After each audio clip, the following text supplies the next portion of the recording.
Good morning, everybody physically present here in Rosebank 54 on Bath, which is the second of our series of nationally determined contributions capacity building workshops being conducted by the Presidential Climate Commission in partnership with a number of the lead organizations in the various social partner constituencies.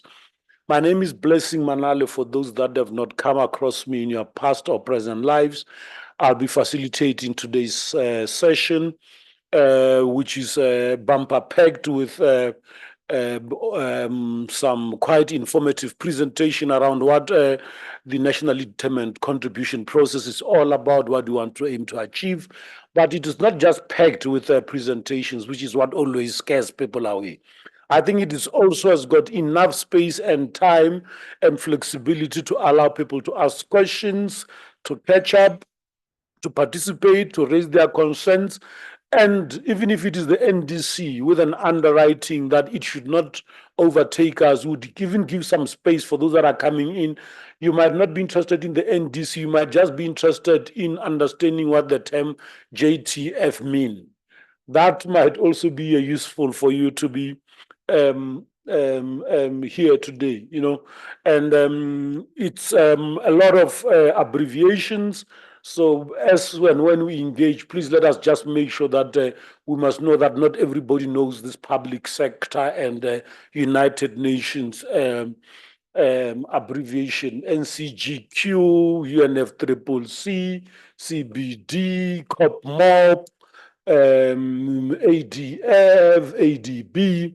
So I'll just ask for our presenters as they present to just make sure that they simplify some of that, because it is indeed a capacity building session. We're not yet negotiating yet. When we come to the negotiating about what gets into the NDC, what will not get into the NDC, would then be able to get into a bullpen fight and agree what do we give, what do we take. We've got a physical engagement taking place from Rosebank. We've got quite a lot of our participants online from all over the country, and I don't want to pick up others, but I can see colleagues from the Eastern Cape, particularly Sisbusi. I can see even some of our colleagues from SADC in South K, like Gabriel, who works mostly in the Harare office of the South African Faith Communities Environmental Initiatives. I've seen a few of the, I've seen Bino Mankanyankanya.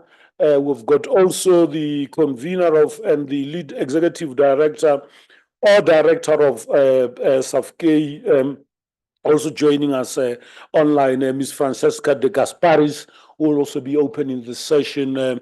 We've got, as we go to the program, will be in this manner. I will do the opening as I've done, which is mainly the word of welcome and just outline some ground rules, and then which will then have Ms. Francesca de Gasparis, and she's not here with us today. She's already in, I assume you are in Azerbaijan, Francesca, and a few of the African SADC as well as the global faith leadership that's making sure that there is soul to the climate negotiations.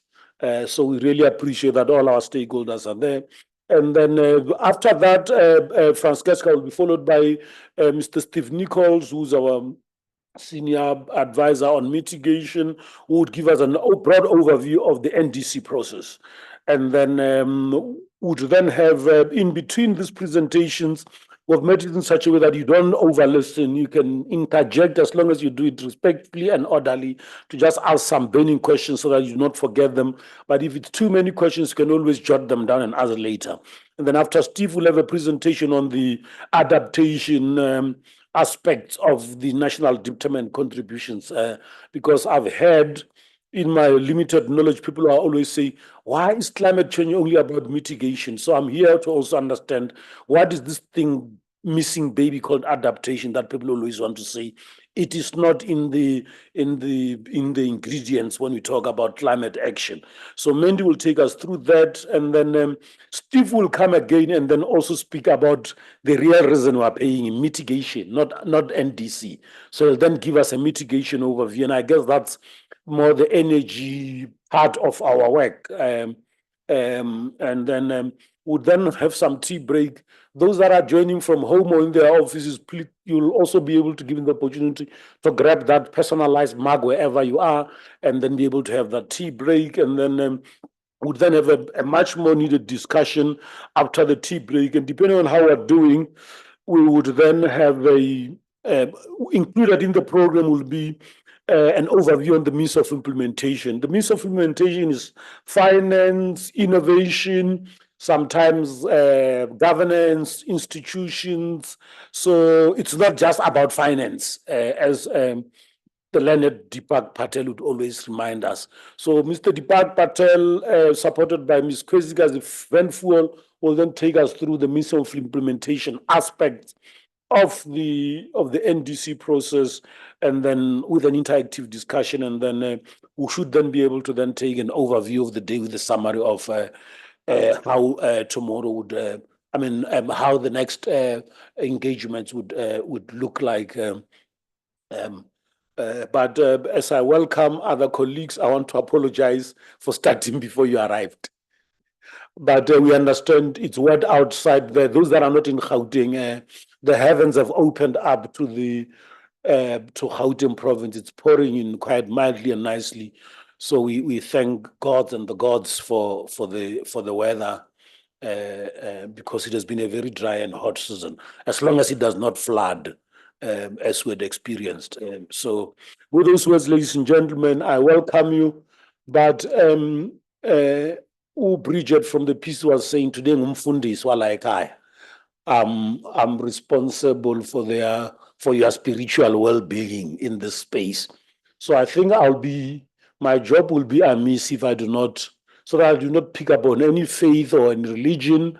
I would then suggest that we spend a moment of meditation and of spiritual reflection in our various faiths and beliefs, and then would then call on Ms. Francesca to do us the opening remarks. Let's exercise that solemn moment of meditation, ladies and gentlemen.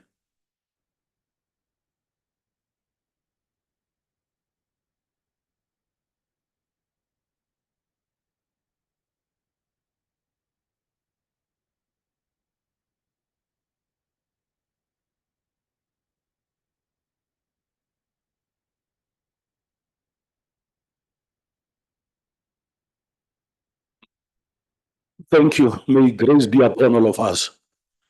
Next time, I will warn Novandili that when we are in a moment of meditation, you are respecting our connection with greater powers. But you are forgiven. I think it is for all of us to forgive. Who are we to judge? So with that, ladies and gentlemen, let me give over to Ms. Francesca de Gasparis to do the overall opening and to basically probably share with us what are the expectations of the faith leadership to the session. But to those that have just joined us as I've taken over the podium, my name is Blessing Manale.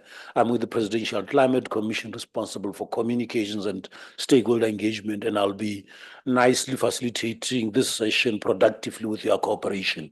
And I can see that people are dripping in, and I'm sure after a few introductions, we should have a balanced attendance both online and physically here. But yeah, welcome the colleagues from Gauteng that are joining us physically, and a few from Limpopo. Ms. Francesca de Gasparis, the floor is yours, madam. Thank you very much.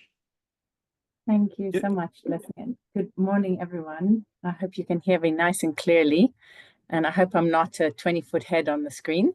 But it gives me great pleasure to welcome you here today.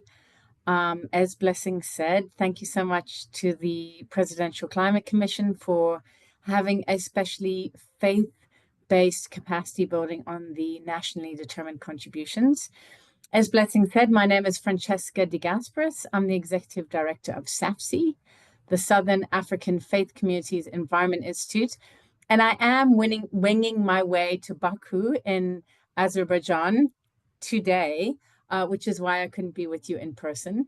So the Climate Change Conference, the 29th Conference of the Party, also known as COP29, started yesterday, and The climate change conference means that representatives from countries around the world come together and discuss and negotiate the commitments that we make to address climate change, as I'm sure many of you know.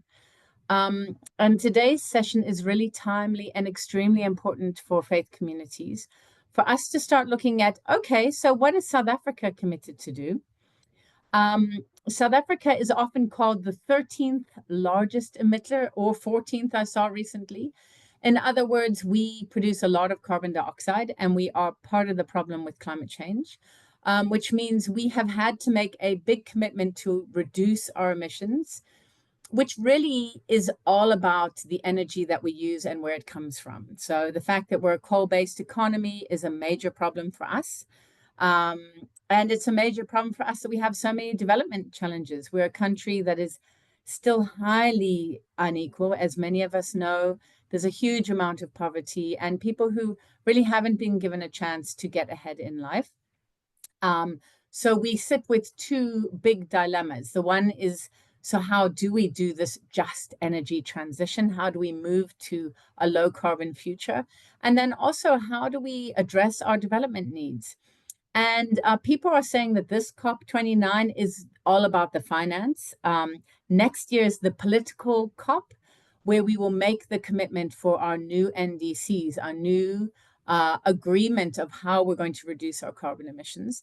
And you're going to be hearing about all of that today by Steve and many others who are highly knowledgeable and proficient, and they'll be giving you a huge amount of information. What I wanted to do with my opening is to first welcome you and appreciate that you're spending your time on this.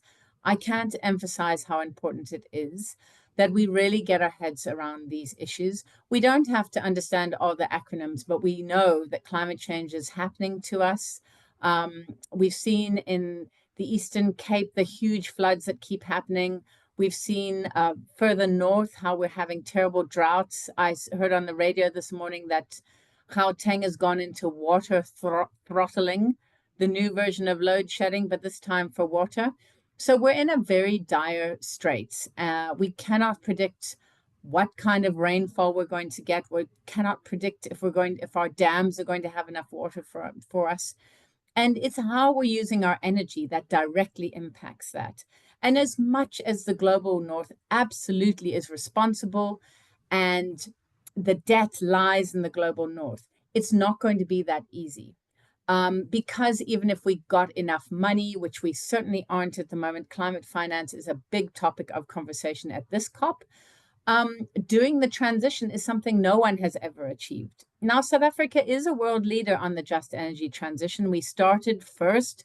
There's a lot of commitment here, but we're still like a little baby right at the beginning of trying to walk this new talk. So for faith leaders who are often on the front lines of seeing the reality of climate change, I need to tell you a few things about our NDCs. First of all, there is a website that you can go to called the NDC Tracker. And what it will tell you is that our current nationally determined contribution, so what we say we're going to do, is insufficient.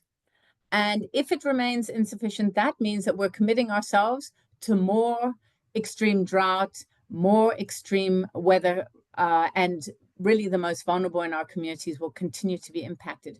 But all of us are going to be impacted. I'm sure you also saw those horrifying images of the cars piled up in Spain recently because of a flash flood.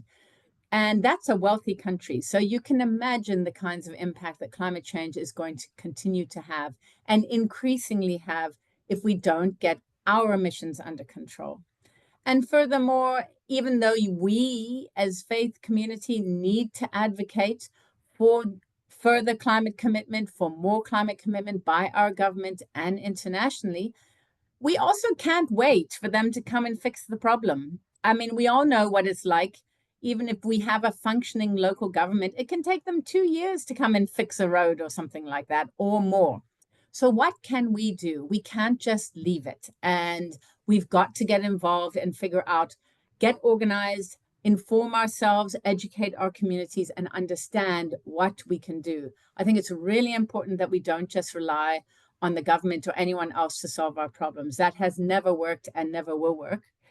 I also just want to say a couple of two final points before I finish and hand back to our wonderful hosts.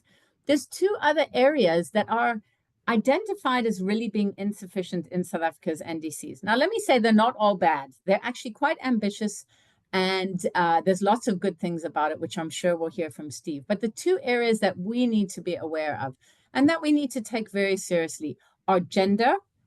These are the two areas we always keep hearing about.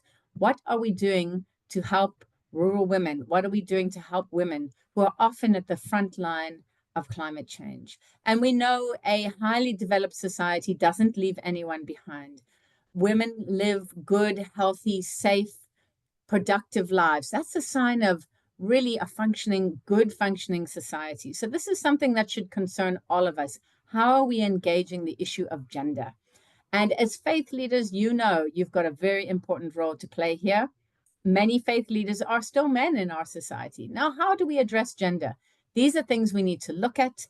I'm very pleased to see the Green Anglicans are here. I know they've just held a Mothers Union training. And so there's lots of ways that we can be creative and work with women on the issues of climate change. And the second issue, of course, is, I'm sure you all will guess it, it's youth.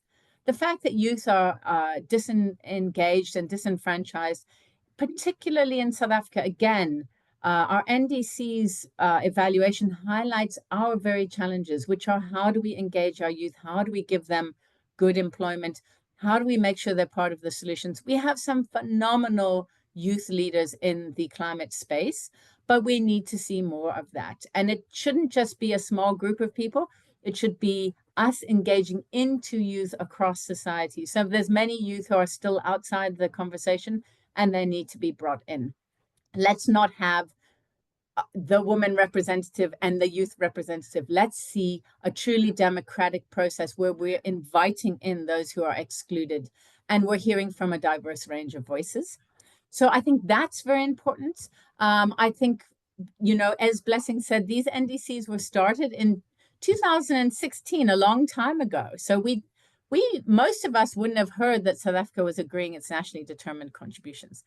And most of us won't see how that's linked to the push in terms of our economy and the climate change bill to help us to address climate change. So there's lots of really excellent work going on in South Africa, but we need to now capacitate ourselves and we need to now understand the issues so that we can engage effectively on this in the way that we can, that's appropriate for us where we are, to inform others and to really find solutions that are appropriate for South Africa. So I want to, without any further ado, hand back to Blessing and Steve. And those of you in the room, I'm sorry I couldn't be with you. I'm sure it's going to be very interesting. The conversations on the margins of these meetings are always where it's really happening.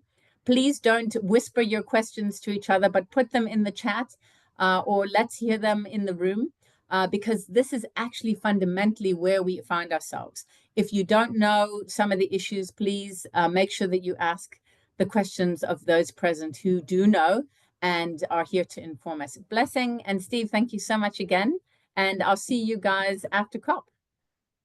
Thank you very much, Francesca. We are on our way. Well, indeed. Thank you for those opening remarks. It has set the broad parameters of what this is about. And I was reading an opinion piece yesterday. I don't like promoting certain publications, and it summarized the crisis as two. It said the world is on fire and the world is drowning. So we are either going under or the heat is killing us, and that is the summary of the plague we face. And I'm using the word plague from a biblical context. That's the kind of a plague we face. And it is out of our own making. So it is pain inflicted on ourselves for refusing to listen to the lungs of the earth when they said they could no more breathe, for listen to the rivers when they said the water is now poisoned, for not listening to the birds when they started flying to different locations because there are areas of nesting were disrupted by infrastructure and by greed in all kinds of extractive activities. So we're burning and drowning because of the actions of men. So we cannot pass the responsibility to any other species except ourselves. And because we're an industrialized species, in a few thousand years ago, we would not be speaking of NDCs and targets because we would not have been emitting. We would have been finding nature-based solutions to our crisis. So that is the kind of discussion we're going to have. What kind of solutions do we find to the crisis we've created to Mother Earth and to the planet?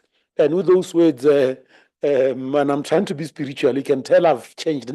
My colleagues are even shocked. I'll call upon Steve Nichols to take us through an overview of the National Determined Contributions approach. And once again, thanks colleagues that are online to continue to drop those charts and to raise their hands if they've got a burning question. Mr. Oh, yes, Simpex, thank you very much.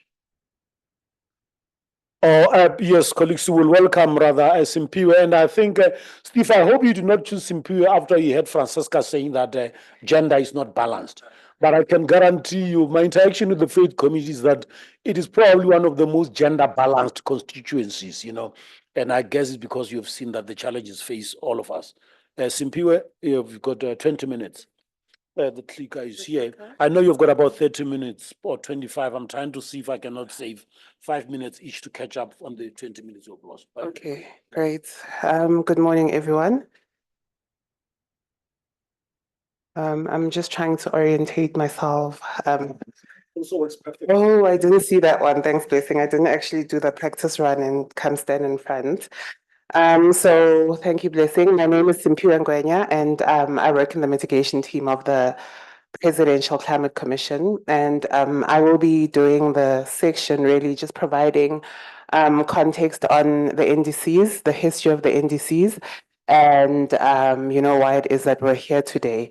And probably just to start with regards to the NDCs themselves, especially in terms of the history of the PCC. The PCC was very influential in the update of the 2025 and 2030 NDCs that were presented at Glasgow in COP26.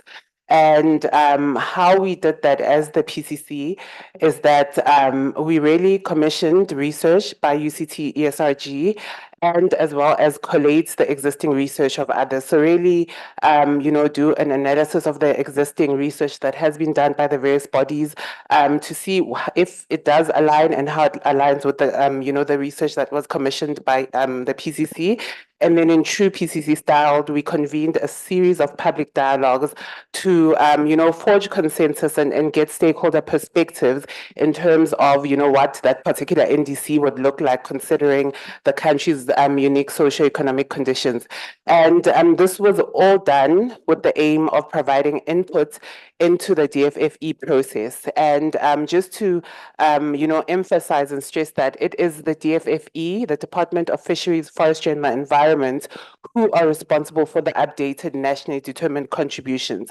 And the process of the PCC really, currently we're in the capacity building phase of the NDCs, is to really, similar to what we did in the previous round of NDCs, provide support as much as we can to the DFFE process. And the NDCs themselves, we've always spoken about, the greenhouse gas emissions targets in terms of the upper and the lower range, but really, the Paris Agreement actually states that the NDC should incorporate the, adaptation responses as well as mitigation and means of implementation, which is basically the climate finance and innovation. And so that is what is contained within the NDC.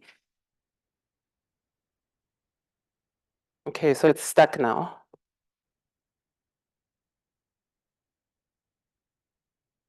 All right. So with regards to this particular slide, we are, as I did mention, should have used the lapel. Okay, I can't really see. It's not so clear here. So with regards to this particular slide, as I have mentioned, that the PCC process really seeks to support and dovetail the process of the DFFE. The first phase of the NDC process really includes research, some of the research that has been commissioned by the PCC to understand our mitigation pathways in the context of economic development, as well as some of the research we will be commissioning to better understand, the climate adaptation scenarios and what the priority actions would be required. So this current first phase is what is currently in progress and what we as, thank you. Hello, can you hear me? Okay. So this current first phase is basically includes also, building research and communications material and compiling a living document of FAQs that will be circulated to stakeholders and also availed on the PCC's website. And I've touched on the additional report on the additional research that we will be commissioning. The phase 2 of the NDC process is really what the phase that we're currently in now. It doesn't mean that the research phase has actually stopped. The research phase will continue all the way until next year. So phase 2 of the process is the capacity building sessions with each of the social partner groups. So in our initial conceptualization of the NDCs and the NDC process, we had initial, engagements with some of, the social partner groups and representatives. It was really clear that we would need to capacitate the stakeholders, the broader stakeholder community and social partners of the PCC in order for us to be able to have meaningful stakeholder consultation and engagement on the NDCs themselves. So really to, provide stakeholders with the capacity to be able to understand the technical content of the NDCs, but also how to then meaningfully engage and also, when required, be able to put together their own inputs and, make recommendations to the DFFE. And then, so the third phase of the NDC process includes the stakeholder engagement. Is the stakeholder engagements, the consultations themselves, as well as a post-consultation process with each of the social partners. So this process is a bit similar to the process that we're in now of capacity building, except we would then be consulting on the actual NDCs. What is the consensus that we reach? What do we think, the targets should be contained within the NDCs? And so we will be engaging with each of the social partners to really understand what the views are so that we can, move towards consensus and so that the PCC would be able to draft commissioner recommendations based on these, on these stakeholder consultations that would be submitted to the Minister of the DFFE. And that would be submitted to the Minister of the DFFE. And then, so the fourth phase of the NDC, this is the last phase. I touched on it. It's drafting the recommendations. And we are still thinking. This is now after the consultations, whether or not we would then continue with the post-submission consultations, or and then also couple that with a national colloquium that we would then reflect we would then reflect on the submission and the process.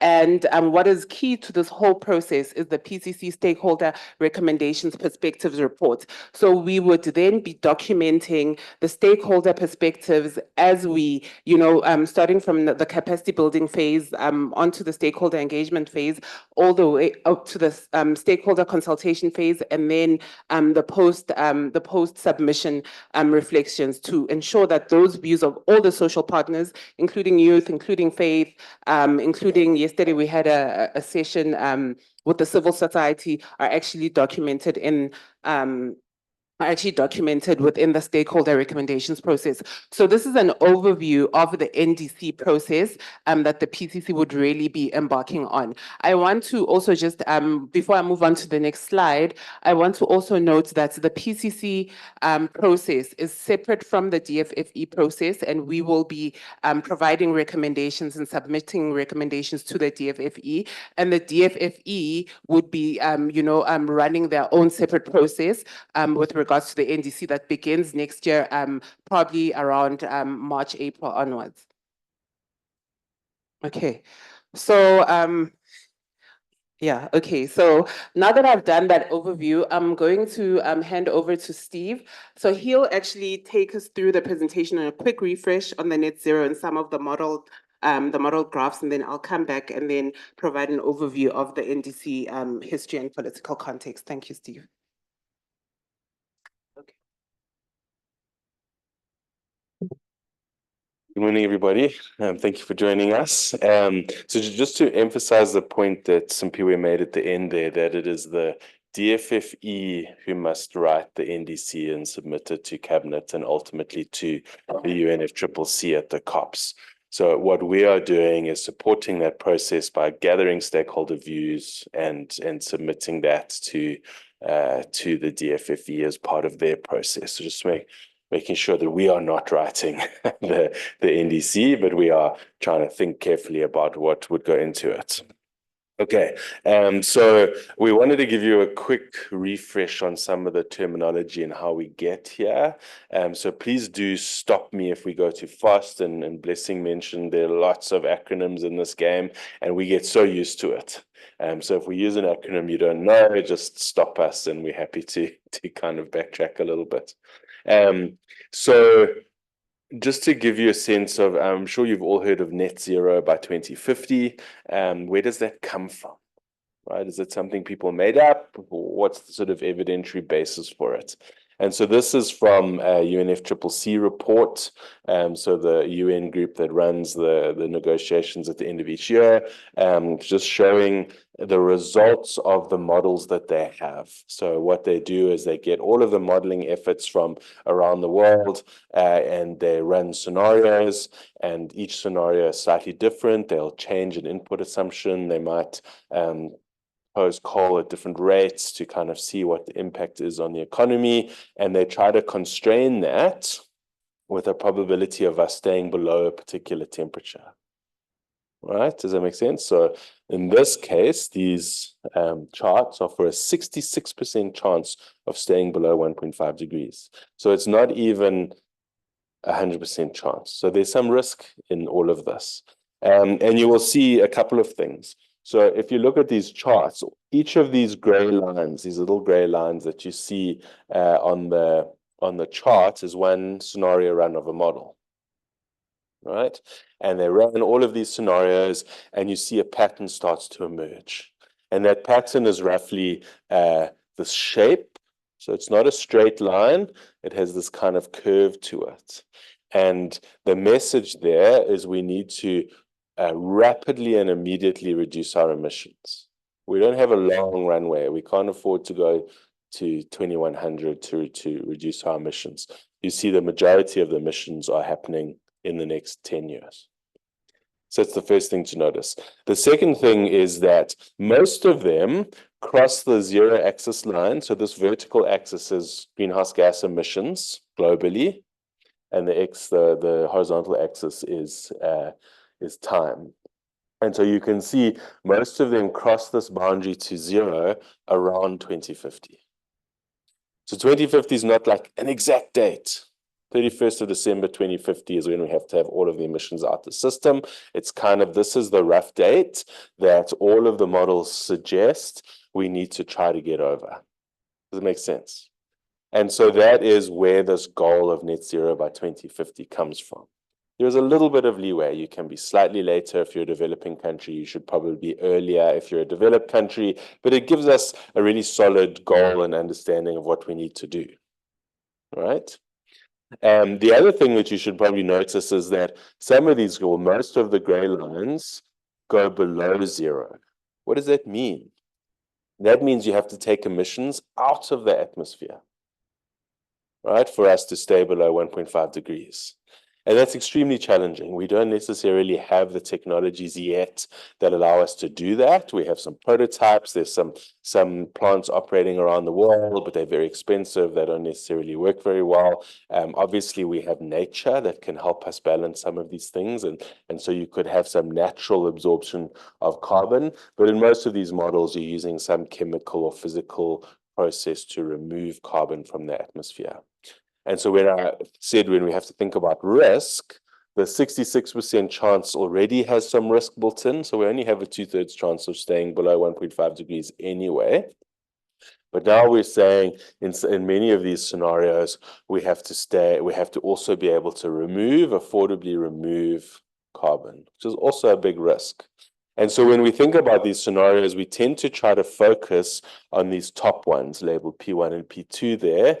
And these are ones where the amount of emissions you have to remove are the lowest, right? And you will see that those ones are all also crossing the axis around 2050.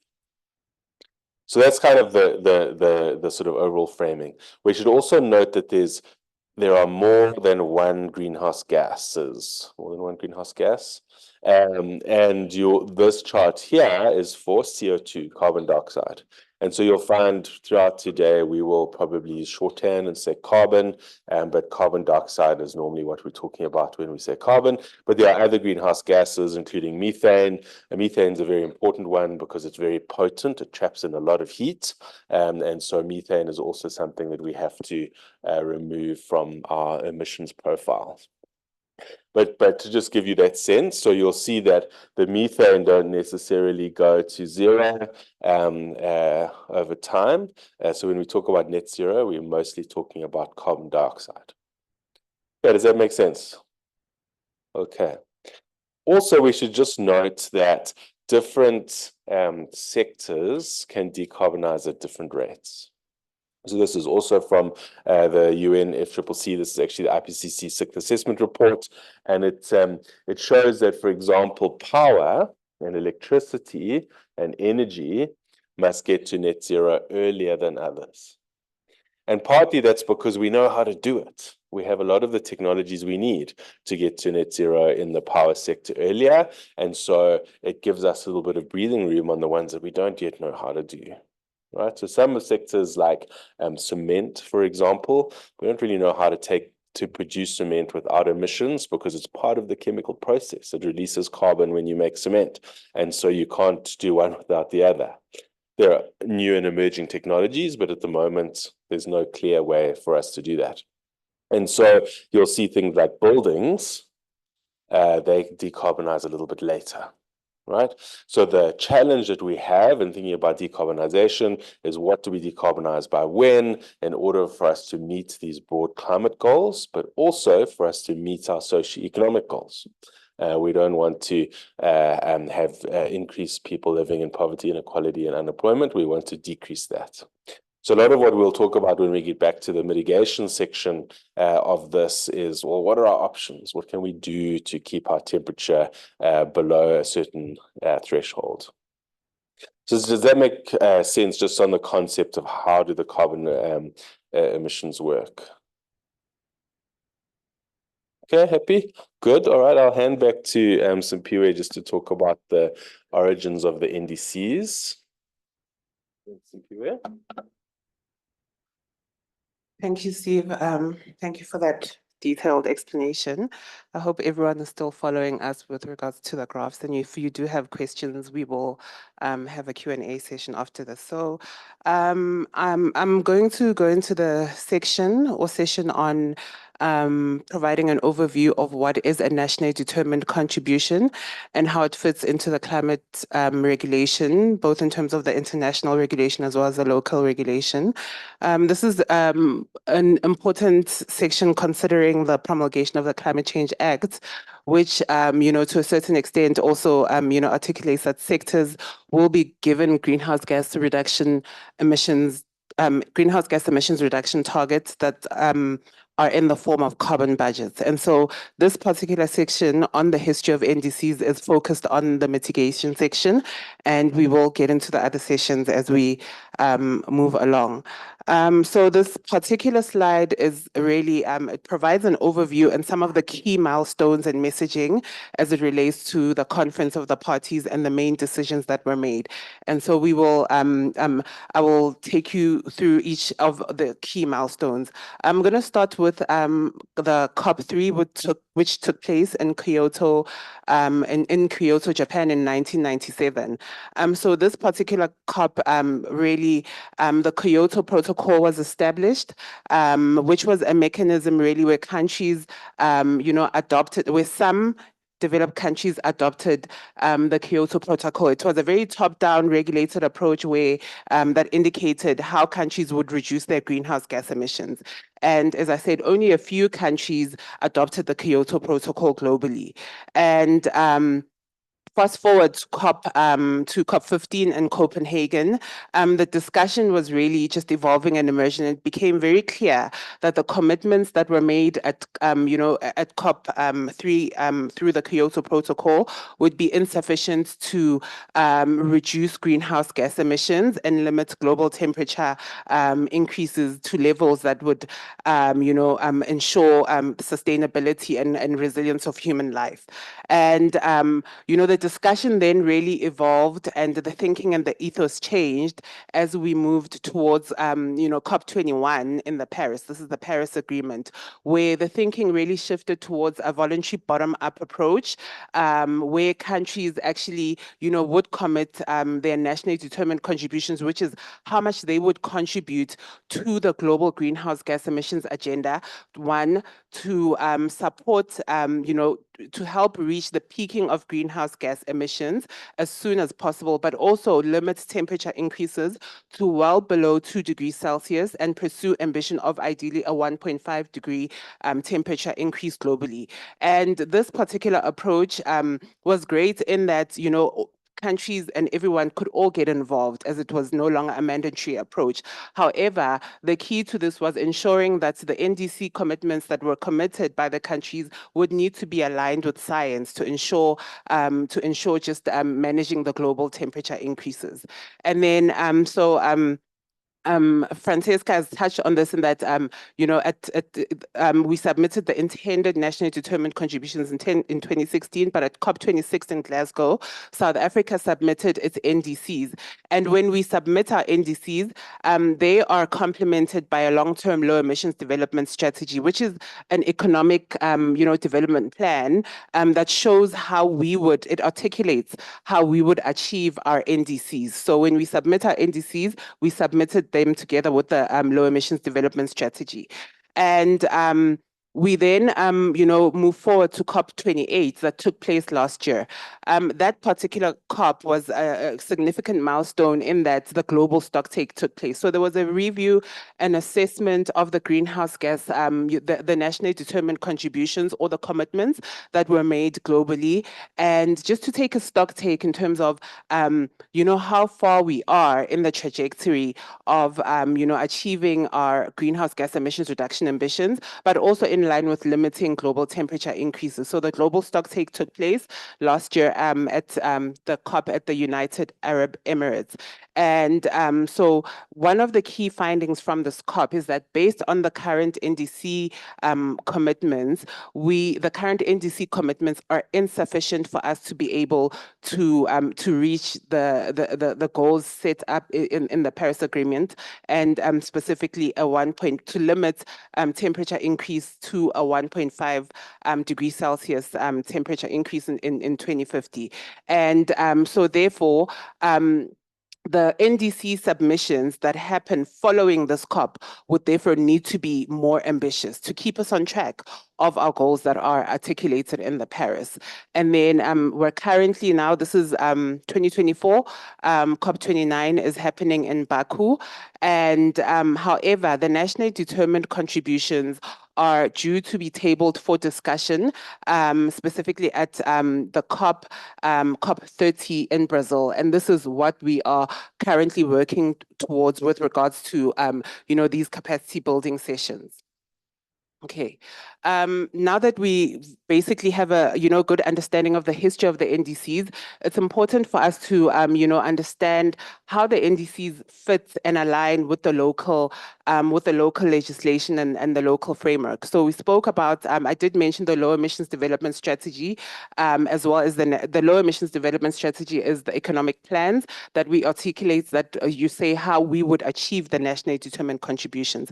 And the nationally determined contributions themselves are the instruments that countries present in terms of how we would then achieve our fair share towards managing global greenhouse gas emissions.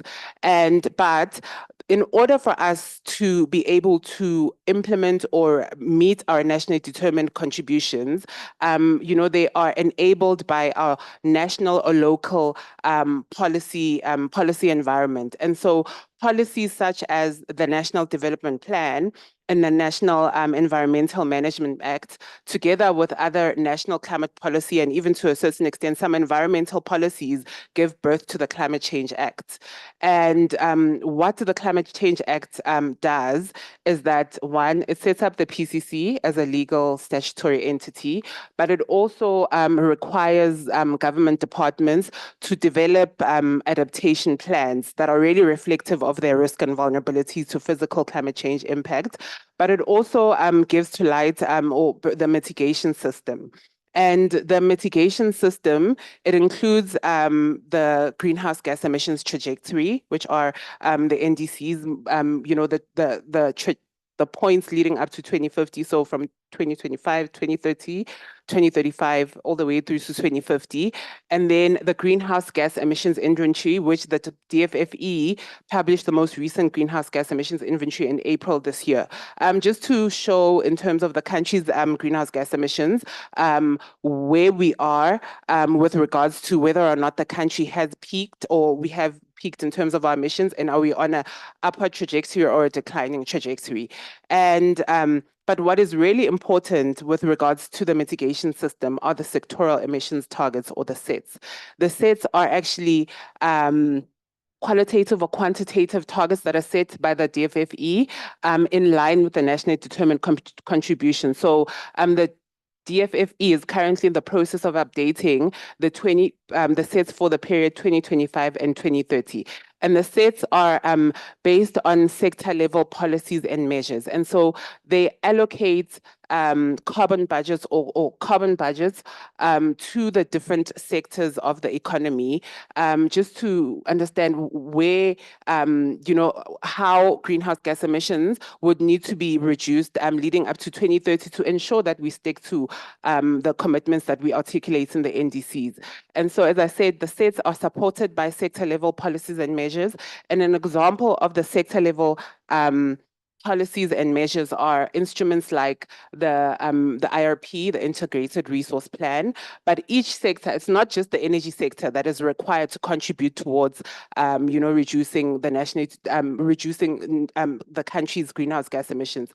Sectors such as agriculture, industry, mining, human settlements, and even transport are required to contribute towards the reducing of greenhouse gas emissions, but also create an environment that is enabling for reducing greenhouse gas emissions. So this is the overview of the national legislation that is really governing the mitigation or the greenhouse gas reductions efforts of the country. So moving on to the Paris Agreement, right? With each NDC that we submit, there are rules with regards to how, what must be entailed in the submission. Article 4.3 of the Paris Agreement, outlines the criteria within which we need to adhere to when submitting our NDCs. And one of the first points is that each NDC should be progressive than the previous NDC. So essentially, it should be more ambitious. And especially as we move towards our 2050, it really has to be aligned with the requirements of science. So the science is that we, especially linking that to the UAE consensus, and that as a country that we signed up to the UAE consensus that we agreed to as a country, is that we should make efforts to contribute to a 1.5 degree global warming trajectory by 2050. So that is the science. It must be aligned with the science. It must represent the country's highest level of ambition, but it must also take into account our common but differentiated responsibilities and respective capabilities. And what we mean by this is that it must consider the unique conditions within which South Africa operates. South Africa, is a developing country that has, its economy is very carbon intense. However, we're also plagued by the triple challenges of inequality, unemployment, and poverty.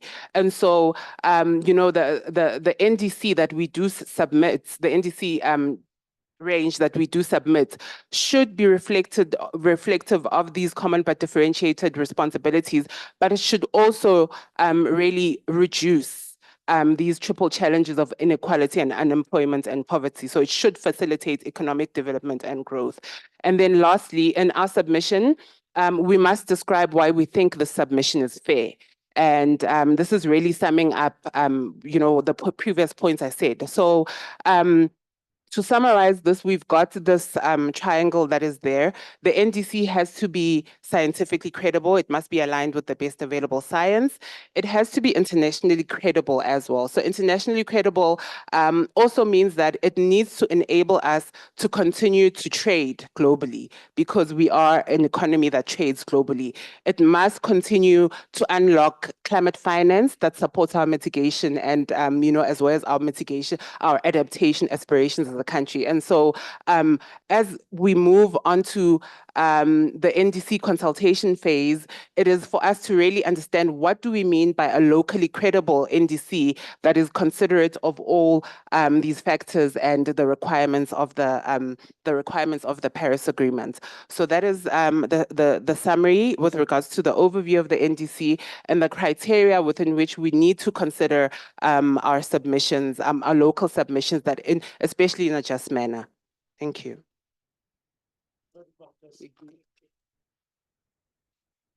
Yeah, these matters are becoming simpler and simpler for some of us to understand. I can tell now I did not only study biblical studies.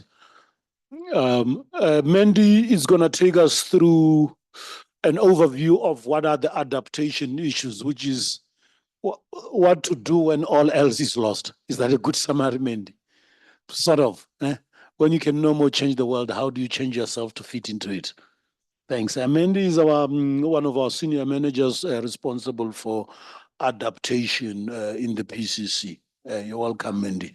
And as she comes through, I've also want to acknowledge online the KZN delegation. It's quite on in the online participation. So I'm sure they'll be interested in what you're saying about their daily floods. Thanks. Thank you so much, Blessing. I was wondering if maybe you thought I come from KZN, that's why you thought maybe that was the interesting delegation that I might be interested in. But okay. Nevertheless, good morning, ladies and gentlemen, and good morning, colleagues online. My name, as Blessing said, is Mandy Jayakuri, and I'm a senior manager in the climate adaptation team. I have the great pleasure today to introduce you to the adaptation NDCs. And I think the purpose of this is actually twofold, of this workshop, for myself anyway. So firstly, is to raise awareness and to attempt to build collective capacity around this topic. And secondly, is to start to facilitate a conversation that we can collectively gain a better understanding of potential adaptation NDCs. You'll see we refer to this as ANDCs, and what it means for South Africa from the different perspectives of our social partners. And this we will use to inform the recommendations that the PCC is putting together for the Department of Forestry, Fisheries and the Environment.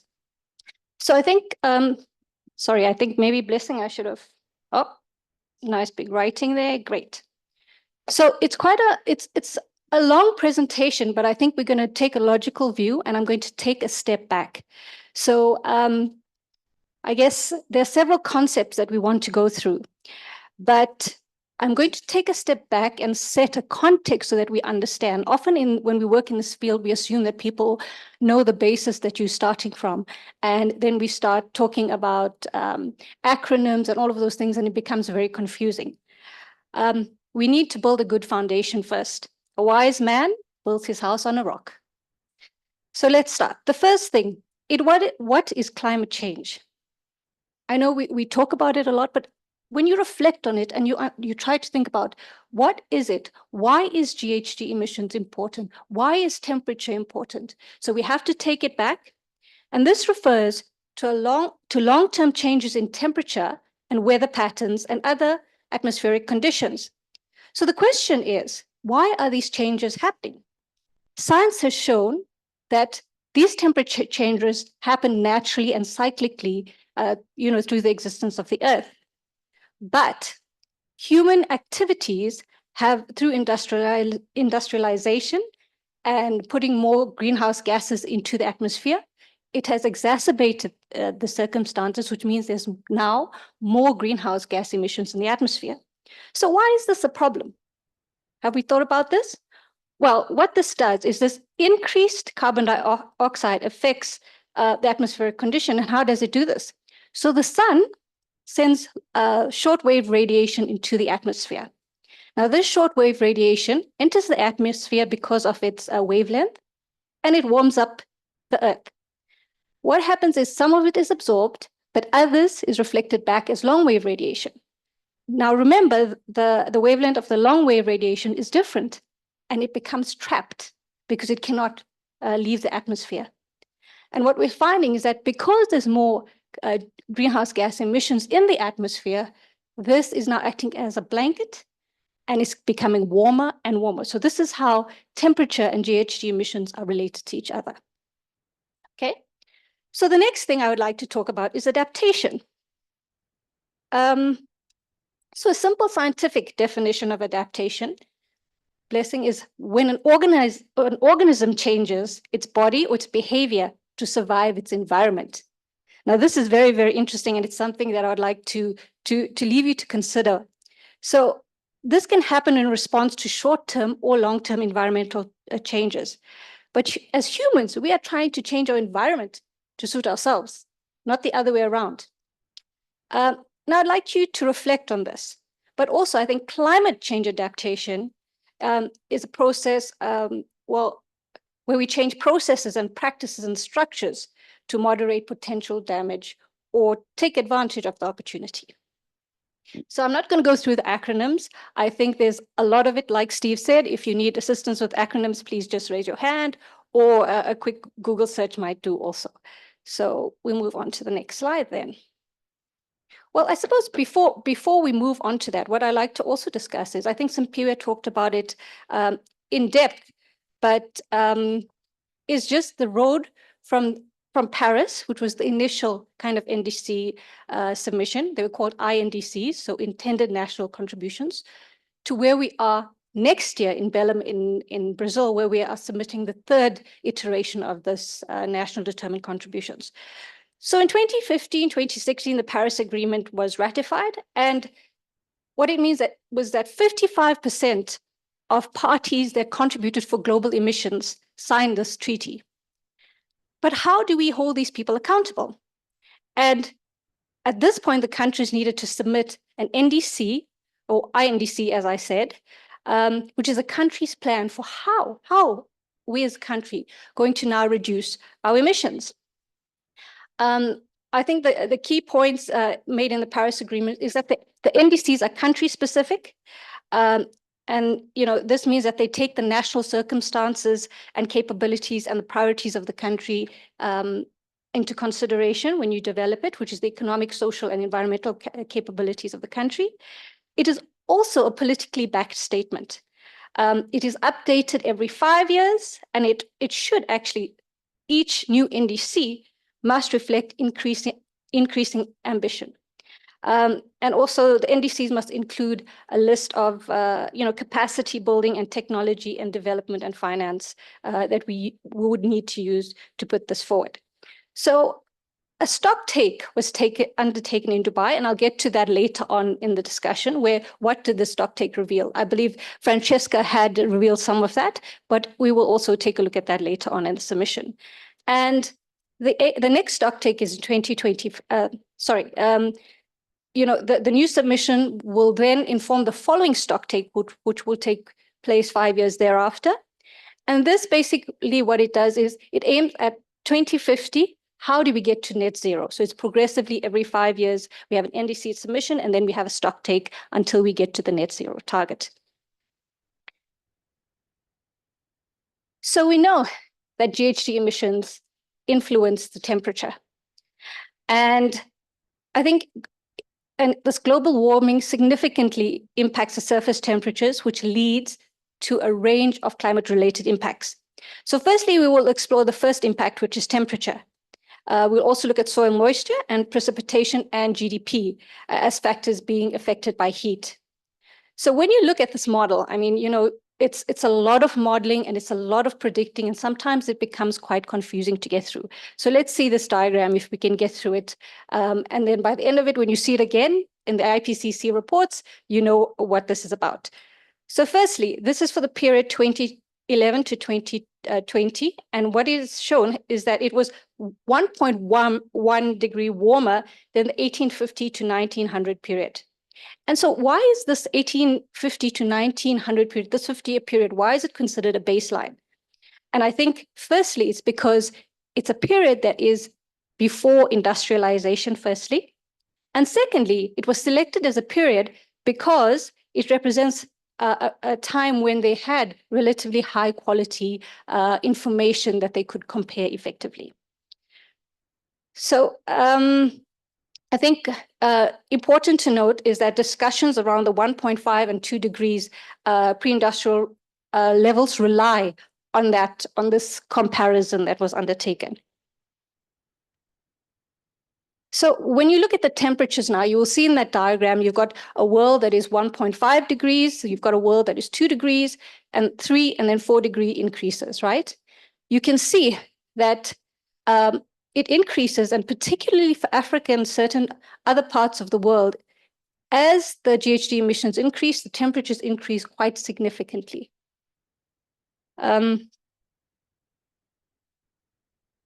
I think what is important to note is that Southern Africa is considered a global hotspot. And what this means is that as the globe warms, Southern Africa will warm twice as much as the global average. The last time, the global surface temperature was sustained at above 2.5 degrees was over 3 million years ago. So whether we're going to survive or not, I mean, that remains to be seen.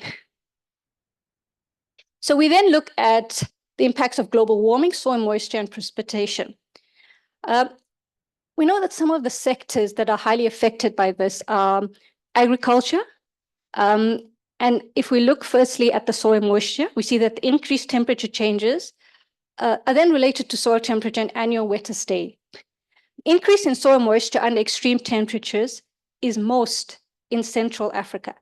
So if you look at the 4 degrees, you see that the soil is quite blue in Central Africa. And I think this may see another scramble for Central Africa, possibly. And these factors are linked to many things, including food security. The soil moisture influences the land's ability to also store carbon and influences water availability. When you understand a bit of agriculture, I think the agriculturalists in the room will know that the first top layer of soil is quite nutrient rich. So it's very important to protect that layer of soil. It supports a lot of biological activity, which influences the quality of the soil. Now, when you remove the moisture, you are now taking away a certain environmental parameter, which changes the soil composition altogether.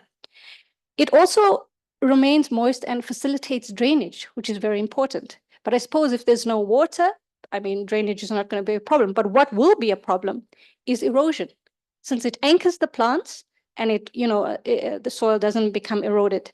And it's also very, very important for carbon sequestration from the atmosphere through plants, because if you can't grow plants and you can't anchor the plants in there, well, then we're going to have dust everywhere. Okay, so moving on to GDP. You see, with a 1 degree Celsius increase in global temperatures, this can lead to a 12% reduction in global GDP as related to temperature. So what this basic table does is that it looks at temperature increases and the likely impact that that will have on global GDP. Now, if you look at the Middle East and Africa, at a 2 degree increase, we're looking at minus 14% decrease. And it progresses. And if we go to 3.2 degrees Celsius, we're now looking at close to 30% reduction in GDP.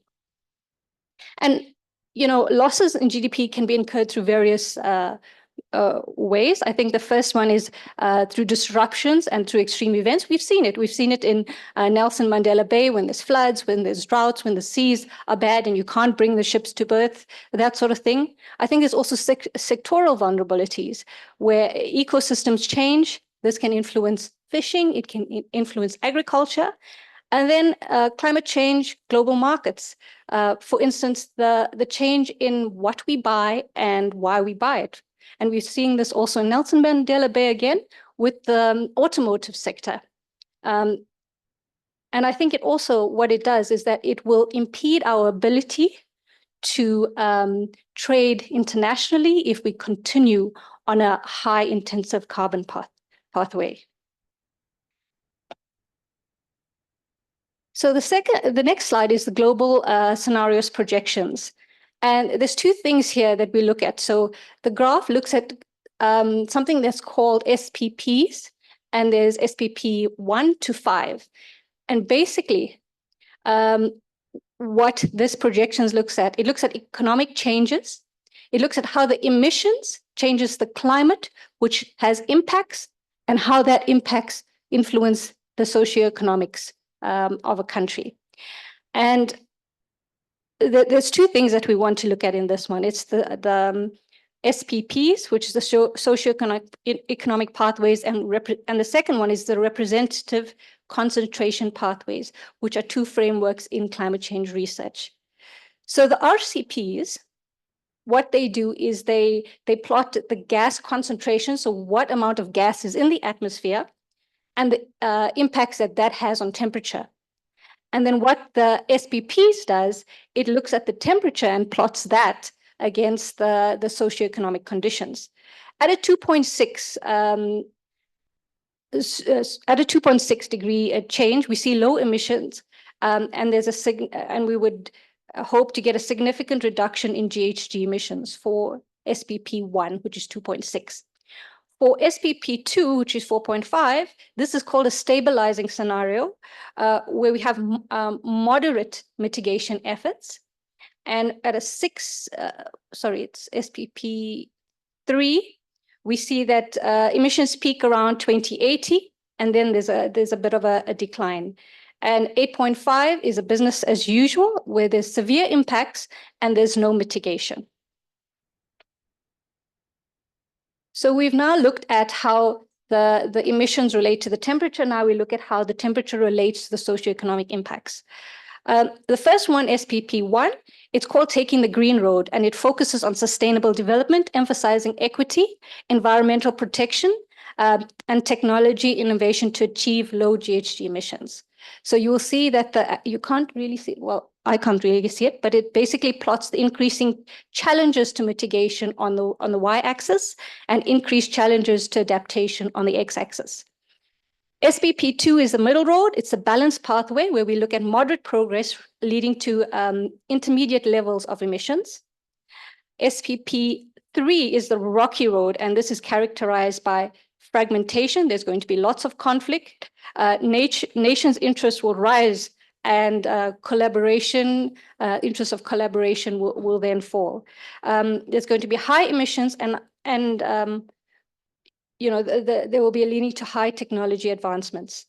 SPP 4, that's it, the road divided, and it shows a pathway of inequality, where there's increased inequality within and between countries. And it's going to lead to significant social, economic, and environmental challenges. And finally, SPP 5, which is, it's taking the highway, and it's a highly fueled fossil fuel development. And this is rapid economic growth, but in terms of sustainability, it shows that, it's not productive at all. So then we look at the local projections. And like I said, Southern Africa is considered, it's considered a hotspot. And these projections are produced by the WITS wing that looks at climate change. And they looked at a Codex model. So basically what this is, it's regional climate modeling. And they looked at periods relating to 2080 to 2090 relative to 1981 to 2000. And basically, you can see from this model that in terms of hotter times, and we're looking at the medium road, it looks like it's significant for Southern Africa.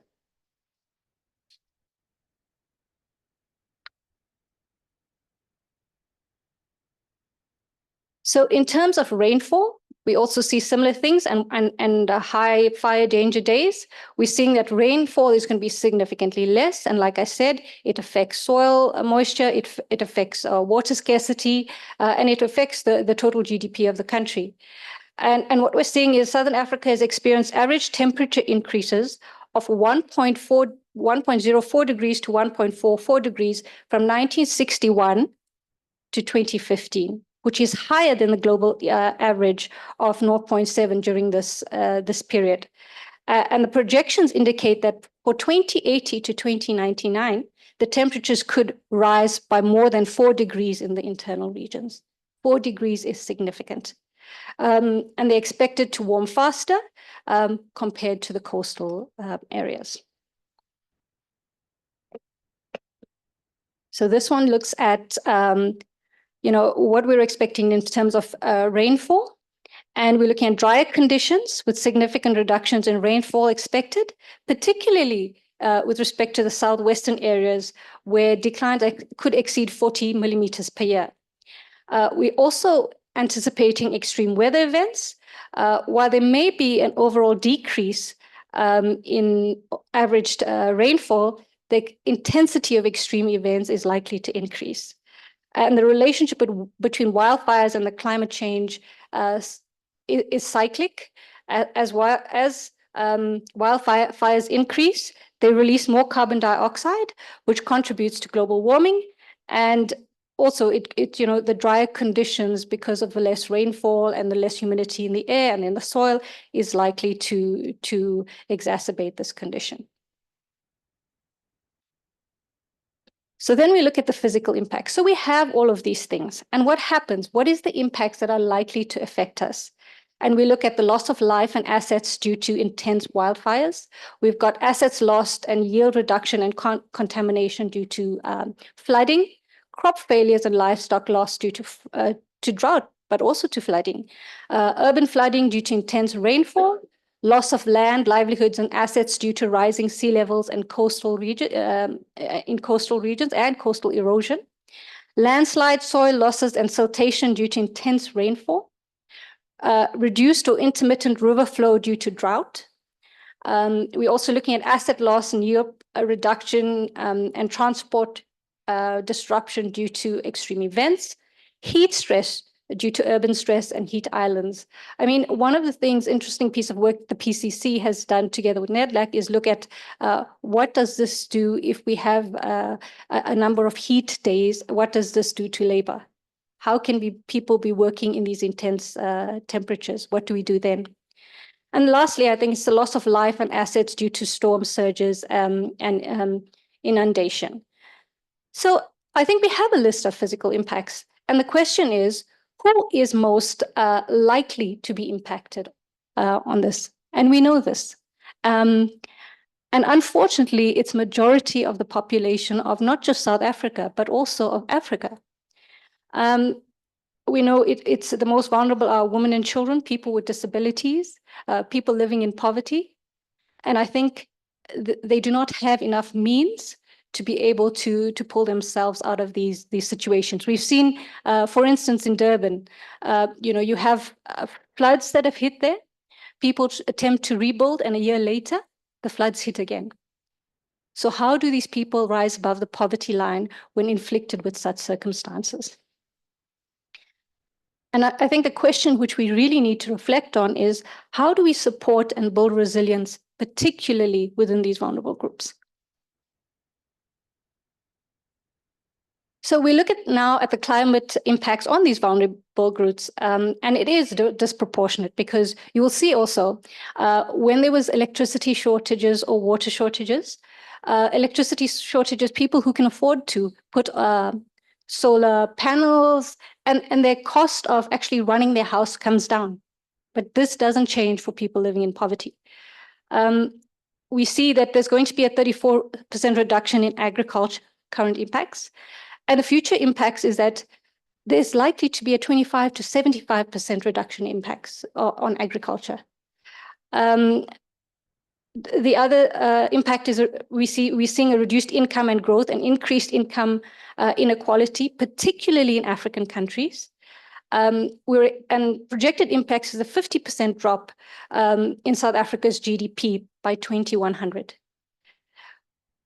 Another current impact is that there's over 3.6 million weather-related displacements. This is likely to increase. People moving out of areas in search of resources. And also what we're seeing is that, projected impacts is with a further 1.7 degrees global warming by 2050, 17 to 40 million people could migrate internally in sub-Saharan Africa. And this is likely to increase to 56 to 86 million. So the WITS Global Change Institute identified emerging tipping points for South Africa. And there's three that are very, very, I suppose they're quite scary, actually. The first one, which we seem to be getting closer and closer to, is day zero for water in Gauteng. As of Thursday, we now have water throttling in Gauteng or water restrictions. And this could become possibly worse. And we understand the impacts that economic hub like Gauteng could have not having water. The next thing is the collapse of the maize crop in sub-Saharan Africa. This is a staple food. How do we recover, and what are the kind of mitigation efforts we put to be able to curb this? And lastly, we've seen a lot of this also, Category 4 and 5 cyclones making landfall, particularly on the southern east coast of South Africa. And this has risks for livelihoods, for energy, for rail, port infrastructure, and it increases the risks and vulnerabilities of those people living in these areas.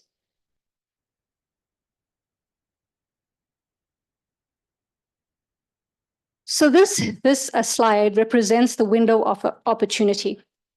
What we do know is targets that you will see that the present world at IPP6, the AR6 report presents a world currently. 2030 is a target that we have for the Sustainable Development Goals, and we've also got beyond 2100.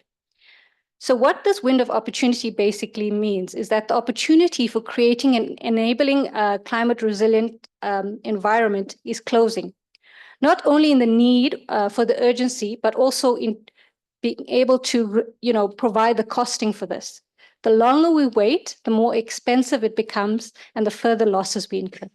So the time is to act now. On the one side of the slide, you will see that there are conditions that enable individual and collective actions, and those are very important for us to consider, particularly in developing policy and ways forward. And at the bottom of that is that conditions that constrain individual and collective actions, and also something that we need to consider as we move forward. So this is basically a summary of the last NDC submission. It's a focus area, and we'll then look at the goals. So the first one is national circumstances and institutional arrangements, and the goals under that was to enhance climate change adaptation, governance, and legal frameworks.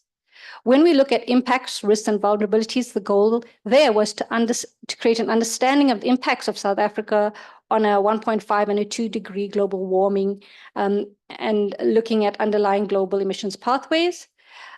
3 is implementation of the National Climate Change Adaptation Strategy and interventions from the period to 2021 to 2030. We're also looking at mobilizing funding for adaptation implementation through multilateral funding mechanisms. And finally, basically is monitoring and evaluation and quantifying and acknowledging the national adaptation and resilience efforts. So that was the goal that was set in the last NDCs. These are the goals we hope to achieve or try to attempt to move in that direction.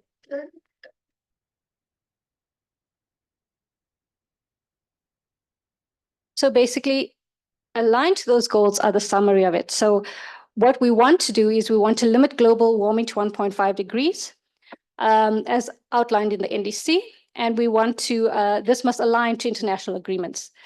The NDC must also align to the National Climate Change Adaptation Strategy. It must foster collaboration between stakeholders.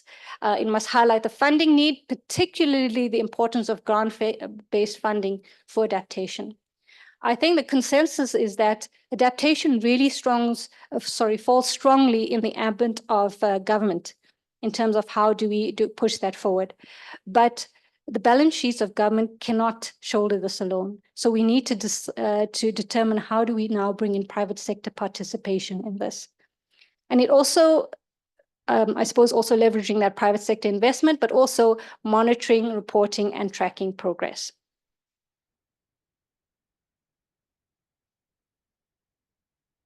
I think something that I also would like to point out from the NDC submission, sorry, not the NDC submission, but the global stocktake. So once that was submitted, there was a global stocktake that was taken. And what the global stocktake showed was that there is significant disparity between the GHG emissions and the levels needed to meet our targets. And not enough effort has been put in to be able to achieve this. There is a need for urgent action to reduce emissions. There's a finance need to reform and support resilient development. Public sector must incentivize investment, as we said earlier, and private sector needs to become more involved. Areas that were identified as having priority roles include the role of finance, technology, natural systems, the role of deforestation, renewable energy, energy efficiency, and also the role of fossil fuels. So we'll know that the Climate Change Act came into play earlier this year, which is Act 22 of 2024. And what we attempted to do here is basically look at how does, the NDC priorities, how are they aligned to the Climate Change Act? So what we found is that it promotes formalization of adaptation processes through various policy interventions. There is a clear mandate for adaptation and a roadmap based on planning and scenarios and resourcing. It promotes coordination. You will see that there's a strong focus on local governments and how they interact with each other and what is required in terms of planning for them. It allows for sector-specific interventions. You will know climate mitigation in some sense is a little bit simpler than climate adaptation. Adaptation, it can be sector-specific, it can be regional specific. So there's many variables. So when you're investing in something like that, how do you look at it? Do you look at it per sector? Do you look at it per region? Or so there's, it makes it a little bit more difficult, particularly because we don't have enough proof of concept to show, these adaptation measures need to be brought in through private sector financing. But the question is, how do we now introduce kind of innovative ways of doing this? And Deepak as well as Kwesi will talk a little bit about that later on. What the Act also does, it encourages mainstreaming of climate adaptation through policies and tools. It aims to facilitate resourcing. It encourages stakeholder engagement. And I think also what it does is tapping into the local knowledge, because it's very difficult for somebody who hasn't experienced the local context to be able to tell you what is needed in the area. And it also supports South Africa's international obligations. So there needs to be a golden thread that is pulled through from your treaties right down to local level, so that it is all aligned and there's no fragmentation. And also it establishes a process for tracking progress and evaluating accountability and the way forward. So this is an interesting one. It's the role of stakeholders. As stakeholders in the room, I think the expectation from the ANDC side anyway is to provide constructive feedback to what could be considered as these ANDCs, to increase awareness and the knowledge base, to increase capacity and collectively build the capacity, to develop multi-level coordination, like I described, that golden thread that needs to be pulled down through the various levels, to promote transparency and accountability, and also to be able to identify vulnerable groups and what might work for them and what might not. And with that said, I would like to say that collectively, I'd like to come back to what the aim of this for the ANDC side is, what we'd like to get back to out of the session, actually. And when you're commenting, I think it might be useful to also reflect on that so that you can give us input. And the first one is, how do we increase the collective capacity in understanding the NDCs? But also, let us facilitate a conversation to be able to inform the NDCs as we go forward so that it's relevant and it's fit for purpose as we go forward. Thank you very much. Thank you very much, Mandy. I know there are quite a number of, there is a raging dialogue on the online platform. I'm surprised Simpiwe is still standing. I can see that you're being taken to task onto what are the issues. Do you want to quickly go through some of those comments and see if we can respond to that? Mandy, I think you'd be coming in for the interactive session just before we go back to, we break for tea, I think, after Steve. Okay, so maybe I'll start with the first issues that were raised online. So the one comment was around the terminology. The terminology is looking difficult for informed people. What efforts are there to translate this terminology to vernacular languages of the affected region? So it's a, the comms element, Blessing. Are we going to make efforts to ensure that the content reaches even those that are not in the room? There was also another comment relating to the comms. Now I can't find the questions. I had actually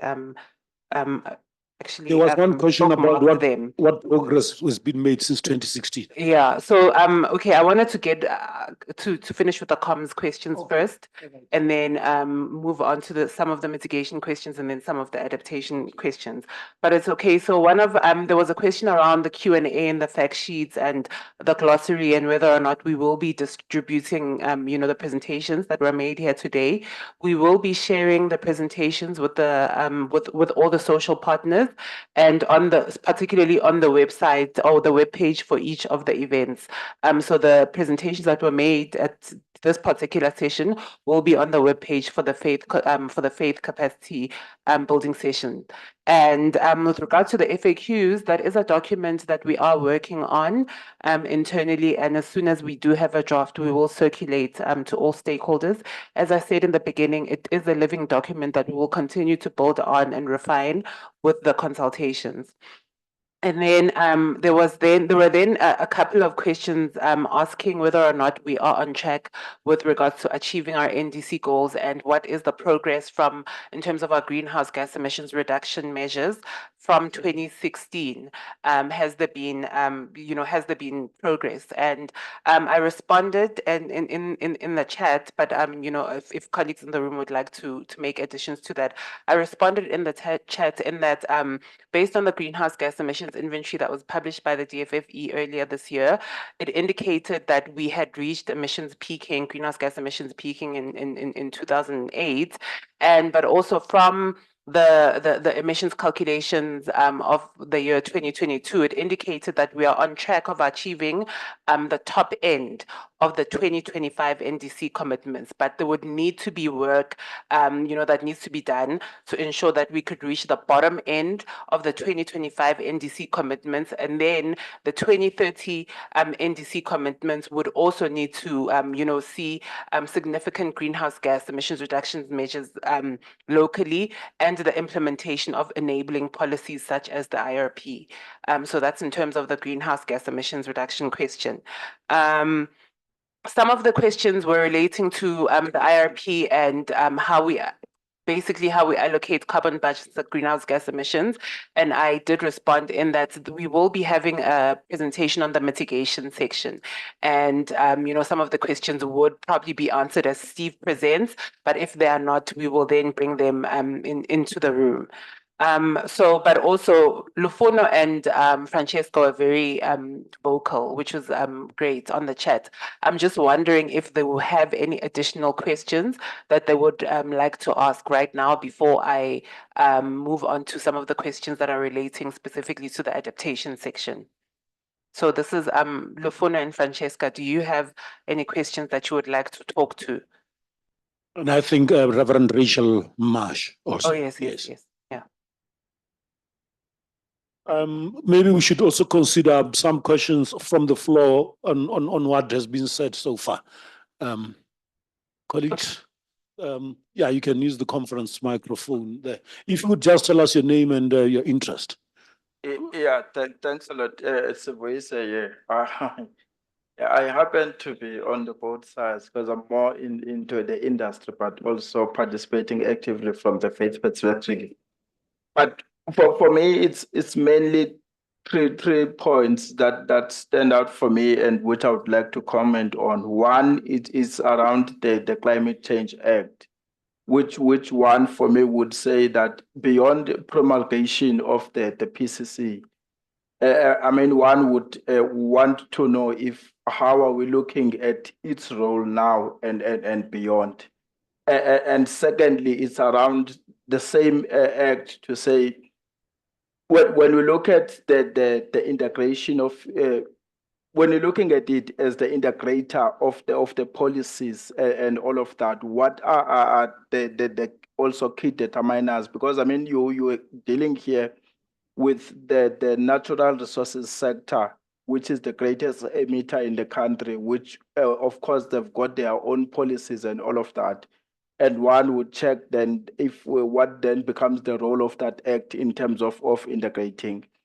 And maybe the second one is around the double warming, which I think Mandy spoke about. And one would be curious to say, when we look at these things scientifically, is it because of the industrial activities that are feeding the north?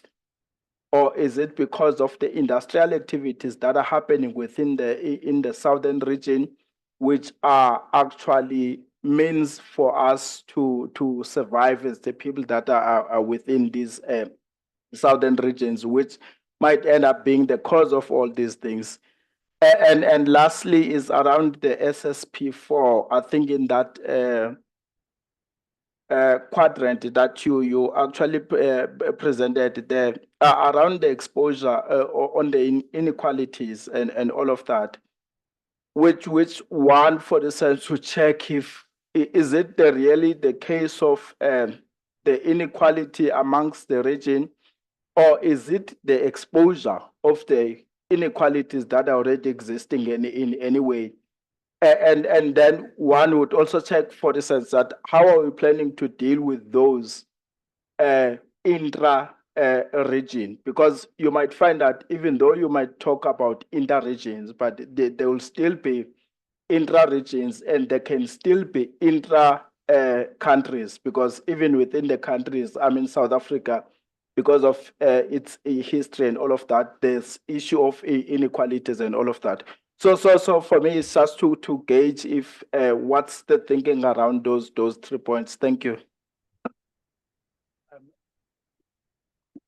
No, thanks, colleagues. Do we have another question from the floor before I go back to Mandy? My question, I should be asking a question. The question is, are we fine for 2025? And people say yes. And 2025 is in 2 months.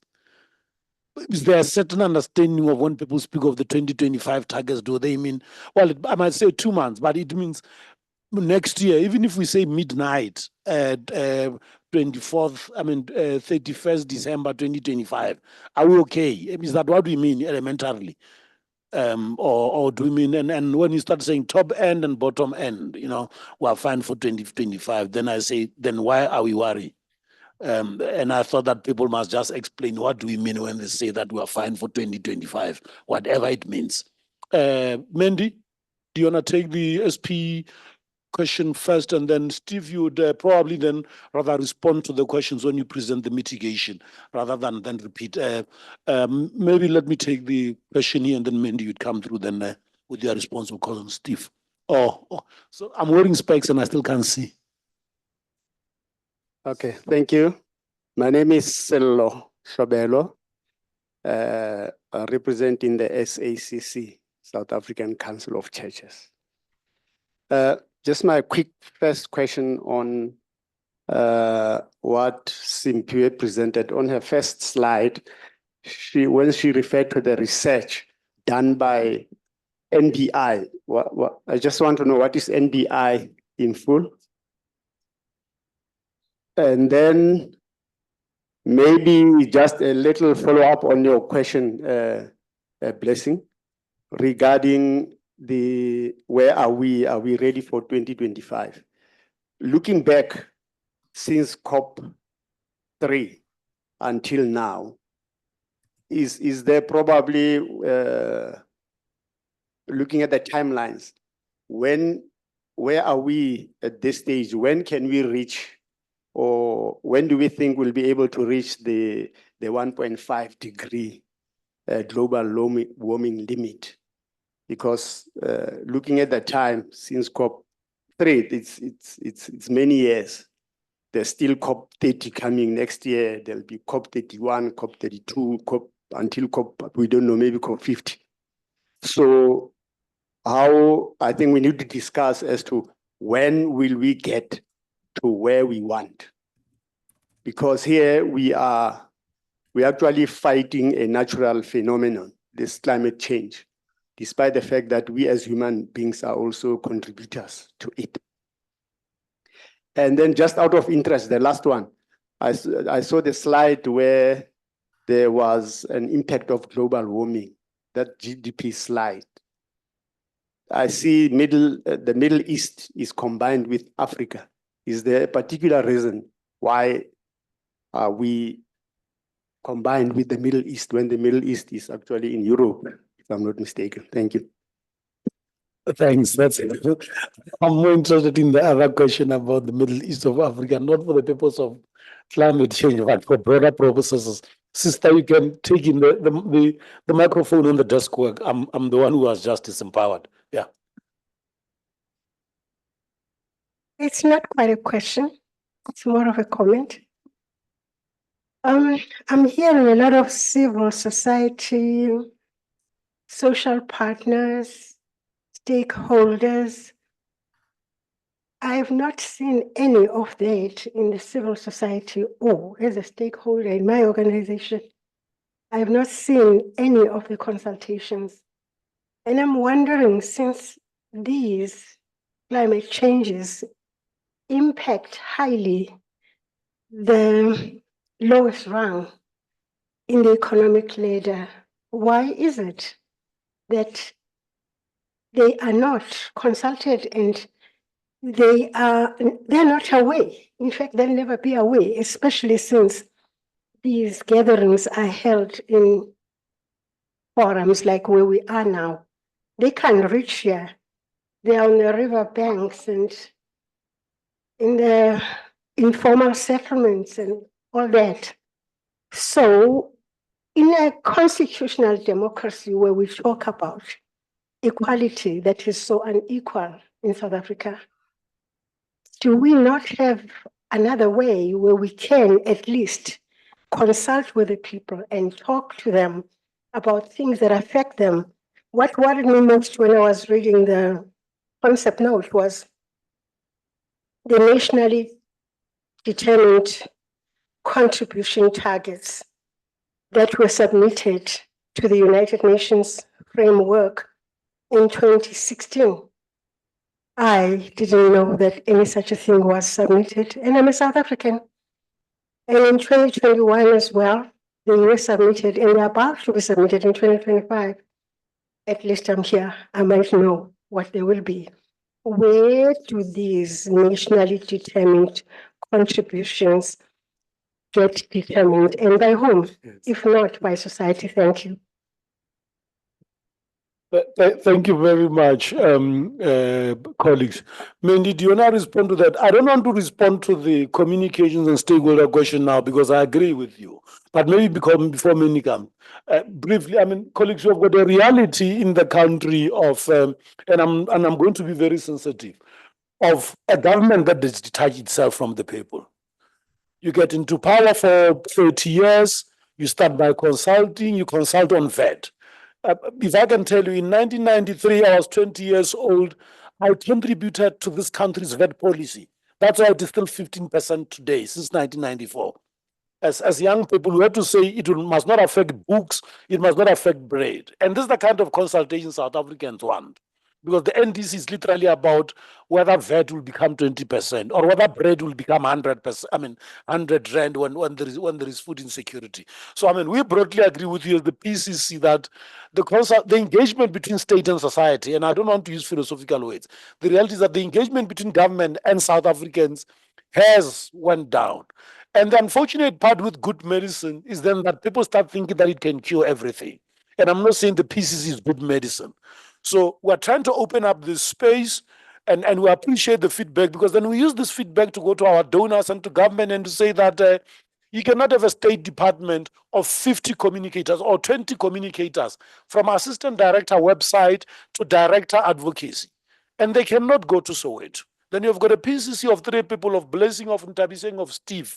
That must go to Tolobeni, that must go to the Val, that must go to Musina, that must go to Komati. So as stakeholders and probably as this body and these like-minded people, who have got to launch a massive push that we need resources, we need collaboration, and we cannot continue to defend global policy if the donors are not giving us the money. The same money we want for innovation, the same money we want for technology, is the same money we want to print posters for our communities. It is the same money we need to give 1,000 rand to a community radio station so that the volunteer can go to the station and speak to 100,000 people on air about climate change. And I'm saying this knowing that it's recorded. But from the PCC and from a lot of South Africans, the fact that you want to make sure that the just transition is just, and you are pulling off money, and I'm not saying ourselves, donors must know that to defend global policy, we need money as South Africans.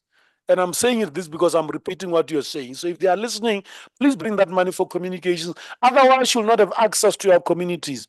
You lose your markets. You'll try to bring in a hydrogen plant, they'll destroy it. You'll try to put in a solar farm, they'll drop stones on those panels. So I think that we generally agree, and the PCC continues to listen, and we probably in the next few months would want to really build in a lot of you into a space where we can just say, what can we do together? If you've got to say the Bila Act must include climate as part of basic curriculum, then let's make that demand. But we've got to keep on raising the voices, and all what you have said, it's really true. And now, and without shame, I'm an activist, but I had some of these terms because I worked in I only started working in the PCC, and I also like saying to some of the people, some of the ministers around the world, of environment, of finance, they were our peers in the youth movement. So you go to a meeting in the UN, you say, I met you at the Pan-African Youth Movement when we were arguing that Africa's development targets were met. 30 years ago, I'm still in the PCC, their ministers not meeting those demands they were making as young people in the Pan-African Youth Movement or in the International Union of Students or in Civicus as a global civil society movement. So you are all correct. But I think that let's find space, let's come together and say, as churches, what can we do?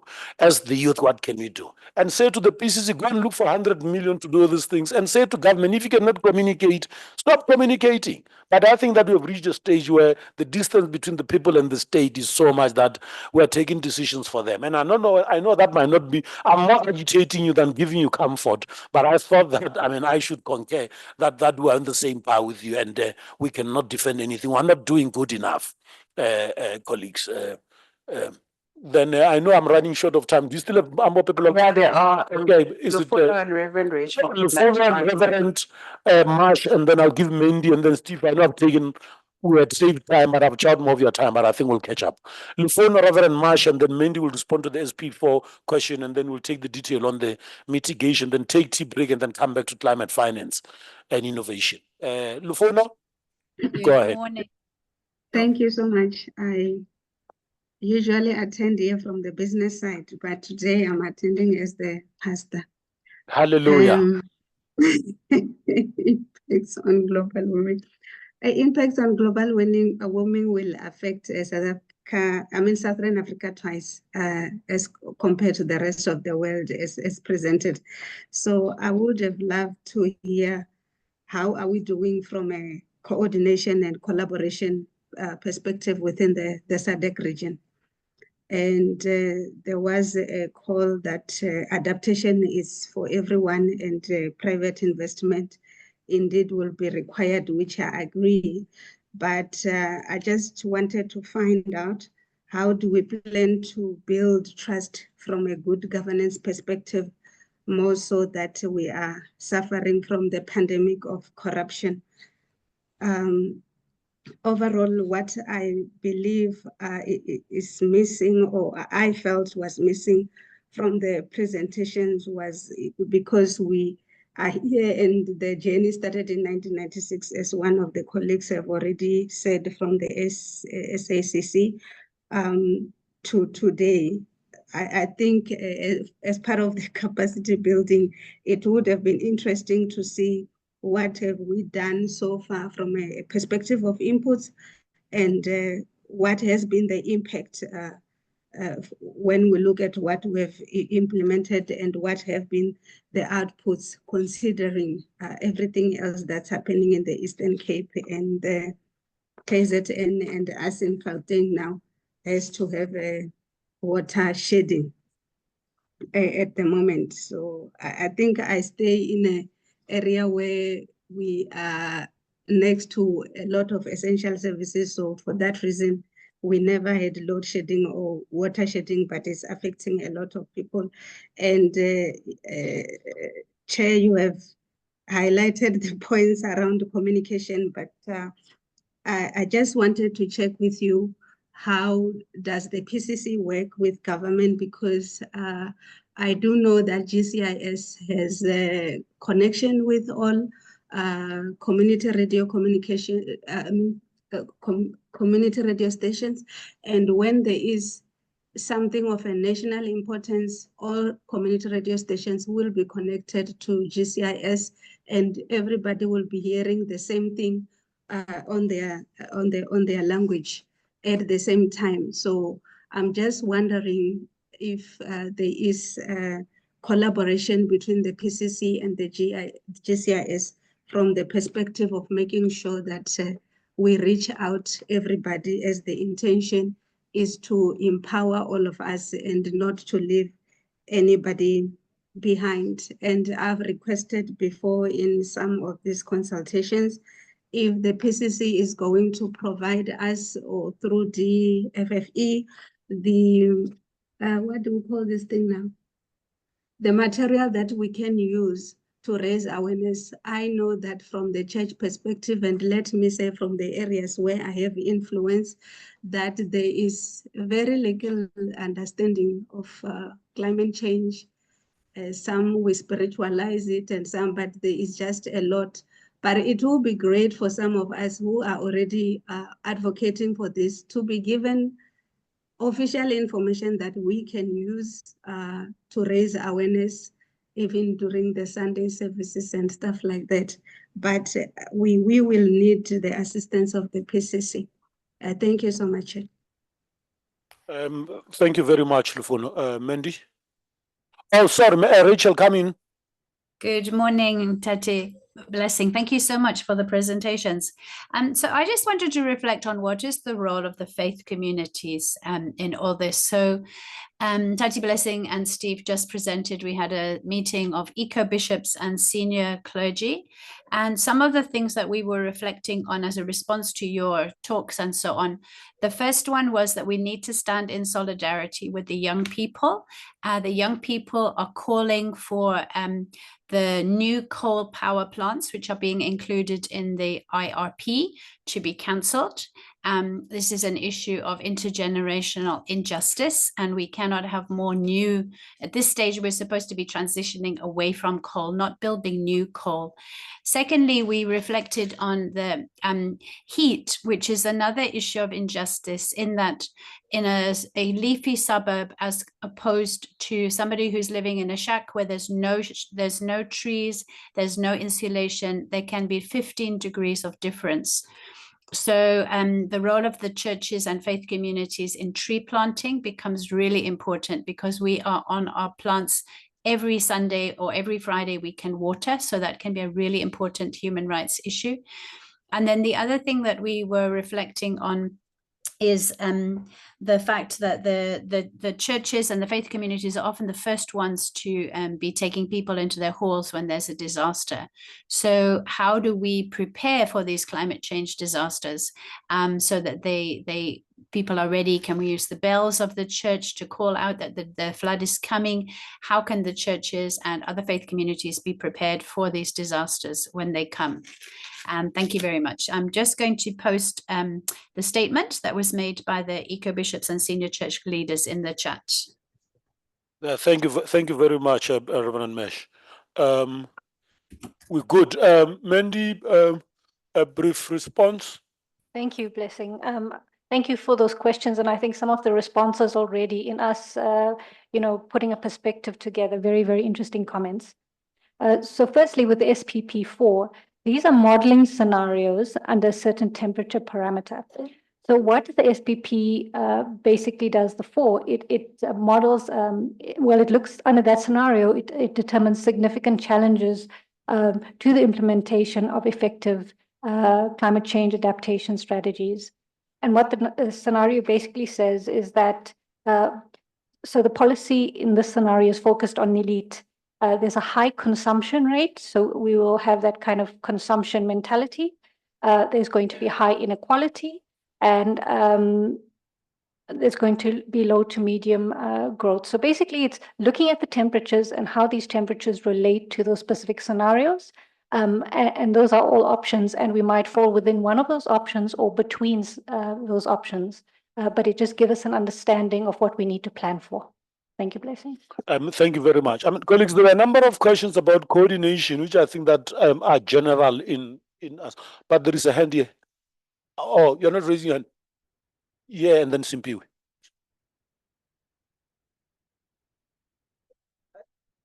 I want to add on the issue of coordination, especially for faith-based organizations, because I was here yesterday and there was a lot of people from civil society. And what I realized is they were empowered. And for me was, how are we going to maybe bring the church so that they understand? Because for me, this information yesterday, it was so deep.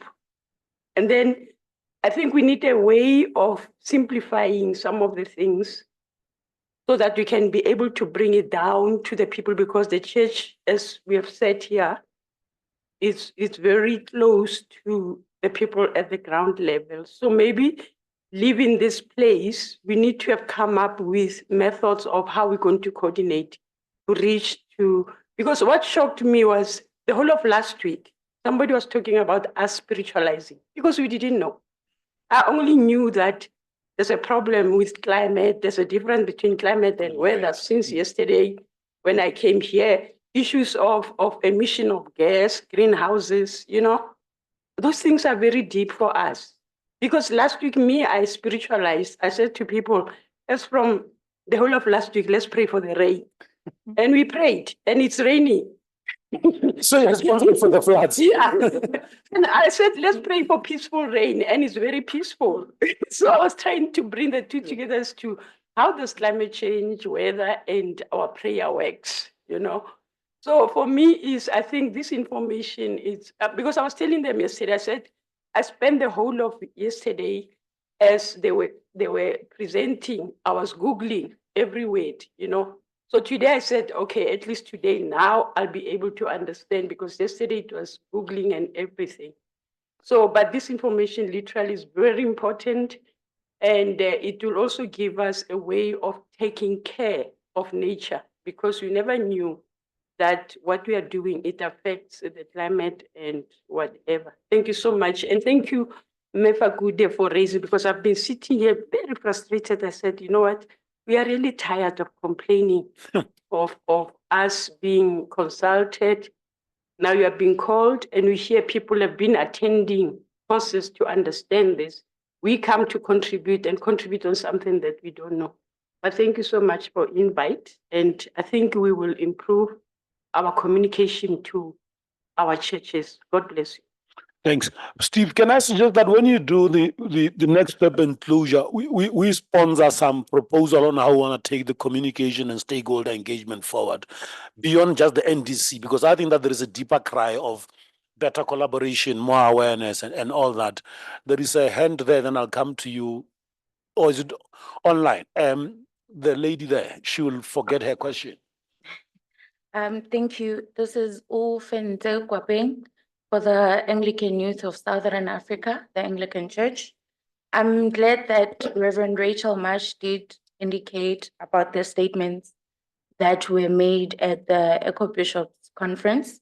And Mrs. Francesca as well, at the beginning, she did make an highlight of the MU and the Green Anglicans conference that was held, that we discussed the impacts of the environment on gender. So my other question is, how does the church get that information, especially the young people, because there is force there that we can use in order to get the information across, but the education is not there. So materials like the ones that we are receiving today, how does it get filtered through down to the stakeholders so that we create awareness with something that's constructive? And as it has been said, that the science and the knowledge needs to also be communicated. So the education is very much important. How do we get the young people involved and educated so that they know what to do? Thank you. Thanks. The two questions online. Simpex. We have it's Lufono. Lufono, is that an old hand? And Reverend Rachel Mash again. That's the two questions. Oh, okay. Are they? Sorry. Are they? I think it's the old hand. Yeah, sorry for you know, because I realized that the information is so complicated. I brought my son as a young person. No, thanks. I think it's a great thing, and also because you are likely to listen to the younger ones when they also give us feedback, so it works double better. Yes, let's back to Rachel.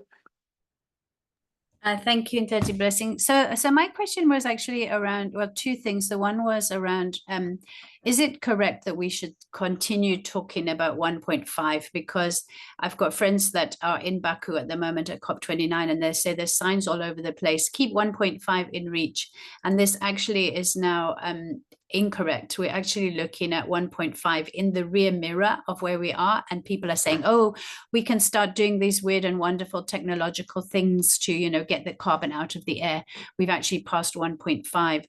And then the second question was, there's a lot that's going on the moment online about 2024 globally would be the year that we peak, and then globally the carbon emissions will start going down in 2025. So I just wanted to know if that's actually true. Thank you. Thank you. Steve, I would want you to make that your opening remarks in your presentation to save us time. I mean, colleagues, thanks for the previous discussion. I think that it was quite helpful, particularly because it also touched on my work. It basically showed that I'm still needed. You know, when people give you work, you know that you're at least still employable. So, but I think that will sponsor, as we conclude, what we believe are one or two things we could do.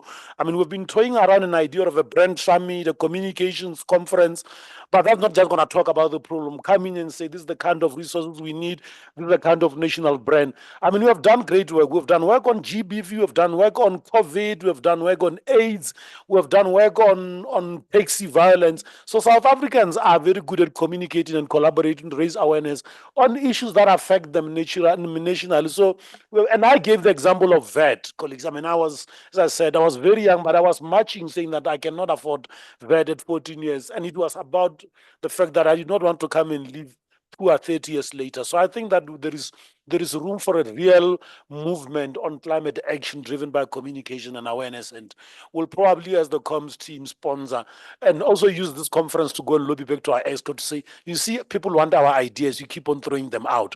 So thanks for that feedback. But with that, let me call on Steve to give us the mitigation detail, and then we'll take the working tea break and then come and do climate finance. Vovla, come through. You know, Volvala, it's for Steve over in the township. Thank you. Thanks, Blessing. Thanks, everyone. Sure, what a great conversation. And I think what I particularly like about it is that we're starting to move to the next phase. So how we've been thinking about this is this first phase is around us sharing with you what the science is saying, answering some of your questions. And the next phase is going to be meeting with you again to hear much more about the kinds of things that we should be including in an NDC. And there are really concrete suggestions coming out already, improving communications, getting reach and accessible information in the right languages and the right formats to people who need to participate in these decisions. I really like these 3 points that Reverend Nash put out, standing in solidarity with young people. I don't know if you've seen the youth through SAIA have put out a youth statement on the COP. It's very good. It's worth reading. I think this idea of heat and injustice points to an action that we can take, and it's firmly an adaptation response. If we plant trees in communities that don't have kind of tree cover, those you reduce the temperature, you reduce heat stress, you reduce those kinds of impacts. That's something concrete that we can do, and we need lots of those things. And then the last point actually speaks to disaster response. And I think that the faith community in general is a really good partner, both in the communication side, getting information to people, but also to this idea of how do we help people when disaster does strike. So, I mean, these are really great things, and so we really appreciate your input. And I mean, I think one of the advantages of the faith community in general is your ability to tell stories and parables and metaphor. So one of our commissioners is a lay pastor, and he's just so good at making these metaphors, telling a little story, and it really helps. And so I guess why I'm saying that is we would appreciate your help in how we frame these things, particularly for someone like me who likes my charts and my equations, putting that in a way that's accessible to more people. I probably need a little bit of help on that, as you're about to see. So just a kind of recap of where we are, right? The NDCs are important because they're setting the goal for the country. And if we set that goal wrong, we go in the wrong direction. Right. And so this is an opportunity for us to forge some kind of consensus around the goals that we set. And so we need your participation in setting those goals. We mentioned that it's got to cover adaptation, mitigation, and means of implementation. And we're already seeing how difficult those boundaries are. What's mitigation? What's adaptation? Some things are both things. And I also wanted to raise, in response to many of the questions and comments that we've received so far, is the overarching drive of the PCC is the just transition.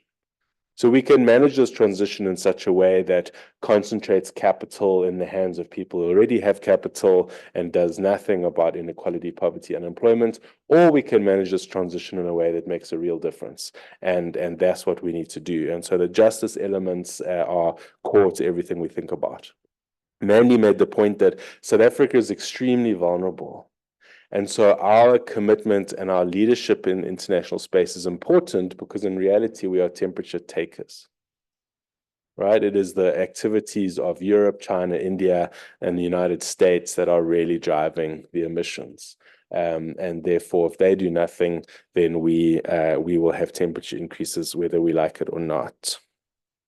That also means, and to Reverend Nash's question, there is a certain amount of temperature increase locked in. which means there is a certain amount of adaptation measures and change that we need to make anyway. And so thinking about those adaptation measures as the existing temperature increases require of us is really important.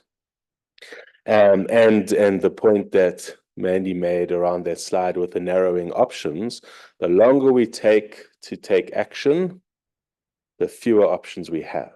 So we need to act now. Okay, and so what is the one way that we can avoid global emission temperature increases? Reduce our emissions. And that's what mitigation is all about. And so I'll answer some of the questions as we go along, particularly on how we're doing and where are we going and what temperature increases we're heading for as we go through this. So I want to just raise this idea of the global stock take. So remember, the NDCs run in lockstep with the global stock take, and the global stock take is an international assessment of how are we doing. Right? And the reality is that we're not doing so well. We are headed towards a temperature increase of 2.1 to 2.8 degrees if we implement the existing NDCs. If we fail to implement the NDCs, it will be higher than that. So that's the bad news. Now remember, South Africa warms at twice the rate of the global average. So if it's 2.1 to 2.8, we're heading for 4 to 6 degrees locally. That's quite scary. The good news is that if we hadn't done what we've done in the last 10 years or so, the temperature increase would have been at least 1 degree higher than it is now. So the things that we are doing are making a difference. It is cooler than it would otherwise have been, but not a big enough difference to avoid the worst of climate change. And so this idea that we have to be more ambitious and more action sooner is really important to the idea of mitigation. So there's a huge gap. So specifically to the question of, have we permanently crossed the 1.5 degree threshold? The thinking is not yet. So if you think about the temperature increases, they kind of have a zigzag line. Right? And we are currently in the up part of the zigzag, and we will come back down again, potentially below. But what is interesting is the last year or so where the global average temperature has been above 1.5 degrees is kind of an interesting experiment. And you will have seen all the flooding and the wildfires and the hurricanes and so on, and it's not been a good year. Right. And so we want to avoid that. We want to stay, it kind of shows us why we shouldn't be going above 1.5 degrees. Is it possible to bring that back down permanently? It is. Is it likely? It is not. Right, that's kind of the space that we're in. And so that's why we're seeing those posters up in Baku, people basically saying, look, we're now at a point where staying below 1.5 degrees is very difficult and we have to keep it in reach. But it's kind of unlikely, if we're honest, particularly if we think about the fact that America have just elected Donald Trump as their next president, and he will try to return to fossil fuels, although it's questionable to whether the economics will allow him. So the global stock take identified a whole bunch of things that we can do. And so that bottom part of the slide, we can triple renewable energy, we can double energy efficiency. There are a whole bunch of things that we can do. And the question then is, how do we do them? When do we do them?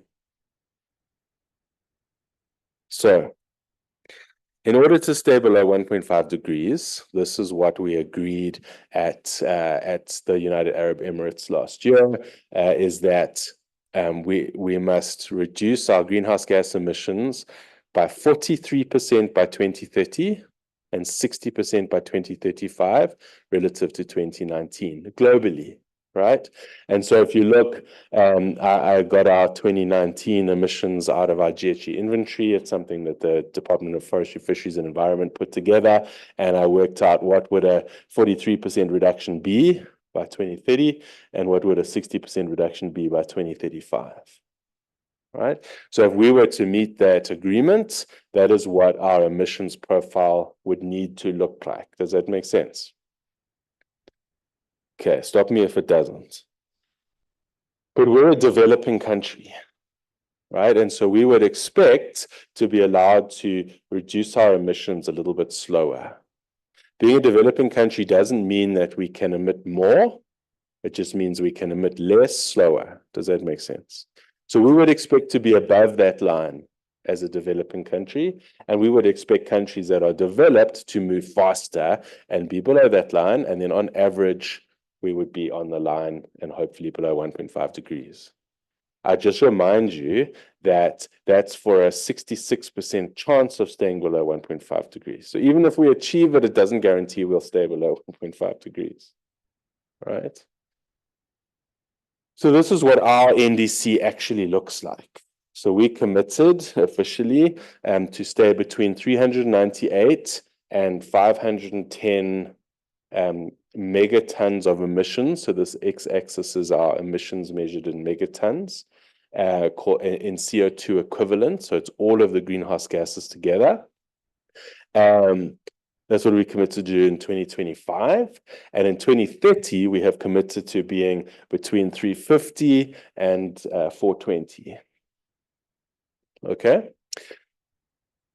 So how are we doing is the question. 2 months to 2025. Where are we? And so we will be comfortably in this 2025 range. Our current emissions are somewhere around 450. 450, am I reading that properly? 450. And so we are in that range for 2025, right? But it was quite a wide range.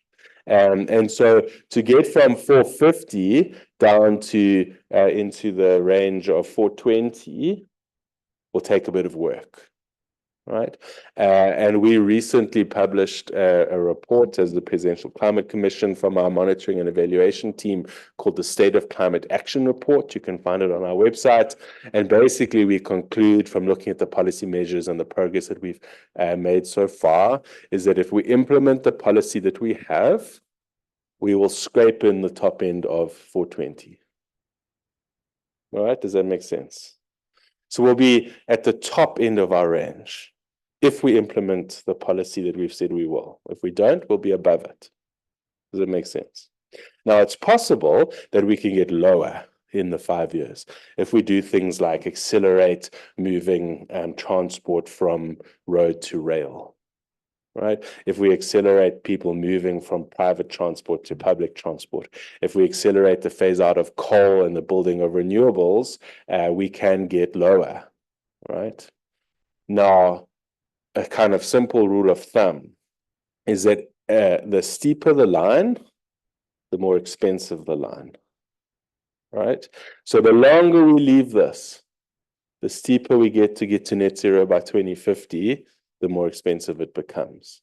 And in fact, the South African Reserve Bank published a paper on this recently, basically saying we need to manage our emissions now so that we don't put ourselves in that impossible situation of having a very steep line. Okay, does it kind of make sense? And so if we were to think about these goals, right? So if we get into the 420 end, it's steeper for us to get to net zero, slightly more expensive. If we get in the bottom end, it might cost us more now, but over time it will cost us less. And these are some of the big debates about the pace at which we need to transition. The goal is net zero by 2050, and just pointing out, you'll see that that's not at absolute zero because it's net zero. There are some emissions in there that we hope to be taken out using natural systems if we manage our soils better, if we manage our forests and trees better. There are some emissions in there that are not carbon. Remember I said at the beginning, some of them are CO2, some of them are methane. So there's still some methane emissions in there. And there's still some CO2, some carbon dioxide in there from processes that we don't yet know how to decarbonize. For example, cement. So that's kind of the picture. So if we want to get from 420 to net zero, and we just do straight lines, right? We're just now conceptualizing. Obviously, straight lines is not the most scientifically accurate way of determining the next NDC. But if we just drew a straight line from our current commitments to our net zero commitment, you will see that our 2035 commitments will have to be somewhere around 280 to 320. 3. Yeah. Does that make sense? If we do straight lines.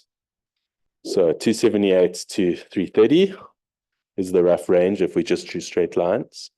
But this is what the models tend to look like. So when we run economic and energy models in South Africa, they tend to draw emissions curves like this. So they're not straight lines. And you'll remember that chart of gray and blue lines that I put up right at the beginning also had that same shape, right? We have to reduce our emissions now in order to be able to get to net zero. And so we have these steeper declines, and typically between 2030 and 2040. And in the UN talk, it's called the decade of action. We have to take action this decade in order for us to meet our net zero goals in the longer term. And so the straight line, right, would suggest that it's a bit of a high estimate, right? The models are saying you would go slightly lower. Does that make sense? Okay, good. So this is what all of the different models are saying. So we went and looked, there are a couple of different models that have looked at how we might meet our net zero goals in South Africa.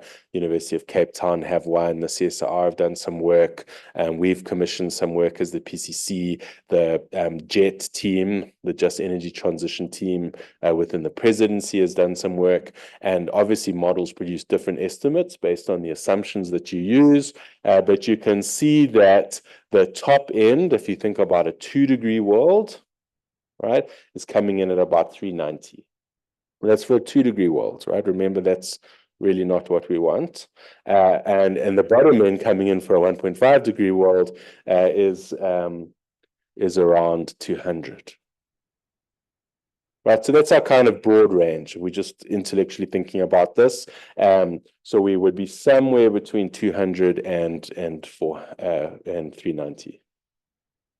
Okay, but most of the models are coming in at around 280, somewhere around there, as a reasonable 1.5 range. So that's this kind of cluster here, which kind of aligns with this bottom end there.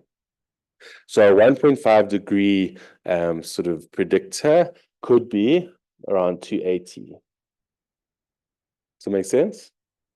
And so this just gives us a kind of way of framing what these emissions might be.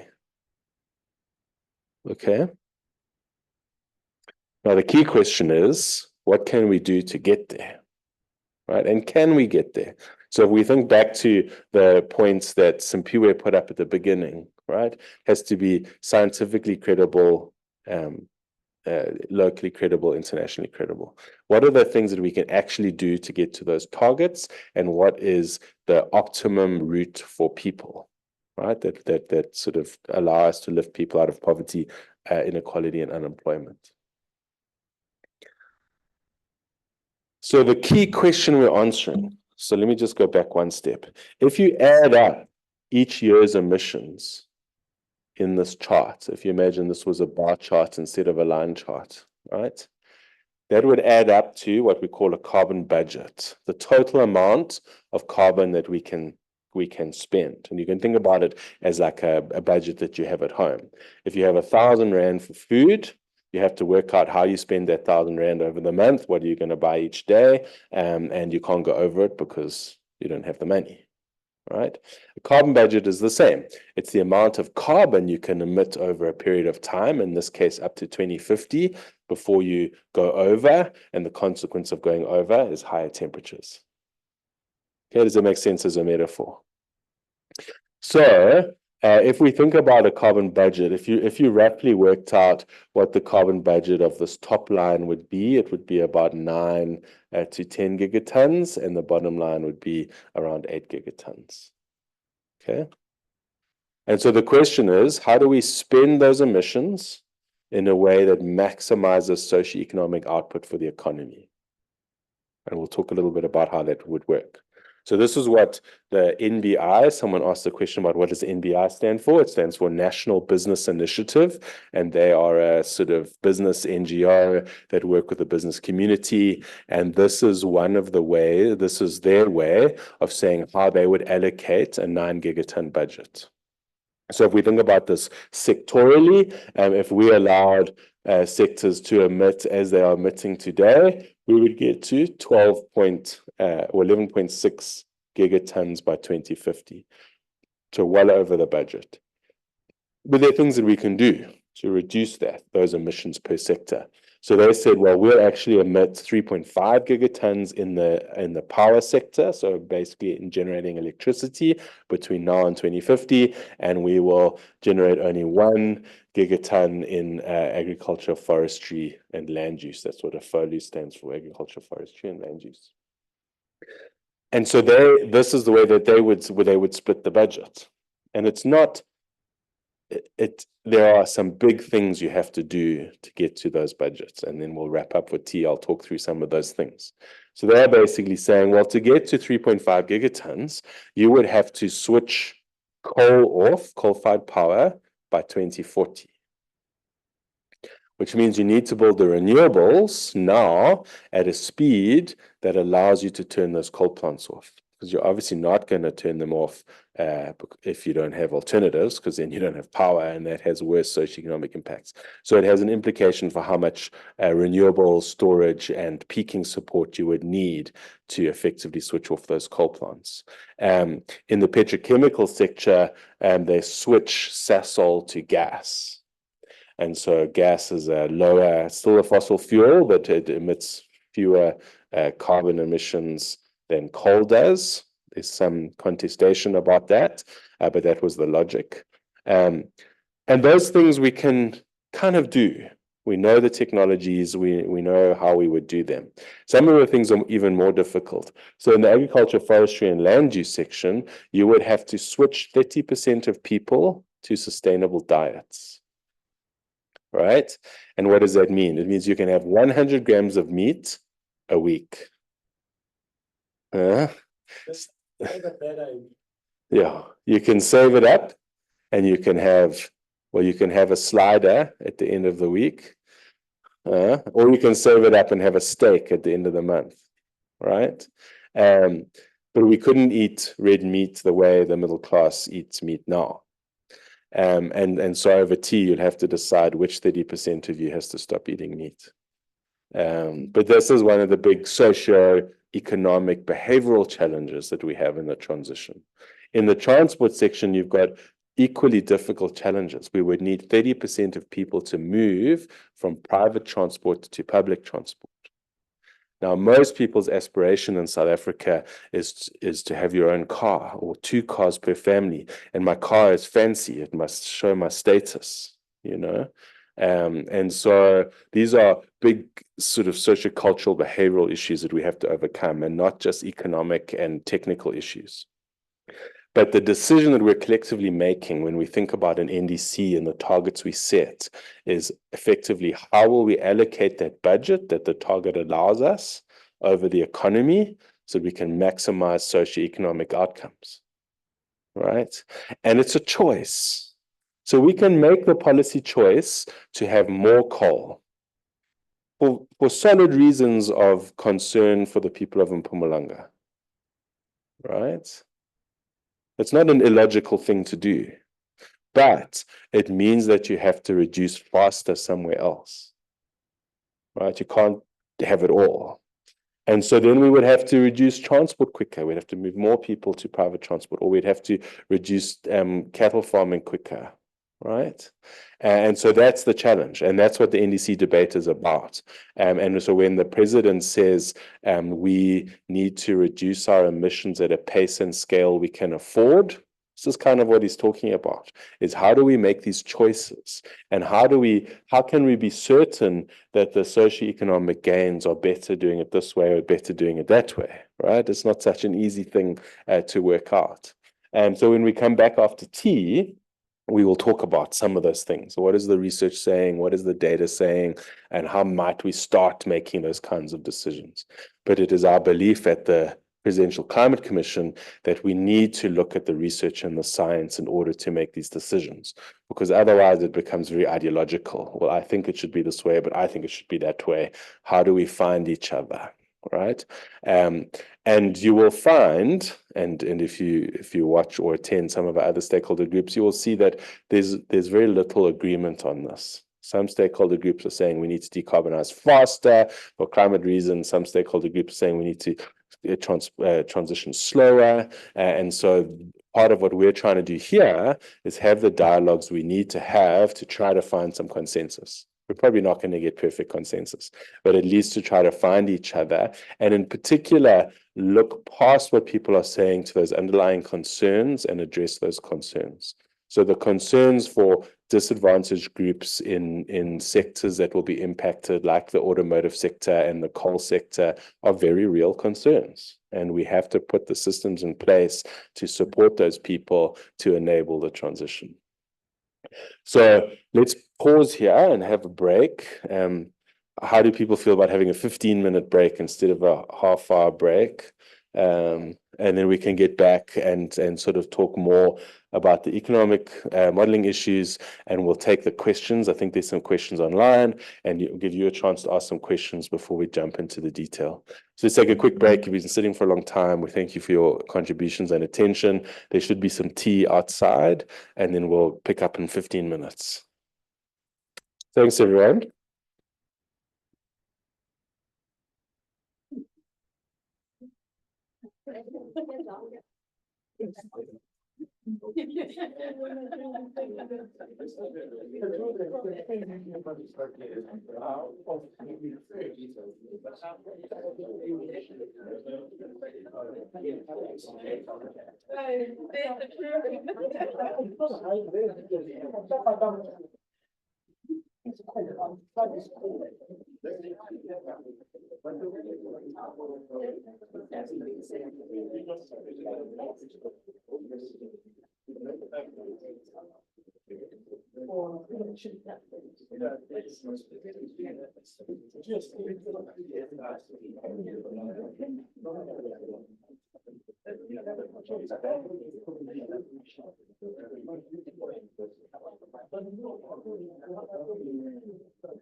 Yes, that's actually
Okay, shall we get going?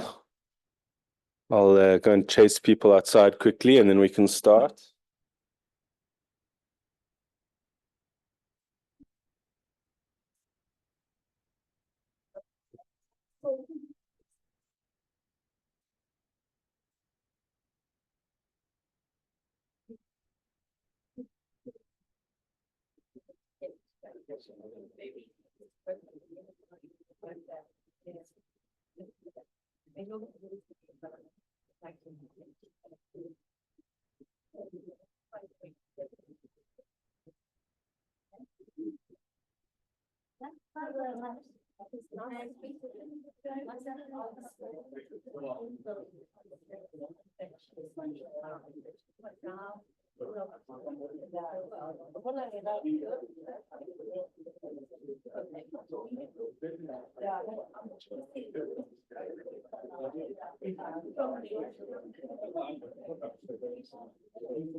Yeah.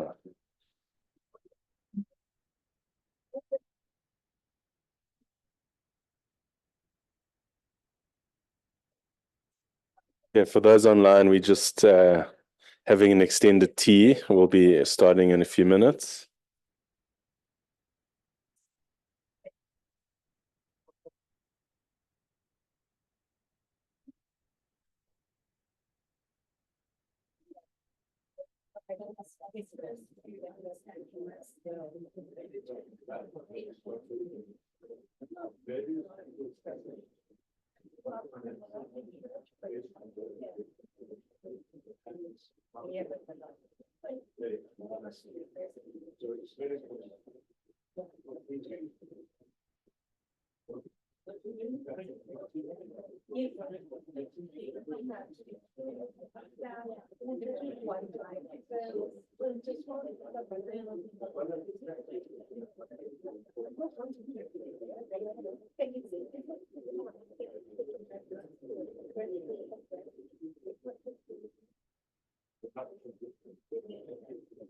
Okay, I'm going to get started as people come in. I'm conscious that there are people online. So we had a couple of questions during the break online, and one of them was around effectively thinking about tree planting and biological solutions like speckworm. So some of you might have heard of speckworm. It's a very carbon absorptive indigenous plant that people use that grows in the sort of Karoo area. And people kind of think about solutions. Well, if we can't curb our emissions, can we plant products that absorb carbon over time, and that can take emissions out of the atmosphere, and therefore we need to emit less. Now, the challenge with that is it does take some emissions out, but we're talking very small numbers. So there is a little bit of debate in South Africa about the amount of carbon that plants and our natural ecosystems can remove, and the debate is that somewhere in the range of 10 to 60 megatons. right? That's all plants and all natural ecosystems together. And if you think about Eskom's emissions are roughly 200 megatons a year. So it's a very small component of our net emissions, although very important, particularly when you get to the closer to 2050 and there are those emissions that you struggle to get out of the atmosphere. And of course, we must remember that any natural emission sequestration has to be over and above what that system would have removed from the atmosphere anyway, right? So tree planting and speckworm planting is something, every little bit helps, but it's not the solution. And there are also some very big complications around tree planting in particular, because you tend to be replacing one ecosystem with another. And that has different impacts. So if you plant trees that used to be grassland, well, then grasslands are at risk, water catchments are at risk, those kinds of species that lived in the grasslands are at risk. There's a further component that trees planted outside of the tropics increase the amount of light reflected into the atmosphere or the amount of heat reflected in the atmosphere. And so a lot of studies actually show that planting trees outside of the tropics, and so we're not talking about halting deforestation here, that's important, actually increases the temperature, not decreases the temperature. So things like the Great Green Wall that you hear about, planting trees across the Sahel, that is likely to cause temperature increase. Now, of course, trees have other benefits. So the example of planting trees in cities and in communities, they can provide food, they can provide space for nature, they reduce the heat island effect, so they reduce heat in specific locations. Those are important things. But tree planting in South Africa is not a big solution for climate change as a whole. I'm not saying that it doesn't have other benefits. So that's one of the sort of key things to think about. So we as the PCC are actually planning on an event, hopefully sometime in December, that will talk about these issues of natural ecosystem and how they remove carbon from the atmosphere and what are our options to remove carbon from the atmosphere using chemical and other approaches. There was one other question online that Simpiwe will just quickly share with us. We've got two hands online, Okay. and we've got questions. So I'm gonna let it was Lufono and Reverend Rachel Mash to actually ask the questions, and then after that I'll raise the questions that were in the comments. So Sure. Lufono and Reverend, please come in.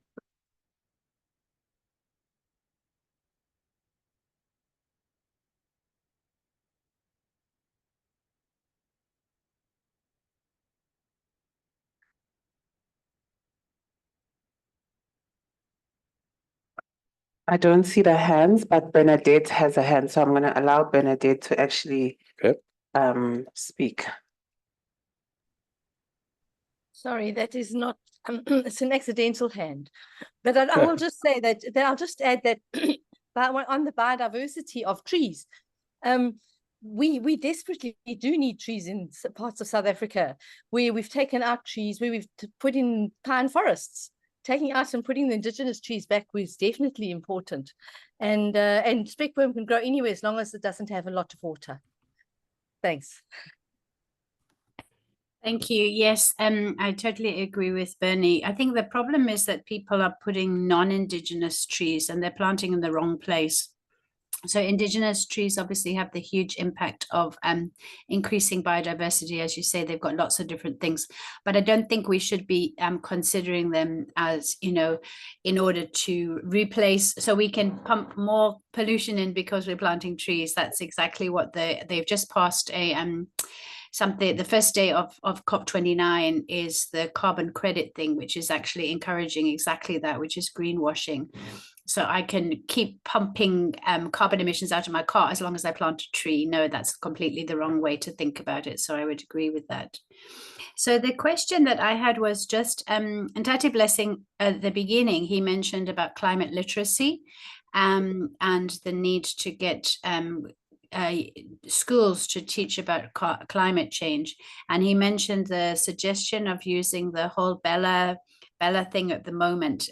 What would it take? How could schools be encouraged or mandated to have climate literacy? Thank you. And I think there was one more question in the chat. Yes, there's a couple of questions from Lufono. There's a comment about agreeing to accelerate the implementation of energy efficient transport. And so the question is really, how are we addressing issues around safety with PRASA, and how are we addressing industrial logistics and manufacturing contributions to the carbon emissions? There's also another comment that says, if we fail to achieve targets and end up with unsustainable levels of global warming, what would that mean for the global south and marginalized economies? And then the other question is, between the just transition and adoption of renewable energy technology, does the PCC have an idea or an indication of which energy we are intending or have adopted as a national strategy to reduce greenhouse gas emissions and other greenhouse gases? I think there was a question on the IRP. Thank you for that. So the question on the IRP is, what needs to be done to take new coal out of the IRP? Okay, cool. So I mean, on this idea of climate literacy, there are a whole bunch of places that climate literacy has to happen. Schools are important. I think that generally, if I look at what my kids get taught, schools are doing okay. We could do better. But there are huge swaths of society where it's not clear how we interact with people, right? And in particular, the poor and marginalized. It's very difficult to reach them in a session like this, which we've already discussed. We need some other approach. And so I think kind of a large-scale partnership is very important. So one of the reasons we're excited about talking to the faith community is you have better reach than we do into communities, because you live in those communities and you're working with those communities and you care for those communities. And so can we support you in helping to develop messaging? One of the bigger challenges that we've talked about already is, how do we simplify the message to make it more accessible? That's an interesting challenge. And I don't have the answers to any of these questions. We know that it needs to be done, and we're not going to solve it on our own as the Presidential Climate Commission. We're going to need to kind of attack this problem together. And the same applies for the schools. How do we get into schools? How do we develop curricula? Who's going to do that? These are kind of the kinds of big societal-wide projects that we should be thinking about including in the NDC. The kinds of recommendations that we want to make to government, better alignment on reaching poorer communities, better alignment on reaching schools and primary schools in particular. The other questions around energy and transport and safety also point to the need to coordinate on doing these things. So we can say that transitioning to from private transport to public transport, and in particular rail, is a very necessary step, but there are a whole bunch of things that have to happen to enable that, including safety for people and upgrading the rail network and so on. And so any solution that we propose, we do not propose glibly. There's a lot that has to happen, and it requires a huge amount of coordination to get it done. On the idea of energy mix and the IRP and so on, I mean, it comes back to the example that I made earlier. These are choices that we're making in society, and those choices are not very clear. So on one hand, you have some of the ESCOM plans point to rapidly rolling out renewables, whereas the IRP points to a slower rollout of renewables. And so we don't really have a unity on how we will develop our energy systems at this stage. And certainly if you attend a debate about electricity and electricity systems, you have a huge spectrum of people.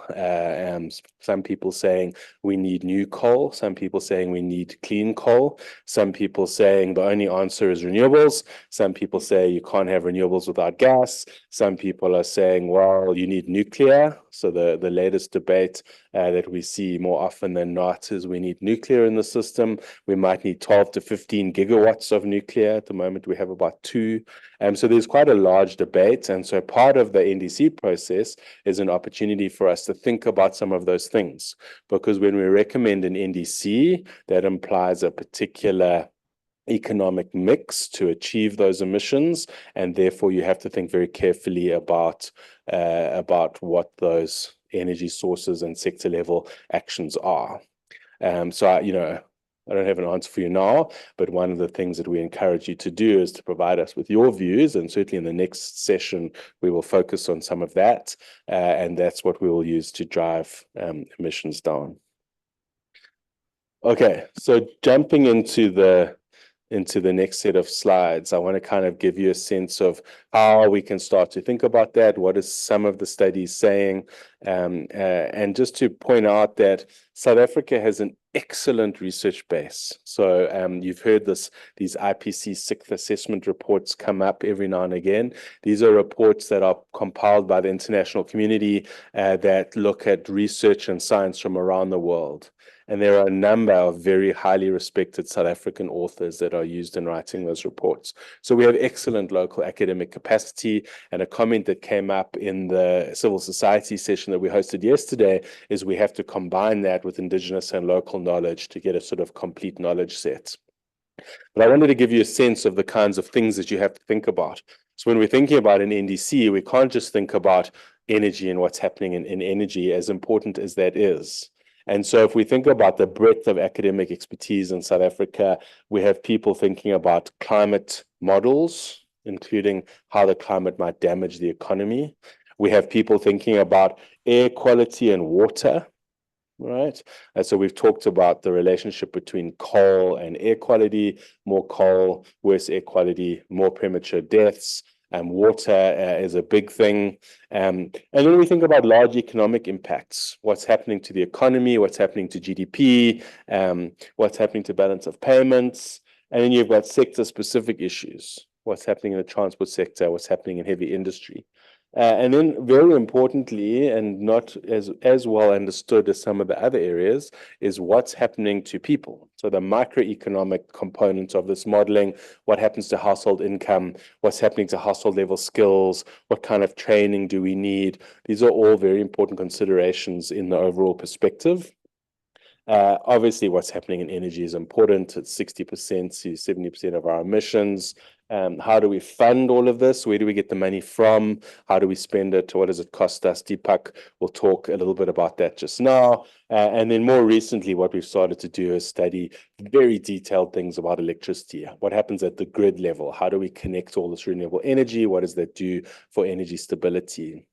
And I wanted to show you this just to say there's a lot of research that's going on that's informing how we at the PCC think about this. And it's not all the research. This is research that we have specifically commissioned. So every one of these kind of green, lighter green circles is work that we've commissioned with different universities around the country to try to answer specific questions and try to start making some of these linkages between these difficult things.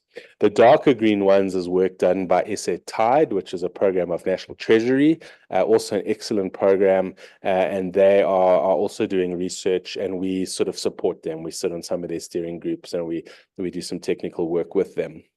And then finally, the National Planning Commission is also doing some work in this space. And all of these things kind of come together to give us the research that we use to make the kinds of decisions. So I'm not going to talk through all of the research that's been done today. I just wanted to give you a flavor of some of what we've thought about.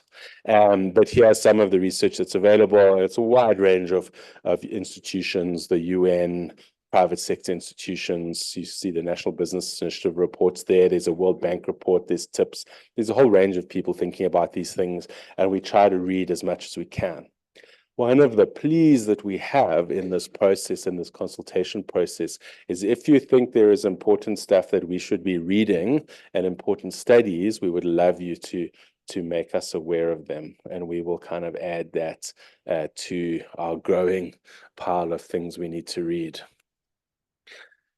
So this is one study that I wanted to share with you. It's a study that we did with the University of Cape Town, and we think about how we develop in two worlds, right? So I mentioned earlier that we as South Africa are temperature takers, right? What happens in the rest of the world drives what happens to us. And so we thought about the modeling in two worlds. What happens if the world moves faster, world A?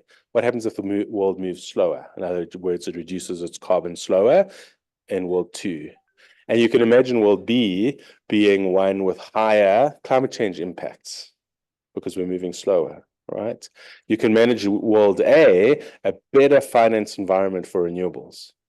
More people are building renewables, economies of scale are there, financiers understand it better, there's more capital available to build renewables. And so those kinds of global things will affect what the models say. And then we created a whole bunch of different ways of thinking about this, questions we want to ask. What if we have high levels of energy efficiency? What if we don't? What if we have high access to climate finance? What if we don't? What if we have a high carbon tax? What if we don't? How do we think about the different carbon budgets? Remember, we talked about the carbon budgets earlier as a good way of thinking about what we have to allocate across the economy. And you can switch these things on and off to create different model outputs. Does that make sense? And test different things. Now, what I want to show you next is the worst slide in my deck. It's very complicated, but let's have a go. What this is, every one of these dots on the chart, on the left-hand side, you've got growth in GDP per capita, so the amount of GDP per person in the country and how it grows. And then on the bottom axis, you've got the carbon budget, right? So the bigger the carbon budget, the more carbon you emit, the smaller the carbon budget, the less carbon you emit, right? And what's important to note is a couple of things. In all of the scenarios, GDP grows because you're investing in the economy. Whether you invest in more coal, whether you invest in renewables, that has a positive impact on the economy, right? But what is important to note is that at a certain point, you get no more GDP growth, right? And that number is roughly around 10 gigatons. So anything above 10 gigatons, you get no GDP return. You get no economic return. So when we were thinking about that earlier question is, how do we allocate the carbon budget in a way that maximizes socioeconomic outcomes? We wouldn't have a budget bigger than 10 gigatons. And you see, as you impose a bigger or a tighter carbon budget, so you allow less emissions, the carbon budget drops, but also the growth in GDP drops a little bit, right? And it intuitively makes a little bit of sense, right? You have to invest in something that requires a bit of stimulus. So, for example, one of the things that we have to try to do is get 750 to 1,000 to 1 million electric vehicles on the road by 2030. That is one of the things that will help us have a small carbon budget. Now, those of you who have bought a car, they're completely unaffordable. No one can afford an electric vehicle unless you're very wealthy. And so we would have to spend something, incentivize something in order for those electric vehicles to become affordable, and that will cost the economy something, but you will gain in lower emissions, right? Does that make sense? So you would expect the tougher the carbon budget, the lower the GDP growth. Making the point, though, that there is GDP growth, right? The other complication is that not everything is in the model, right? The model only considers a limited number of things. So if we think about a 10 gigaton budget, right? And so this is time on the axis and GDP per capita growth on the vertical axis. And so as you invest in the economy, you get GDP growth, right? What's not in there, right? What's not in the model? Trade impacts. So for example, the EU and the United Kingdom have banned the sale of the internal combustion engine in their local markets from 2035. Right? So you can't sell normal cars in those markets from 2035. Now, as you know, South Africa has a thriving car manufacturing industry here in Gauteng, in Durban, and in in Port Elizabeth, guess who we sell those cars to? The EU and the UK. 60% of our exports go to those markets, right? So what's not in the model is considerations like that. What if we just can't sell those cars anymore? So we could invest in manufacturing internal combustion engines, but if we have no market to sell them into, that won't cause any GDP growth, right? So there are other things that you have to think about.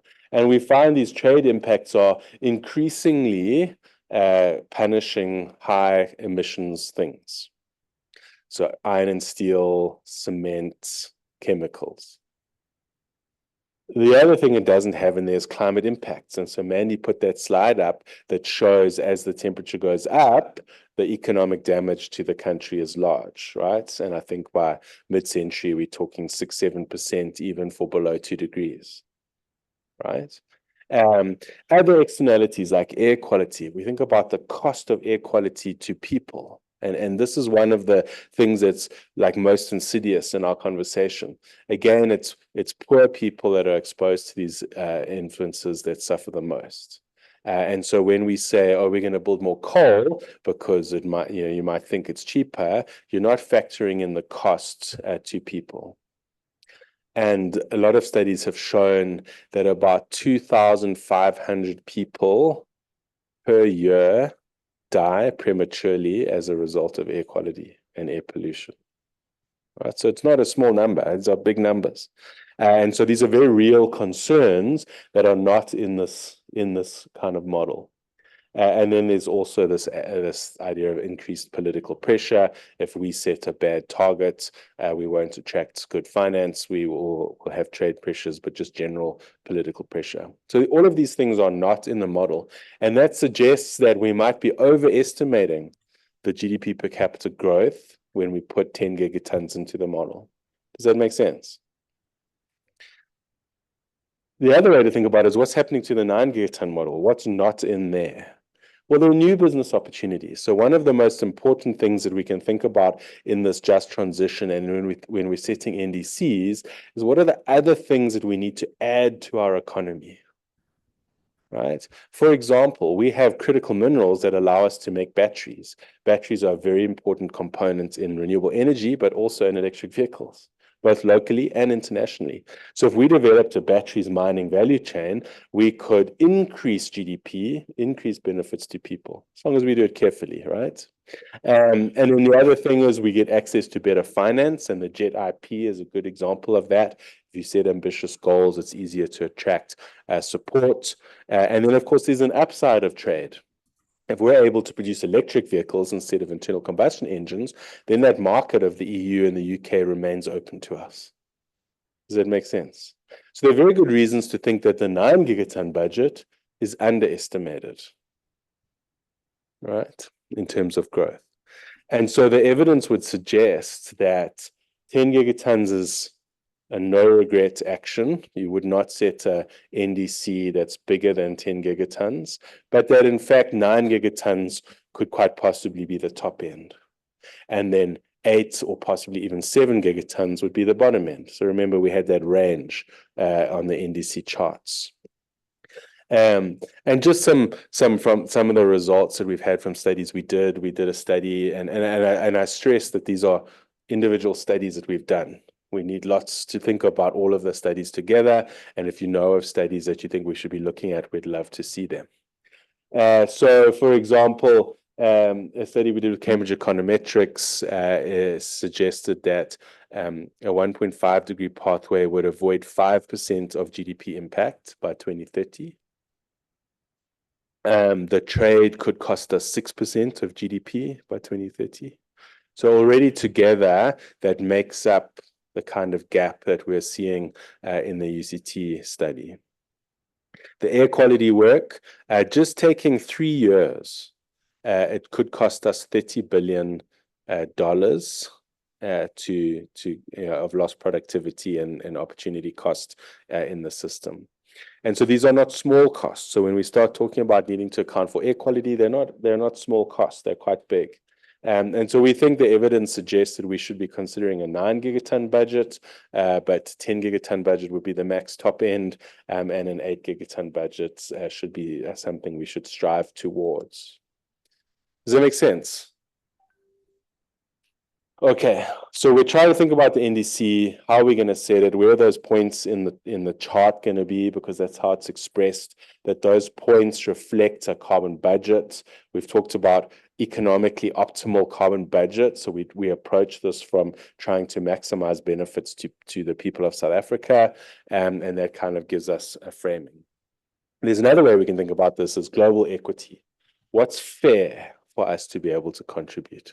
So I'm going to run through this relatively quickly. A lot of people think that because climate change, we're a developing economy, we should be allowed to increase our emissions. That's not the case. We are allowed to decrease our emissions more slowly than other countries.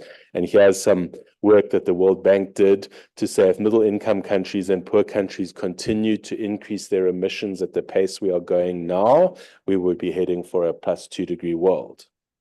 Right? So just to make the point that we still have to decrease our emissions, we can just decrease them slightly slower. Now, we've spoken about a carbon budget at a country level.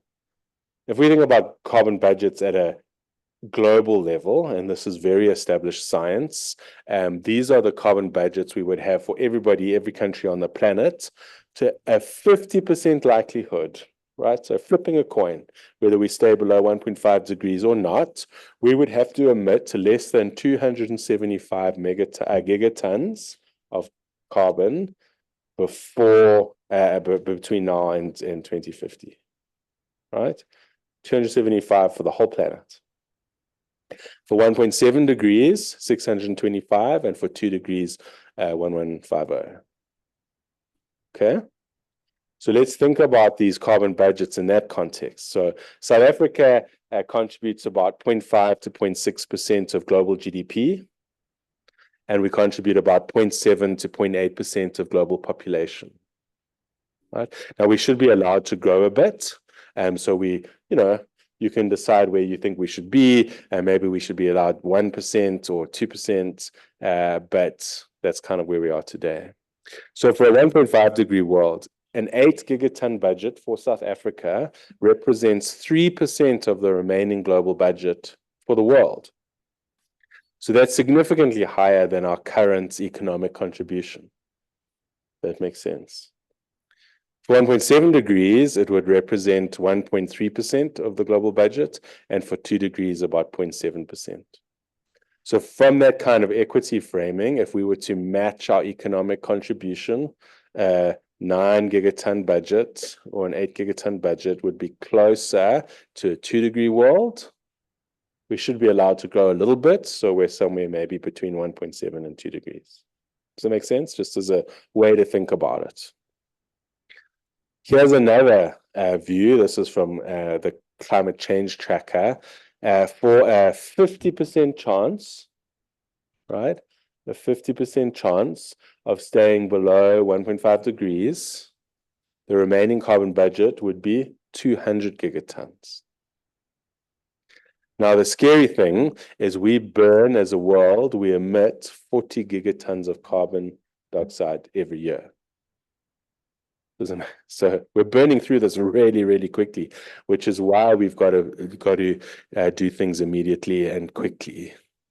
And so that's for a 50%. For a 66% chance, we want to increase our chance of staying below 1.5 degrees. So we have to reduce our emissions faster.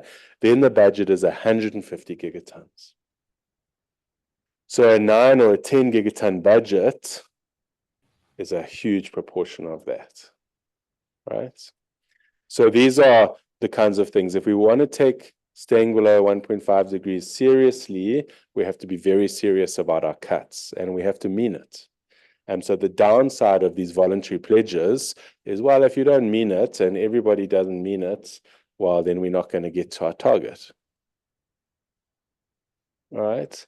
But of course, the flip side of credibility is we could set a target of 3 gigatons.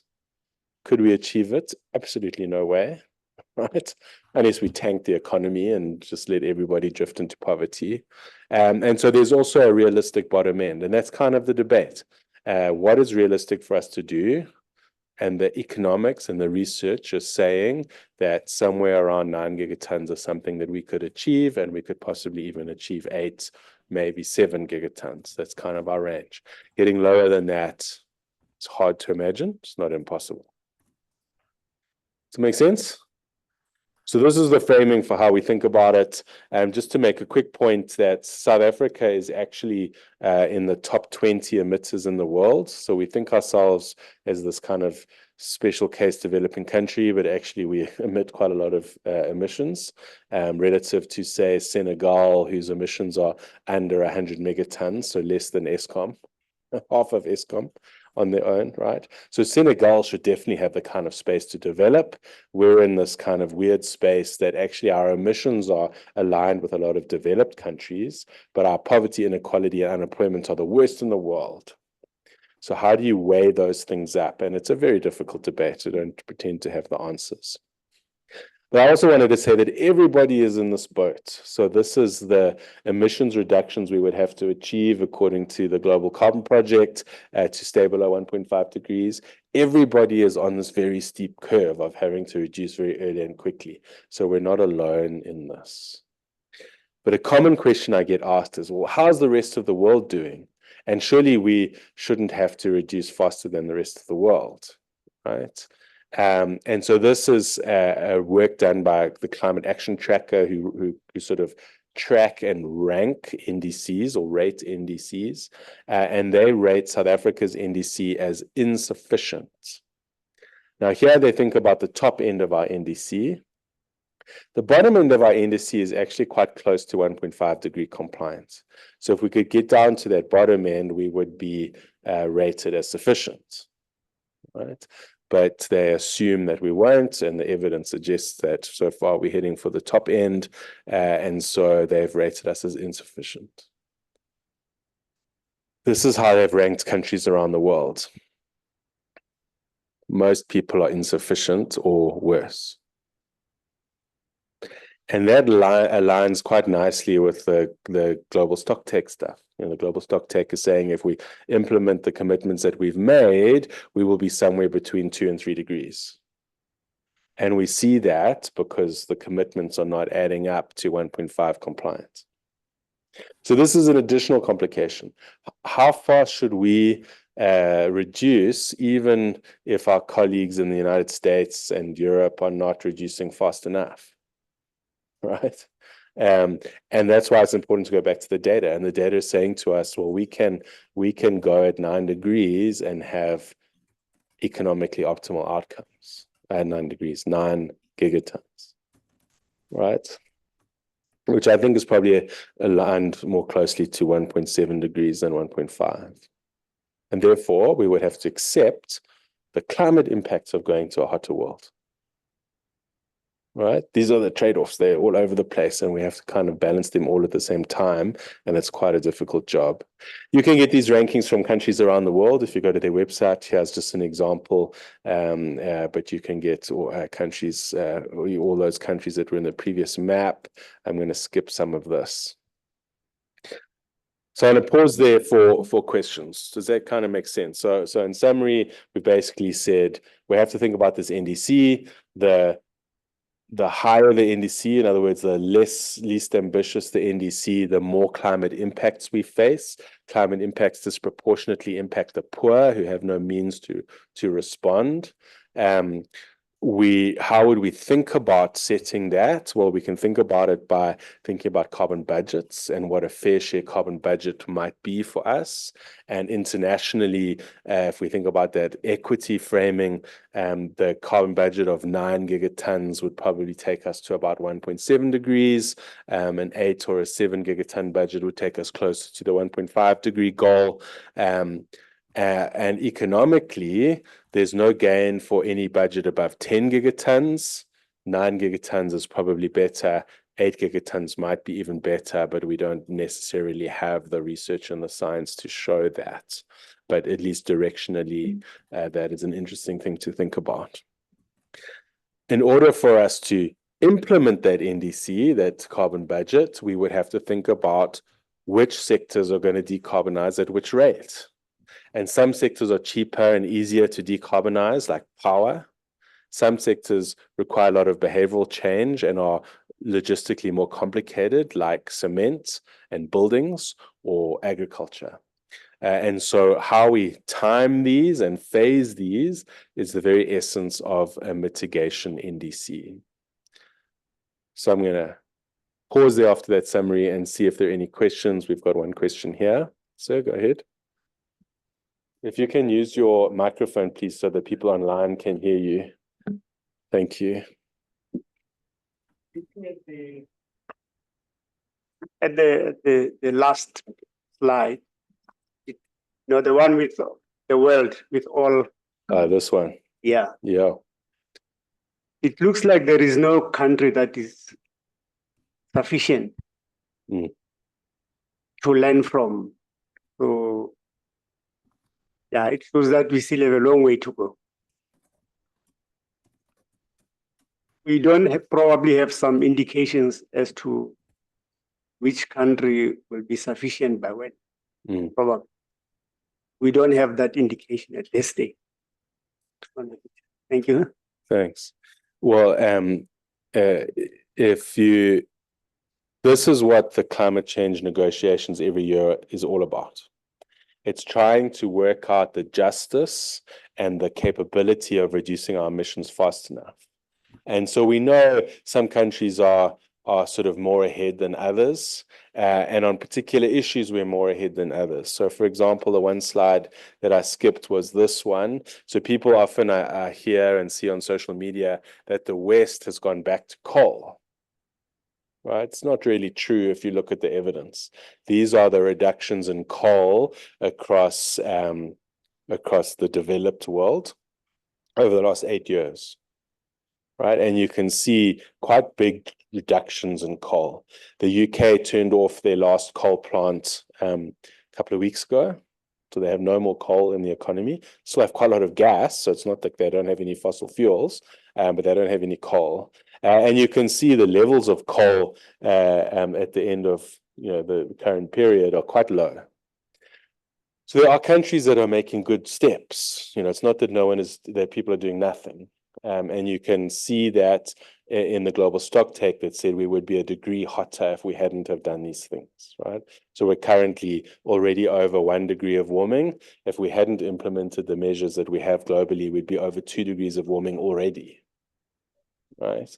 And so there's some progress. It's good news, but it's too slow. And so what we worry about is, can we stay below 1.8 degrees? I mean, as we discussed earlier, 1.5 degrees is still possible, and we should still aim for 1.5 degrees because every 1/10 of a degree counts. So people's kind of framing is often quite binary on this. Well, if we miss 1.5, then we must go for 2. No. If we miss 1.5, then we go for 1.6. If we miss 1.6, we go for 1.7. If we miss, and so on. So every 1/10 of a degree counts. We want to keep that level of temperature increase to as little as possible. And therefore, if we miss 1.5 degrees or not, doesn't really change the urgency of what we need to do, if that makes sense. But we are definitely moving too slow. That is a reasonable conclusion. Yeah. Simpiwe? Okay, we've got a couple of questions from Lufuno, but there's also a question from Anonymous. I'm going to start with it. Anonymous asks if these NDC contributions are seen as suggestions or law-abiding resolutions that companies would need to adhere to. Lufuno asks a question around increased technological developments and requisite data centers, and we need these technologies, but they're also these technologies require an enormous amount or level of energy, and this emits into the atmosphere. Are the NDCs and mitigation strategies incorporating this in the thinking and responding to this? And there's also the other question she asks is whether the NDCs and the low emissions development strategies address issues of green industrialization.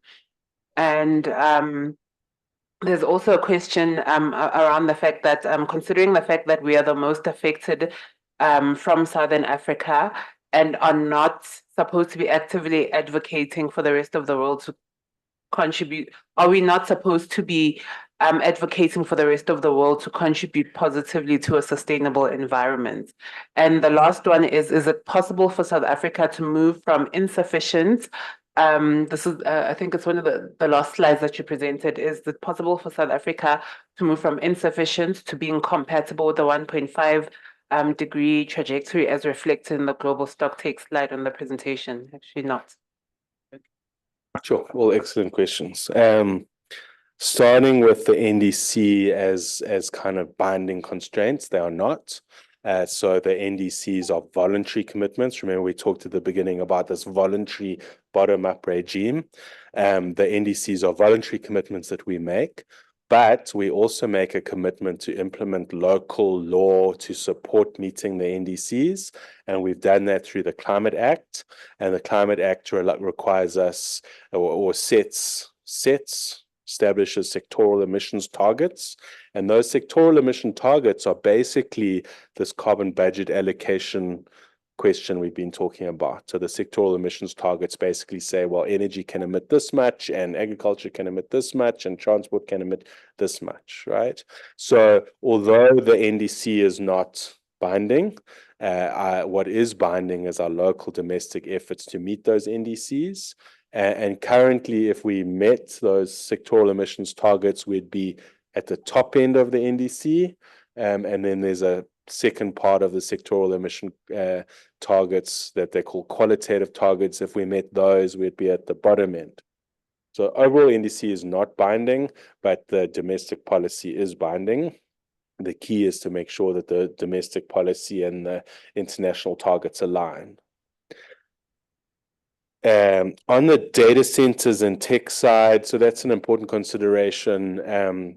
South Africa doesn't really have very much of that infrastructure at the moment, certainly not in the scale that you would have for an AI data center like you would Microsoft and Meta and so on are running in the US. And providing data to those centers is a big thing, but it's still not... It's a solvable problem in the context of all of the other problems that we have. And so you can run these data centers off international or national grids that are renewables dominated. There are some companies that are thinking about how do they secure energy supply for their AI centers.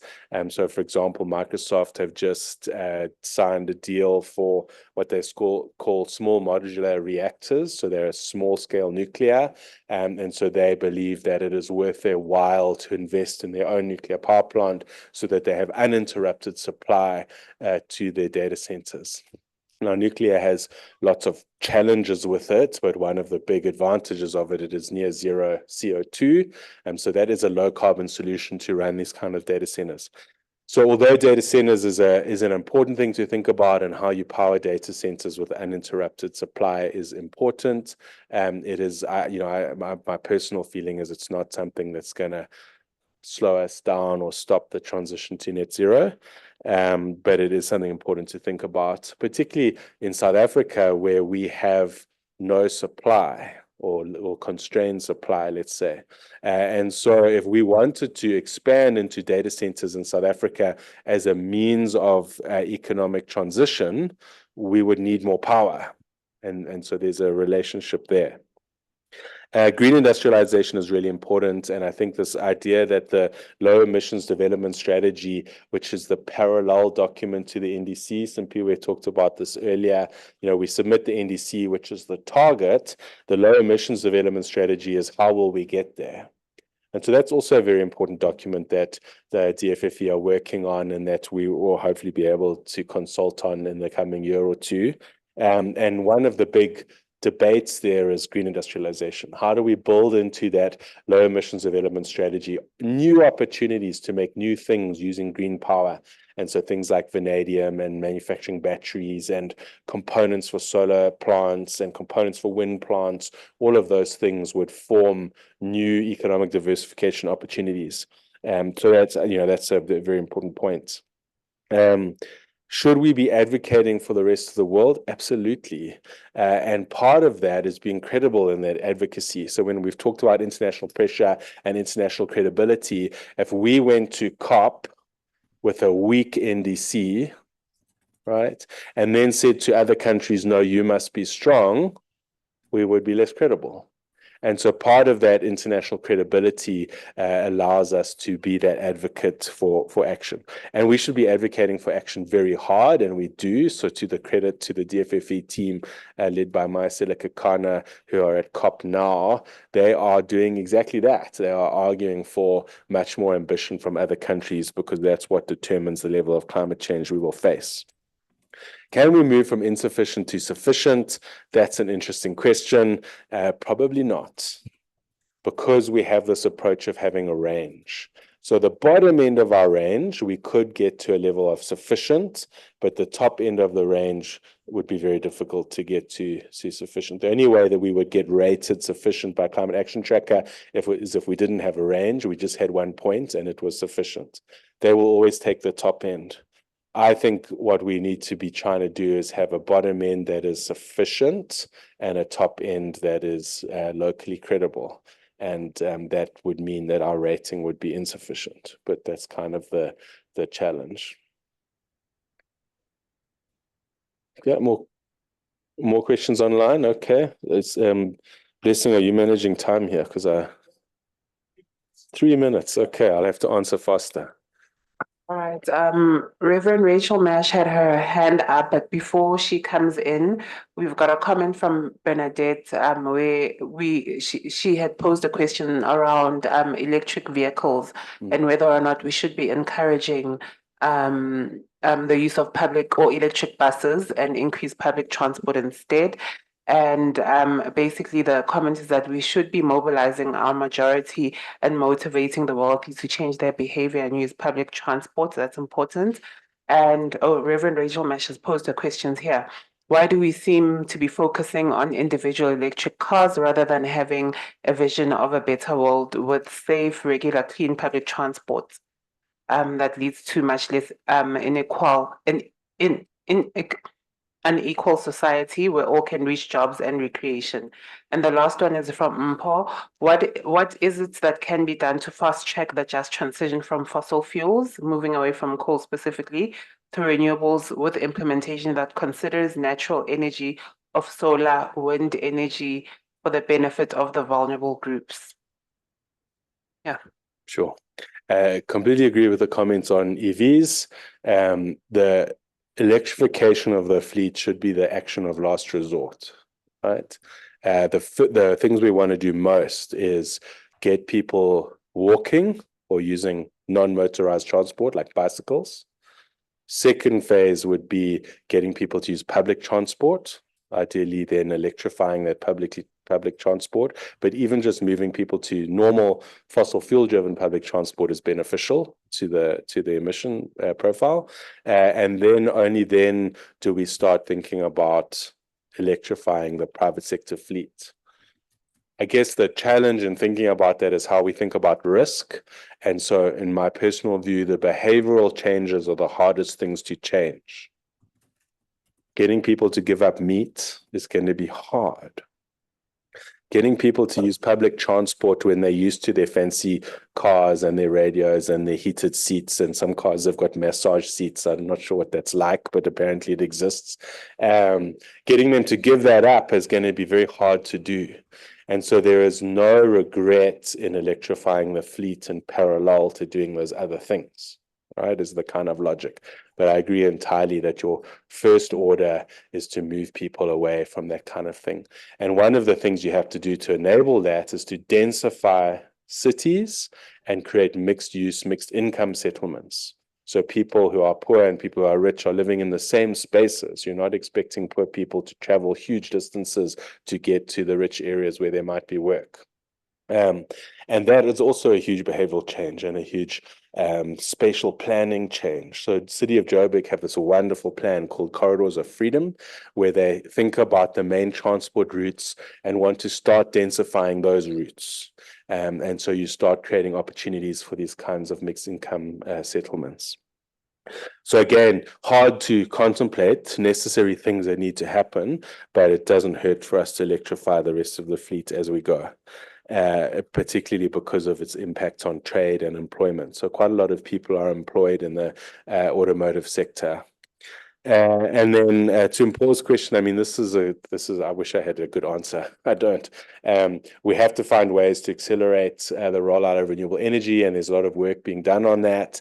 And then the PCC also has some work done by, we have another team. So you've met the comms team, the mitigation team, the adaptation team, and the climate finance team, or you're about to meet the climate finance team. There is also a team that looks at economic diversification and skills development. And one of the things that they are looking at is how do we encourage social ownership? So when we're building renewable energy plants, can they be owned by the community, and can the community benefit from the benefits of those plants, both getting power, but also revenue? And it's also one of these complicated behavioral change things. How do you transfer ownership to a community that has nothing? They don't have any capital, they can't buy it. And so, how do you transfer that ownership? So these are important questions we don't always have the answers to, but we are working on them. And I think I've now abused all my time. Can I take one more question? One more question at the back. Thank you. Thank you. I think the energy sector, we are a little getting somewhere than the transportation sector, because it's difficult to convince people to do park and ride when our transport services are so bad. Especially, I'm now speaking for Johannesburg because I'm based in Johannesburg. It's difficult to convince someone to not drive to work and use the bus when they are not on time. So behavioral changes are going to be a major issue in convincing the community to say, this is a system that works.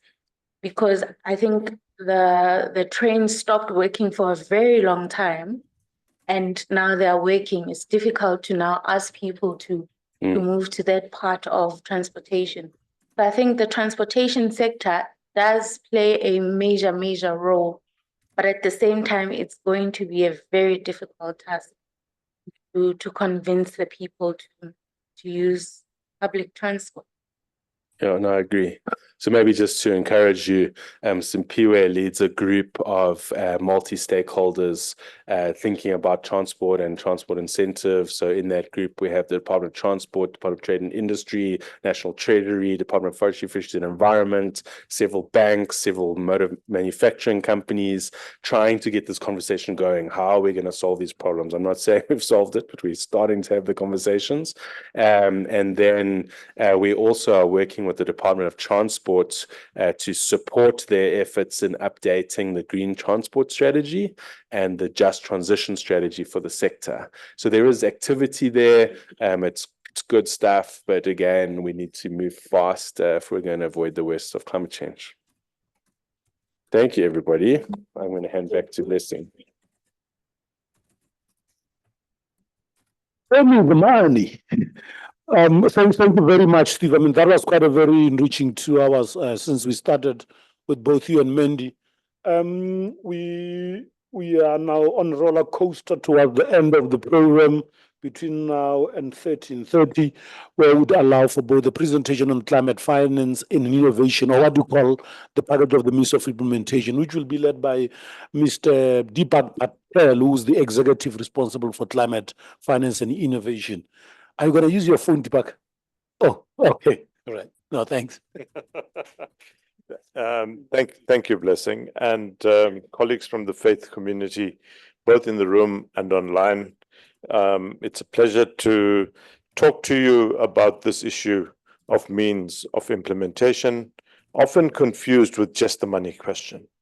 And I want to start off by perhaps reflecting on the 2021 amended NDC that we presented just prior to COP26 in Glasgow, and how in that NDC we enumerated the elements that make up in our case, the combination of adaptation and resilience as well as mitigation. And this is very important to understand for a couple of reasons. The world until then had considered NDCs to be only looking at the rate of decarbonization, and that is the reduction of CO2 equivalent emissions, which includes greenhouse gases that cause global warming. And South Africa, together with other developing countries, had for a long time been advocating for any of these transitions to not only be focused on mitigation as a means of decarbonizing and in that way arresting the process of global warming, but had also begun an argument, as I said, together with other developing countries, that these transitions needed to be all embracing of the socioeconomic impacts that would be felt by the countries, both as they transited to lower carbon economies, but also as they began to face the actual impacts of climate change. As Steve has mentioned, we are not going to avoid climate change. That is upon us already. And especially the developing world, where the most vulnerable from a socioeconomic point of view and from a livelihoods point of view actually reside, unless we do something to shield or to mitigate against the negative impacts of climate change, not only mitigation transition, but also climate change as it impacts in the spaces in which they live. To cut a long story short, the best methodologies that we had at that point in time allowed us to, based on some empirical evidence, make a case in our NDCs 2021, which dealt with the years 25 to 30. And we were able to then indicate what we believed at that time in the country, partly through consensus, but also partly through studying the investment requirements for various sectors. And you will see that even at that early stage, we had begun to look at adaptation and resilience in a nexus format. And that nexus speaks to water and food security, as well as energy and electricity security. And then, of course, we attempted at that point in time also to look at where the investments and financial need would be if we were to meet our decarbonization objectives. And those were largely mitigation. And as you can see, a large part of that is, in fact, with respect to the energy system or the electricity system moving from coal burning as a huge proportion of the mix to renewable energy ramping up as part of the mix. We also saw that even at that early stage, electric vehicles needed to be invested in, and Steve has spent some time talking about why we consider the electric vehicles from a motor manufacturing and assembly point of view to be critical to invest in, but also why we needed hybrid vehicles in large part, not only for individual car owners, but also for the passenger transport systems. And in that respect, we began to see the emergence of green mobility as an important sector that needed to be invested in. And this was in the NDC 2021, an estimate of what those needs would be. Through the COP process or the UNFCCC process, there is now an understanding of what means of implementation look like. And it is not only about money, but it is also about money accompanied by the technologies and in particular the intellectual property that is embedded in those technologies, and as we know, located in the developed world, needing to accompany that finance as we utilize those innovations, technologies, as well as intellectual property to undertake our own journey. And this is something that is not really talked about, but which is a clear and critical embedded part of the kind of means of implementation aspect that must accompany financing. And then, of course, capacity building and enabling environment. Some of that in the, in the global environment, but a lot of that within individual countries. And this is very important for us in South Africa as we look at what strides we've made since the NDC 2021 in ensuring that we have an ecosystem and a set of institutional capabilities that will allow us in a sustained and accelerating way to undertake our transition. This slide, I want to say, is in large part my personal perspective, because it does amount to quite a harsh critique of how we've done as a world and how through the multilateral process we have actually not lived up to both commitments as well as expectations. If we look at the pledge that was made by the developing world to assist the developed world to assist the developing world to undertake their transitions in 2016, they collectively pledged $100 billion per annum.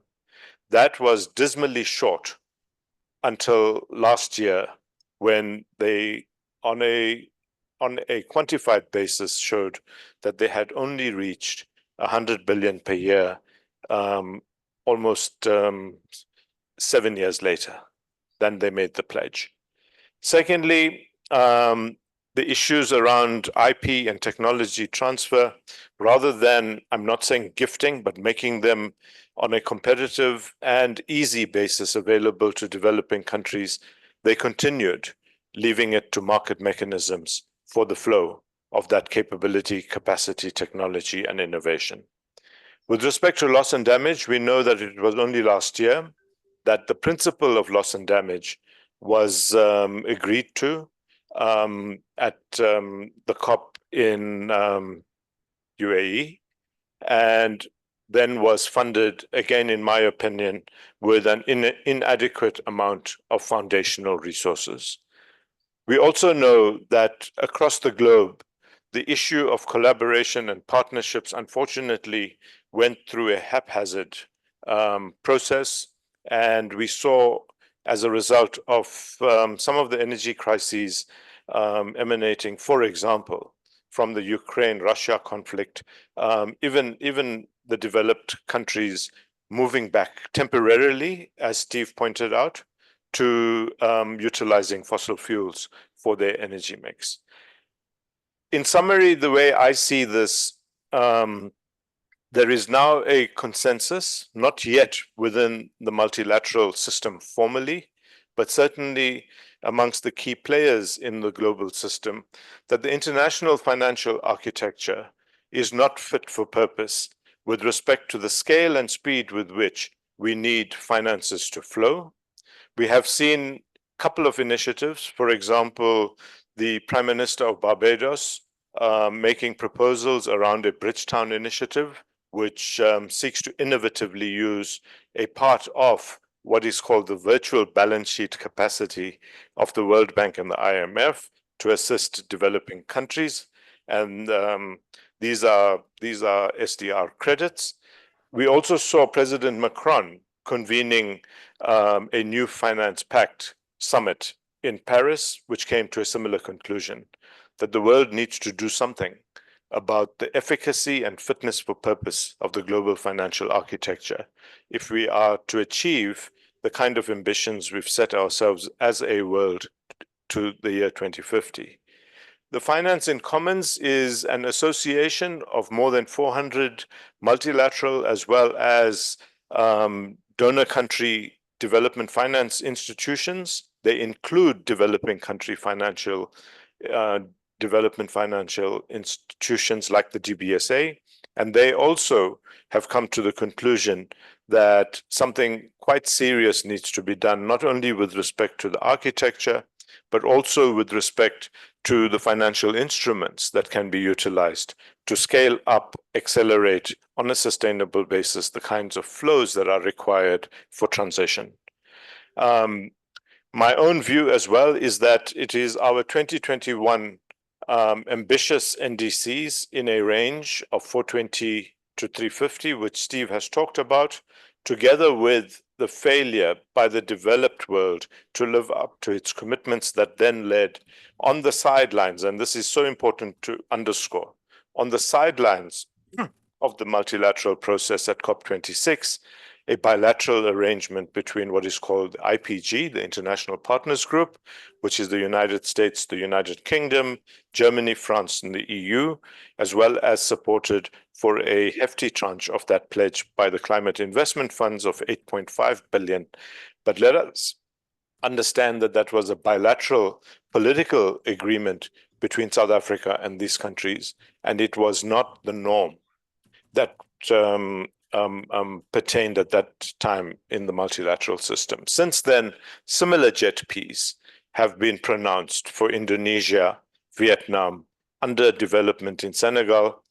But another interesting development is that there are some developing countries who have indicated that they need to develop their own transitional plans without influence by the developed world, and will then present this. And these countries include, but are not limited to, Colombia, Brazil, and India. So we're seeing a very interesting development where countries which are either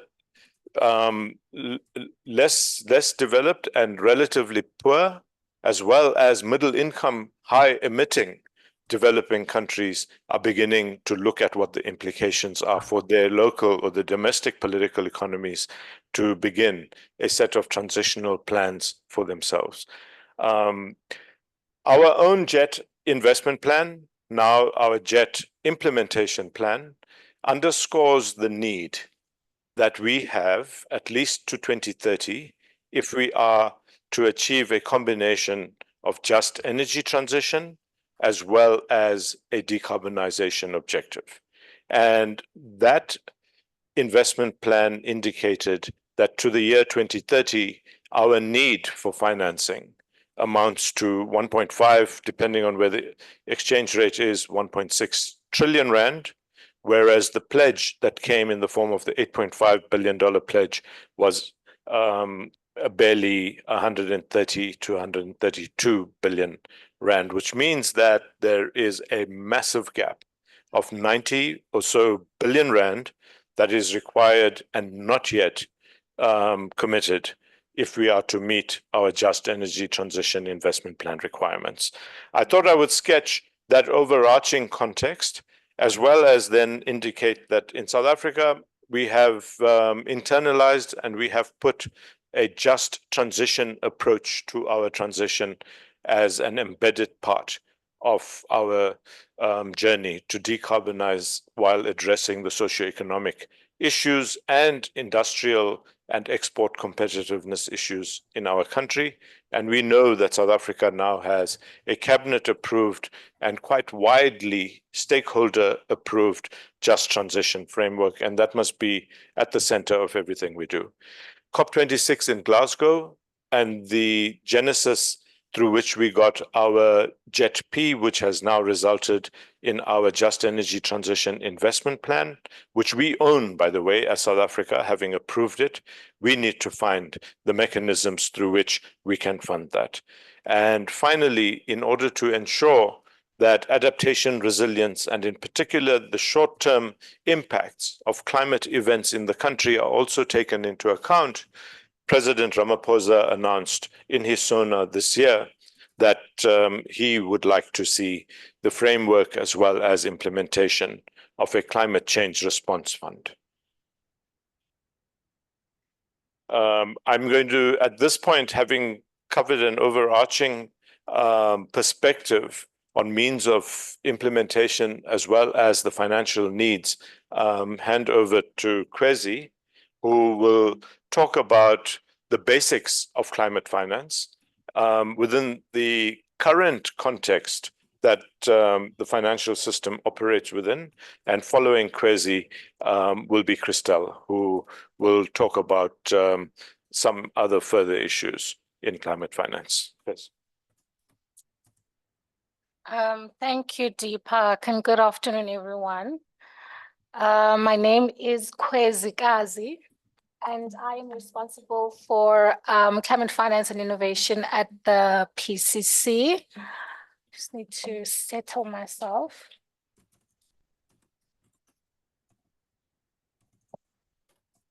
I thought it was important for us to firstly, maybe before going on about what needs to happen within the financial system, maybe just define what the financial system is.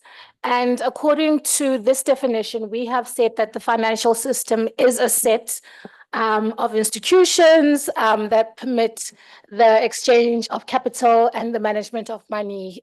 So here we're talking about really the rules and the practices that these particular actors use to determine which projects get financed, who finances these projects, and then lastly, what the terms of these financial deals are.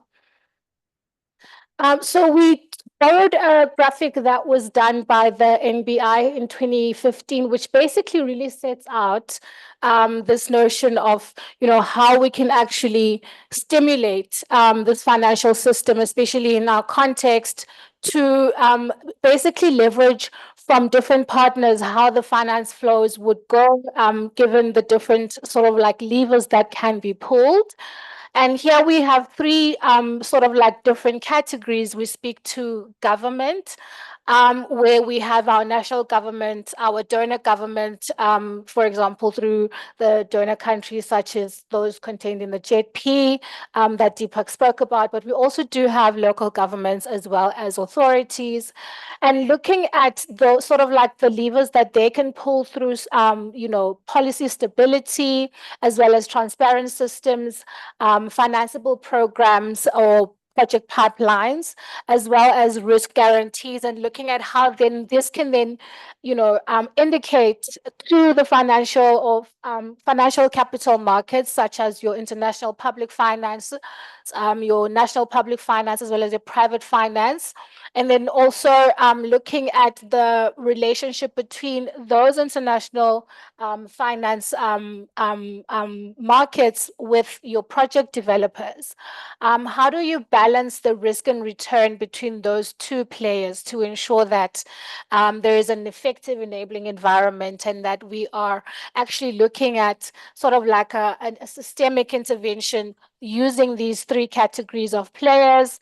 We also have between the government and the project developers, the levers that can be pulled there being policy clarity and stability from the side of government, filtering to those project developers, as well as things like incentives that would then have outcomes of skills sharing, as well as technology investment from the project developers back to government.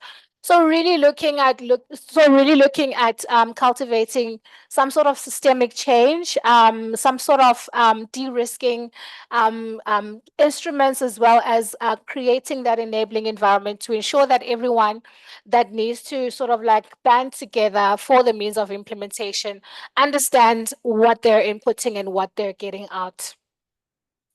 And then in the next slide, we've also borrowed this graphic from the NBI. But here we're looking at how funding sources can be applied at each stage of project development. So in your y-axis, so on the right, we have sort of like the level of activity, and this is where you would be in terms of your need for financing. And then on the right, on the x-axis, sorry, I don't know another word for it. On the straight line, horizontal axis, we have our different project stages, project development stages. So in the very first instance, you would have something like research and development, right? So for research and development, the type of capital you would need is obviously your sort of like your angel investing, so sort of like your high risk, not necessarily high return, so low return sort of investment. And here you're looking at venture capitalists, the people that are willing to bet on ideas. And this is your patient capital, right? As well as your grant financing would fall into this category. These are the people that are willing for you. These are the people that are willing to invest in the ideas, to validate these ideas. And then as you move in terms of project development to sort of like a demonstration phase, this is where you would have your proof of concept. So now your ideas are sort of validated, but they haven't necessarily been tested in your markets. So you, what's the word? You progress in terms of the type of finance that you would then need, and you move to deployment. So now your ideas are actually being tested in the market. So here you would start now moving to more your equity sort of like capital, but you're also looking at where there's like a payment for services. You're looking at your concessional financing. You're looking at your risk mitigation products. So blending of some of that grant financing with some other aspects of capital to ensure that there's a nice balance of sort of like equity and return. And then as you move to diffusion, where now your market is starting to take up some of these ideas that you would introduce, you would also move to different types of financing. We're talking about carbon markets, which is a very topical sort of thing at COP right now. So really keen to see how that is going to progress, but you're also looking at your mezzanine debt and all that sort of like more advanced type of financing and more advanced types of financial instruments. But I think essentially what we're trying to demonstrate here is that at different stages of project development, there's different mixes and blends of finance. And ultimately, we don't think that it's possible to achieve a transition at this scale without necessarily thinking about how you innovate these financial instruments and blend them in such a way that you get the appropriate output that is required.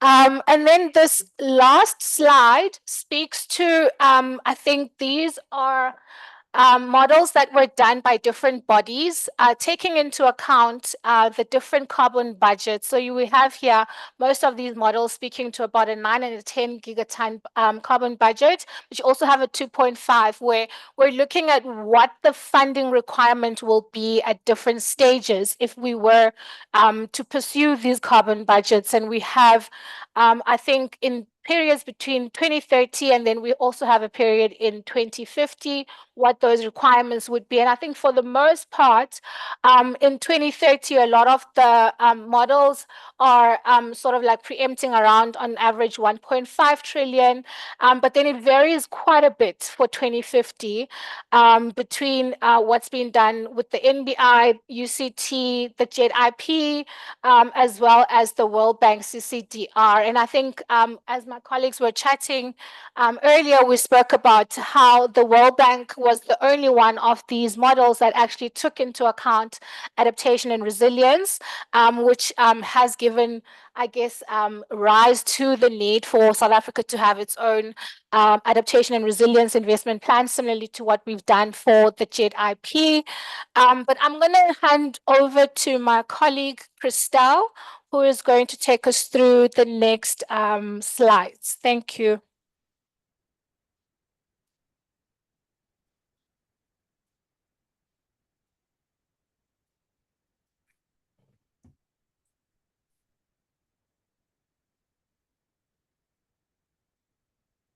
Good morning, colleagues. I am Christelle Beyers, a Senior Technical Advisor in Climate Finance and Innovation within the PCC Secretariat. The next phase of our presentation or section in presenting the role of climate finance to actively support and promote the NDCs will focus on some of the empirical work that the PCC is undertaking with local and global partners that provides and establishes confidence in setting targets, both at a sectoral level as well as at the overall NDC level going forward. So I want to focus your attention on a particular project that the PCC has undertaken with, among others, the Climate Policy Initiative, global experts in terms of empirically tracking and verifying climate finance and developing these very interesting and I think sometimes a little bit complex climate finance landscape diagrams or maps. So we've done a similar diagram for South Africa and the project in terms of climate finance flows and mapping. And what this shows us is if we look at the entirety of climate finance business being done in South Africa, so looking at climate finance that comes into the country, the different sources, how it is dispersed across public and private sectors. If we look at the different instruments, eventually how that is filtered through the finance sector and the economy in South Africa, whether it's through domestic or international sources, how this funding is being used, and then ultimately in which sectors this funding lands. And I think a couple of points is worth discussing in this slide, mainly that the overall quantum of climate finance that we are working with in South Africa comes to around 130 odd billion rand. And if you keep in mind the figures that Deepak mentioned earlier in the presentation, it really emphasizes the fact that we have a really long way to go in not only levering local funding and finance, but also attracting further funding to the just transition in South Africa. And another finding that I want to point out is the differentiation between public and private sources. And it's very clear and slightly counterintuitive that the private sector in South Africa is largely responsible, over 80%, for climate finance deals that are happening in South Africa. So if we take this discussion a little bit further and we look at how climate finance can act as a crucial enabler for achieving the NDC targets, it is by applying methodologies like this climate finance tracking and the empirical verification of climate finance to the NDC targets, the overall target, as well as the sector targets.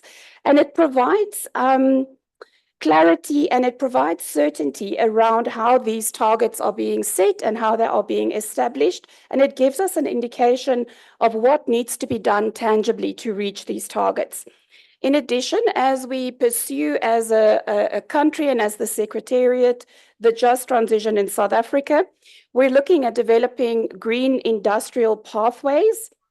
And again, work like the climate finance flows, as well as other country platforms, allows us to really, at a very empirical and detailed level, understand and unpack what these transitions might look like in the short and the long term. In addition to providing empirical evidence, it also creates a level of confidence in what we as a country put forward, as well as the Secretariat. And I encourage you to have a look on our website. The full report is there. And I can also say that this work feeds into broader climate finance mapping work that is being done for Africa, other countries in Africa, but also globally. So it really provides a solid database of tracking and understanding climate finance. Also to emphasize that current climate finance deals and flows are targeting the majority of the NDC sector. So we see that current climate finance flows are directed towards clean energy, low carbon transport, smart water, circular economy, and sustainable agriculture. And it is important to note that as we plan around the climate finance sector and as we speak to our partners and engage on this with broader constituents and stakeholders in the country, we are very aware of how certain sectors operate and encourage not only climate finance, but also very topical and specific areas of the just transition. So just a couple of examples. If we look at the electricity sector, for example, there are a number of green growth drivers that speak both to our ability to lever climate finance, but also to setting and meeting NDC targets. So these would be changes in the electricity sector regulation that send very clear market signals for action and incentives going forward. We had the development of wheeling and trading frameworks, which allow municipalities and local authorities to creatively and actively participate in climate finance. And then decreasing costs of renewable energy technology in terms of wind and solar. So rolling out renewable energy and increasing that component of our energy mix. So that was just an overview to give you an understanding of how in the PCC we operate around climate finance, or we track and understand it. But I want to just give you an understanding of overarching climate finance definitions. So Kwesi took us through the actual climate finance ecosystem. But in the course of the day and in this morning's in the first presentations around climate finance, you would have picked up the term, to start with, climate finance.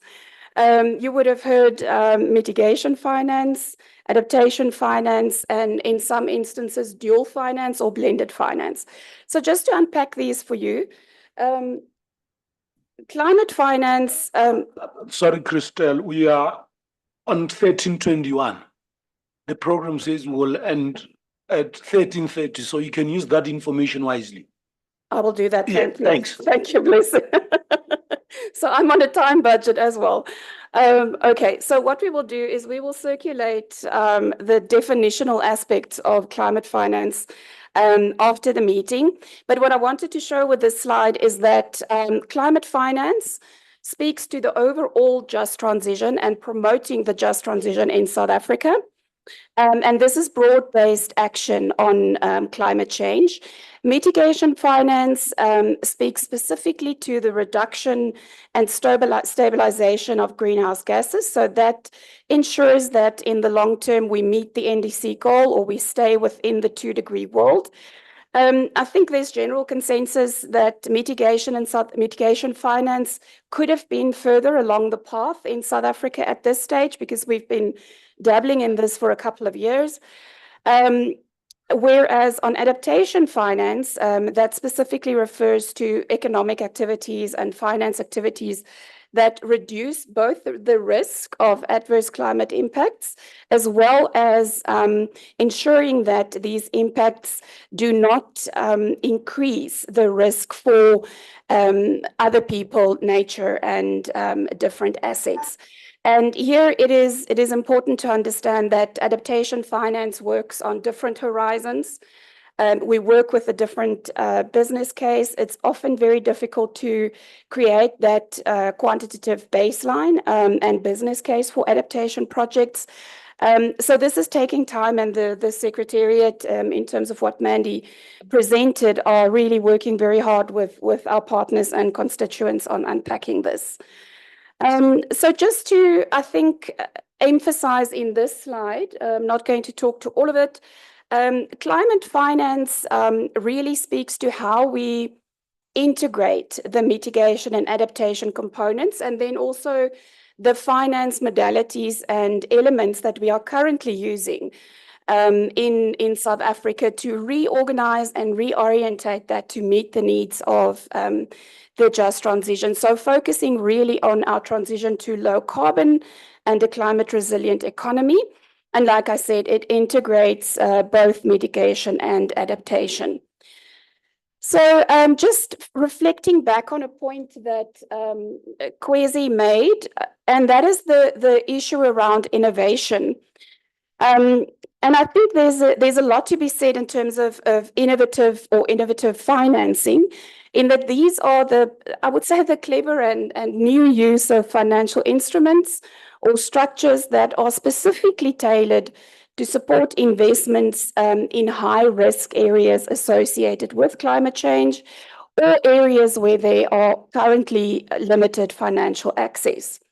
The other term you might have come across is blended finance, and this specifically refers to the strategic use of philanthropic or development funds. So in the course of understanding and unpacking the NDCs and climate finance, we know that we are working with different pots of money, and blended finance really helps us to lever these pots off each other to make sure that we attract and achieve the goals that are often termed externalities, and I personally don't like that term, but to really bring effect to these to the social impacts around climate change and NDCs.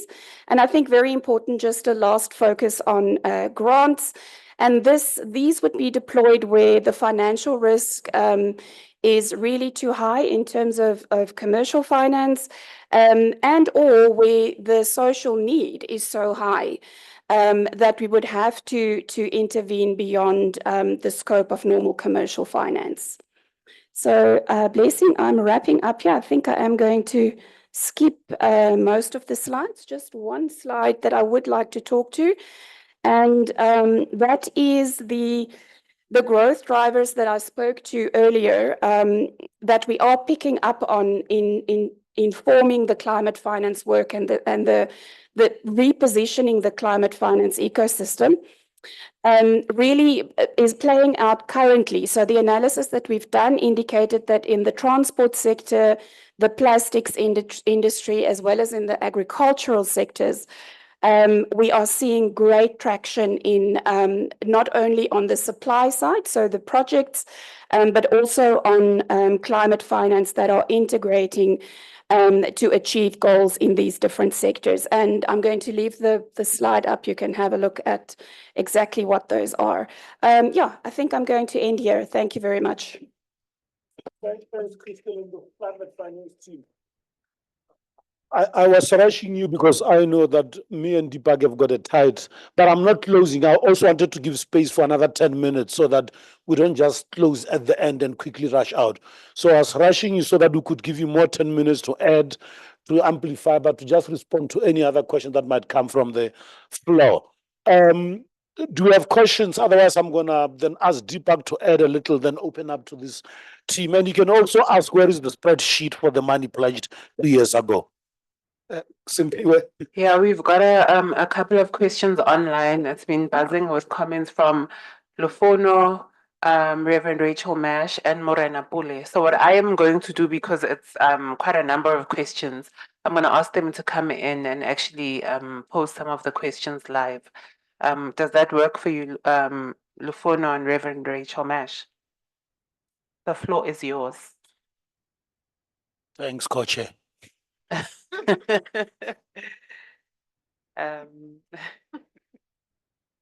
Lufono, you can come through, or Reverend Mash. Yeah, even Morena. Oh, Morena, come in.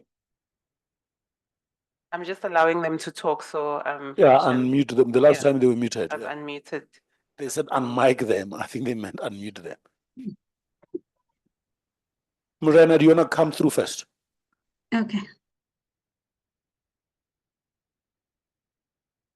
Proceed.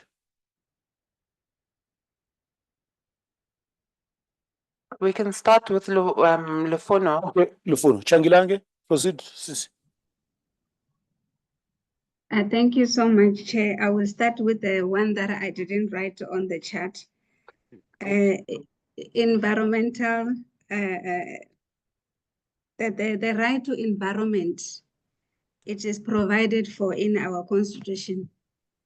It is provided for in the African Charter on Human Rights. It's provided for in the UN Charter on Human Rights, or is it a convention? So I want to propose that since this is our right not to be subjected to a harmful environment where our health and well-being is put at risk, I believe earlier there was something on the line that there are people who are dying before their time because of pollution and the unclean air that we have been breathing. So my recommendation is that the NDCs and everything that has to do with it, it must be centered around the Section 24 of our Constitution, and it must be human rights centered, because we are usually focused on numbers and things that maybe other people are doing, but we are violating our own human right. I saw that Reverend has shared a link of Sasol being blacklisted because of the high carbon emissions, which is one example of how we are not adhering to our own constitution to protect the masses in South Africa. In terms of the finance part, I just wanted to understand something because our innovation ecosystem is not very responsive.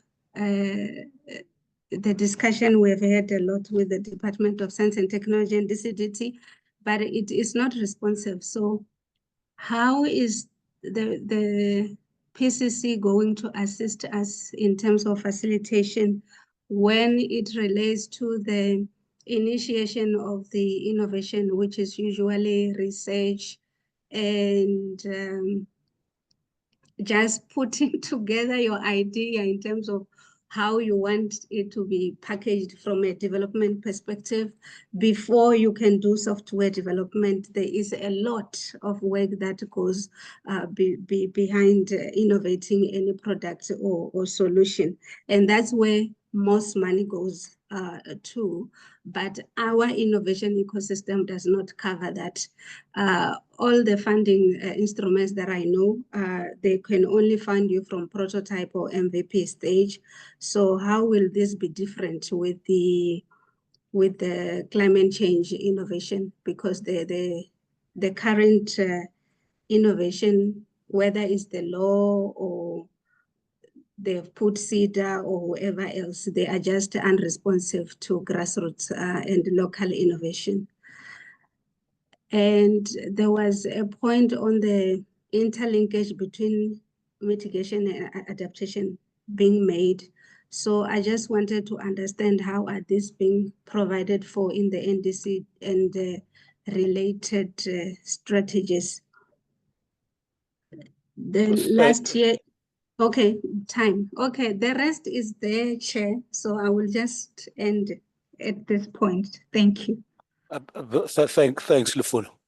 Who else is on? Rachel and Morena. Thank you so much. So my questions were, first of all, isn't the fact that we're planning to build a new power station and also that we're planning to give Eskom waivers on air pollution, putting the just transition funding at risk?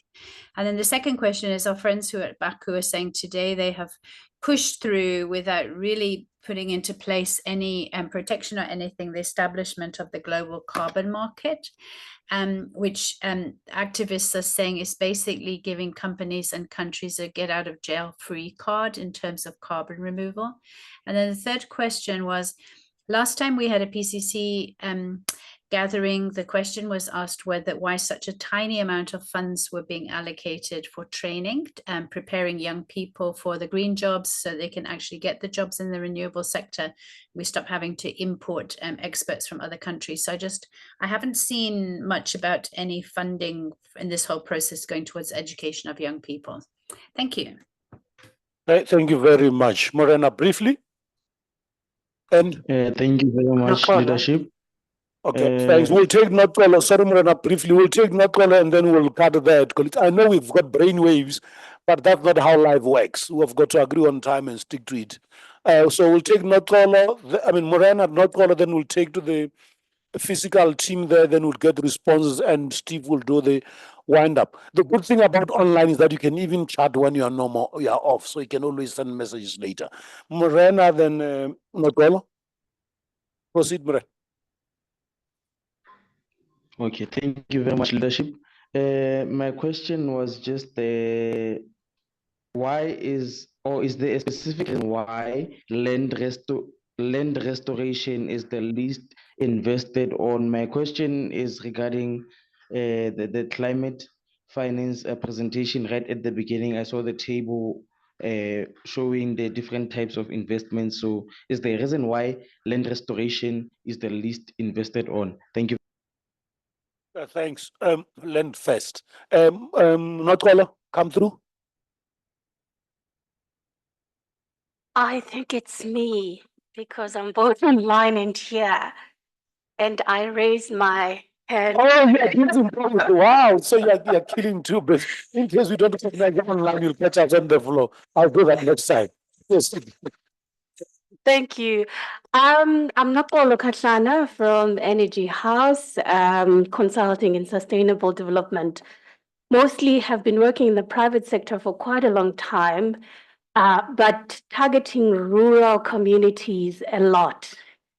And I've been attending these sessions for quite a while, including the NBI ones. And I'm starting to panic in a way. I was hoping to hear more on climate adaptation resources for rural communities and how to practically access funding for rural projects. And the biggest gap I see, especially with the rural communities, when rural communities face climate disasters, faith-based organizations and the local municipalities are the first point of call all the time.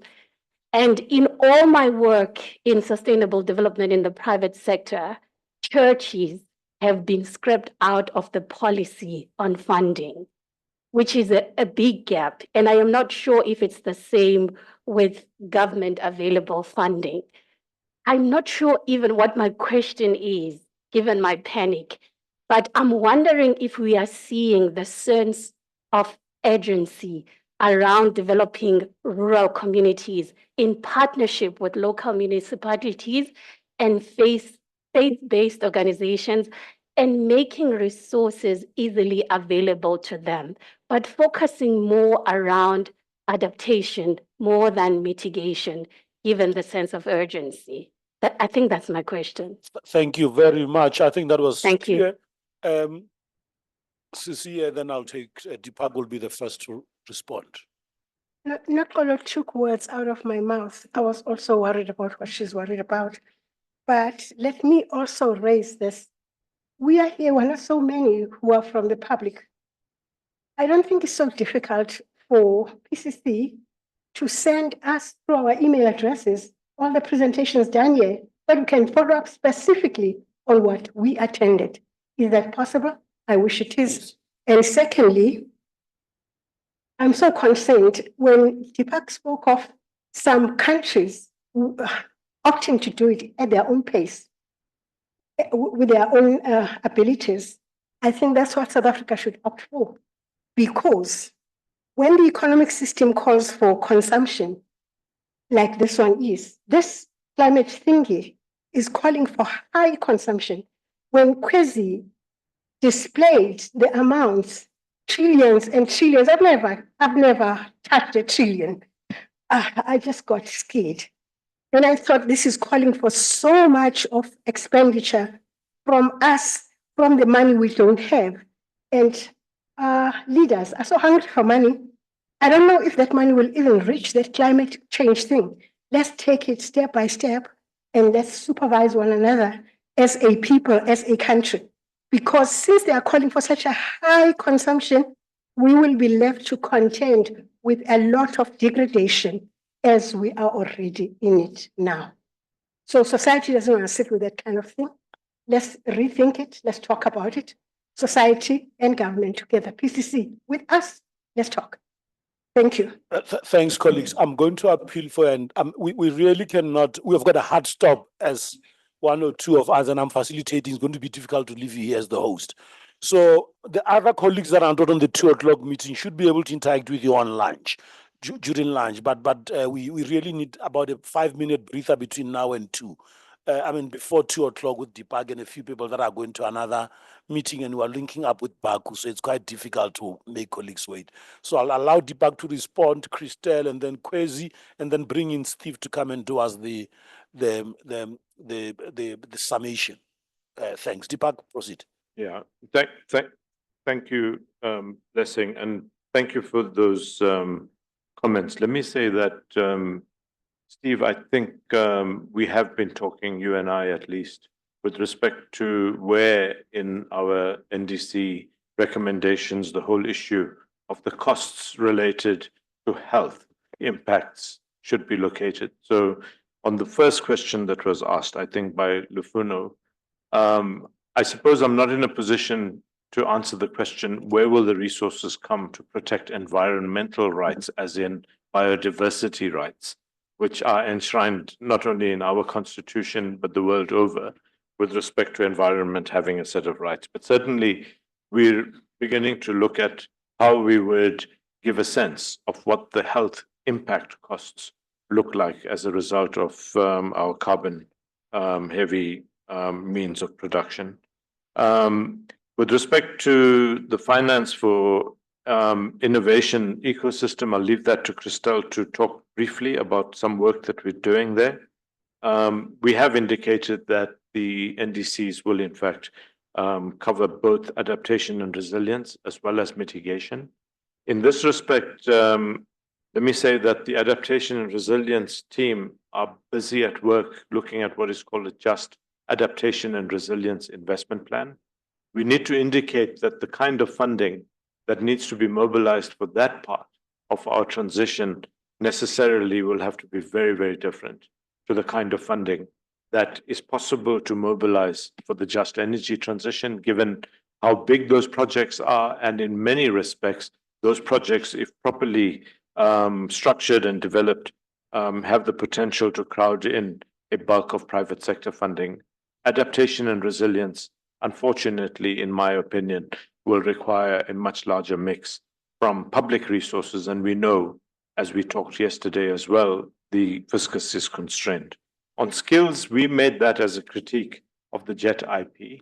And in the latest enunciation of the JET IP, there is a slight increase in skills. However, the skills ecosystem needs to be strengthened and reoriented towards a green economic future. Land restoration, the number is small. Let me say it's a very difficult and complex issue because there is an assumption that mines provide for land rehabilitation in the form of sinking funds. And we know that in large part, they disappear before they are held accountable. So if we wanted to quantify what kind of resources are available for land restoration, we need to go after those mining companies that in fact had an obligation in law to provide for rehabilitation. With respect to own pace, own transition, Steve must talk to that in the context, I think, of the range that we want to propose, whatever that range might be coming out of our consultations as well as our modeling. One part, the upper end of the range, I think we're saying one way or the other, whatever the challenges are, this is what we commit to doing as a country. And the lower part of the range is what we can achieve if there is sufficient assistance in the right form, and in particular finance, technology, and IP from the developed world. I'll let Christelle come in and talk about green techs, and then maybe Kwesi wants to say something, and Steve can run. Thanks, thanks, colleagues. I'll take. I'm not gonna do it, both physically and online. I'm not gonna recognize anyone. If I do that, it means that 4 people in this meeting will delay an event in Prague.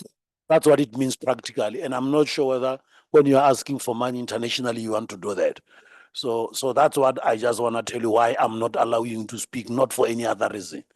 I'll allow Christelle and then Steve.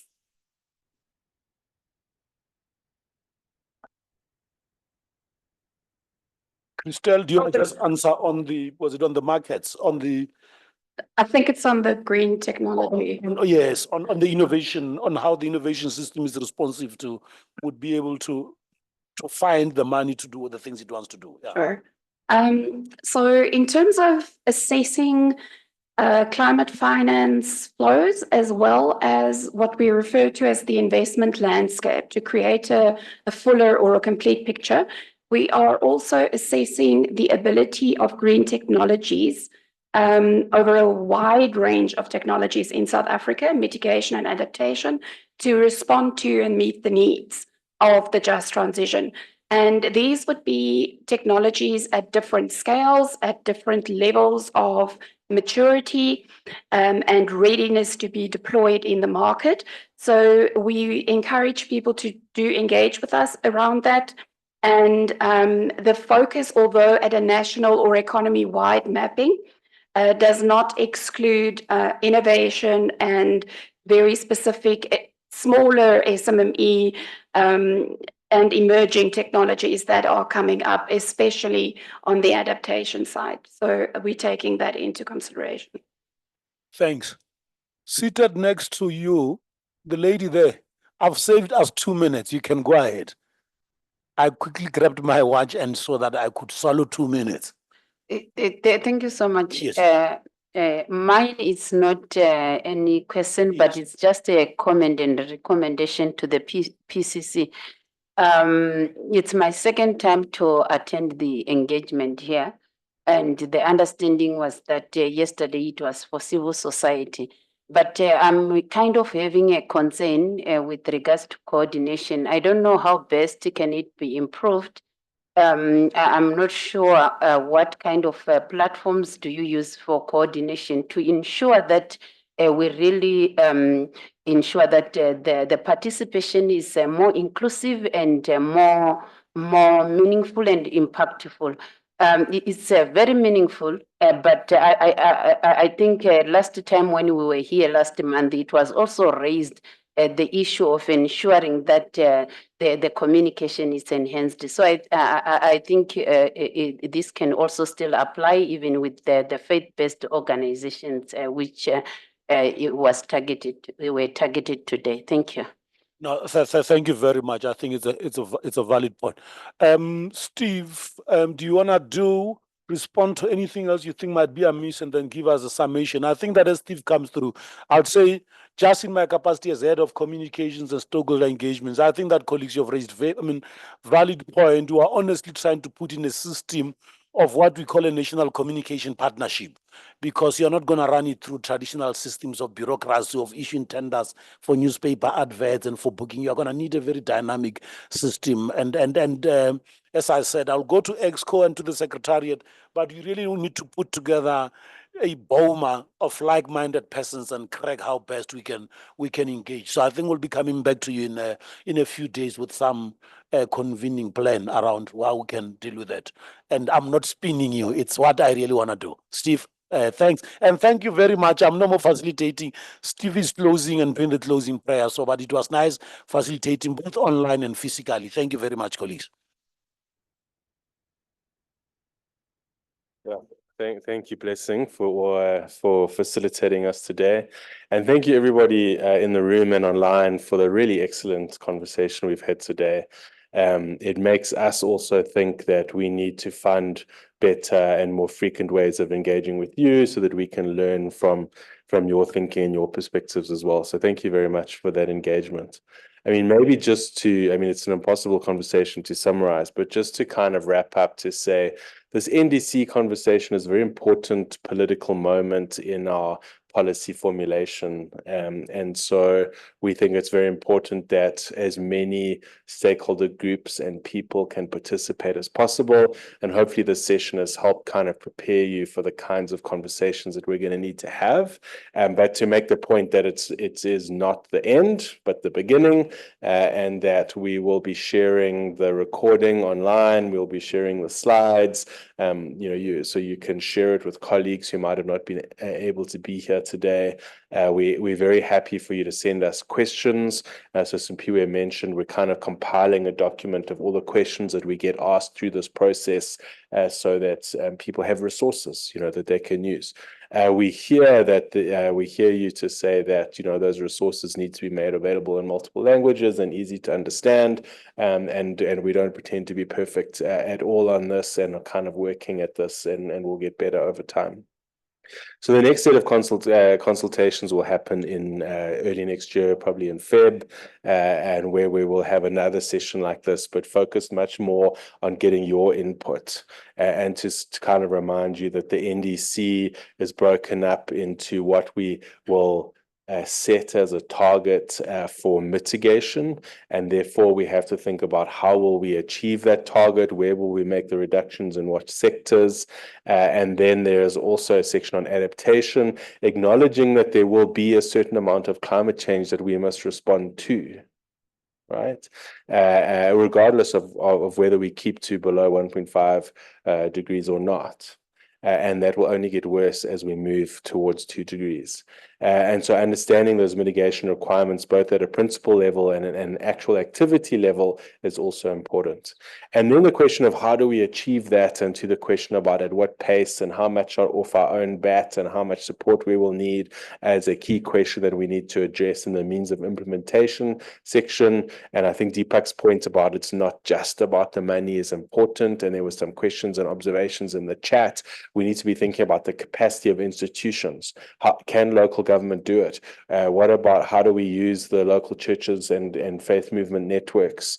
There are a whole range of things we have to think about in terms of skills and skills transfer and access to technology, access to trade, access to intellectual property. And so these are the kinds of things that we will need to make recommendations on. And one of the things that Deepak often talks about is this idea of absorptive capacity. We could be given, $200 trillion in grant money. We wouldn't be able to spend it. We don't have the institutions and the infrastructure and the organizations to spend that money. And so a lot of what we have to do in the next 5 to 10 years, and is a focus of how we're going to spend some of the JET IP money, is building the capacity of institutions to do more and be able to respond to more risks and therefore absorb more support. But grants are also not going to be the only component. We would love more grants, but we have to work out how to do that on the amount, on the sort of loans, really, because that will be the predominant form of aid. And what's critical there is how we spend those loans. We must spend them on building the capacity of the country to generate revenue, allowing us to pay back those loans quicker, as you would if you were borrowing money for a business. So these are kinds of the challenges. How do we best leverage trade, capacity, support, and finances in order to achieve the goals that we set for our country and our people? So we really look forward to engaging with you further. We want to thank you very much for engaging today. Please do stay for some lunch if you are here in the room and chat with our teams, and your apologies for those of us that have to duck out and dial into our next meeting. But thanks once again, and we look forward to chatting to you more. At the very least, we'll see you next year. Thanks very much.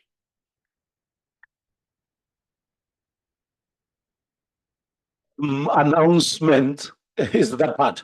Lunch is being served outside. Those that came with their vehicles, despite the climate crisis, you will get parking tickets out there. Otherwise, once again, thanks, colleagues.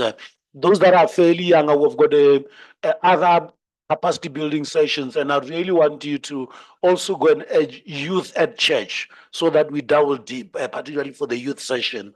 And as the gender session, which you're already thinking about, we don't have any gender focal point, but we are also listening to the gender team. So we should be able to host a youth focal point and a gender-specific engagement very soon. But the youth one is already on the diary. We would use the same database. And if we send you for others like women and youth, just know that we're not making you younger, because we know that you've got better reach than us. But otherwise, enjoy the lunch, and thank you very much. Bye.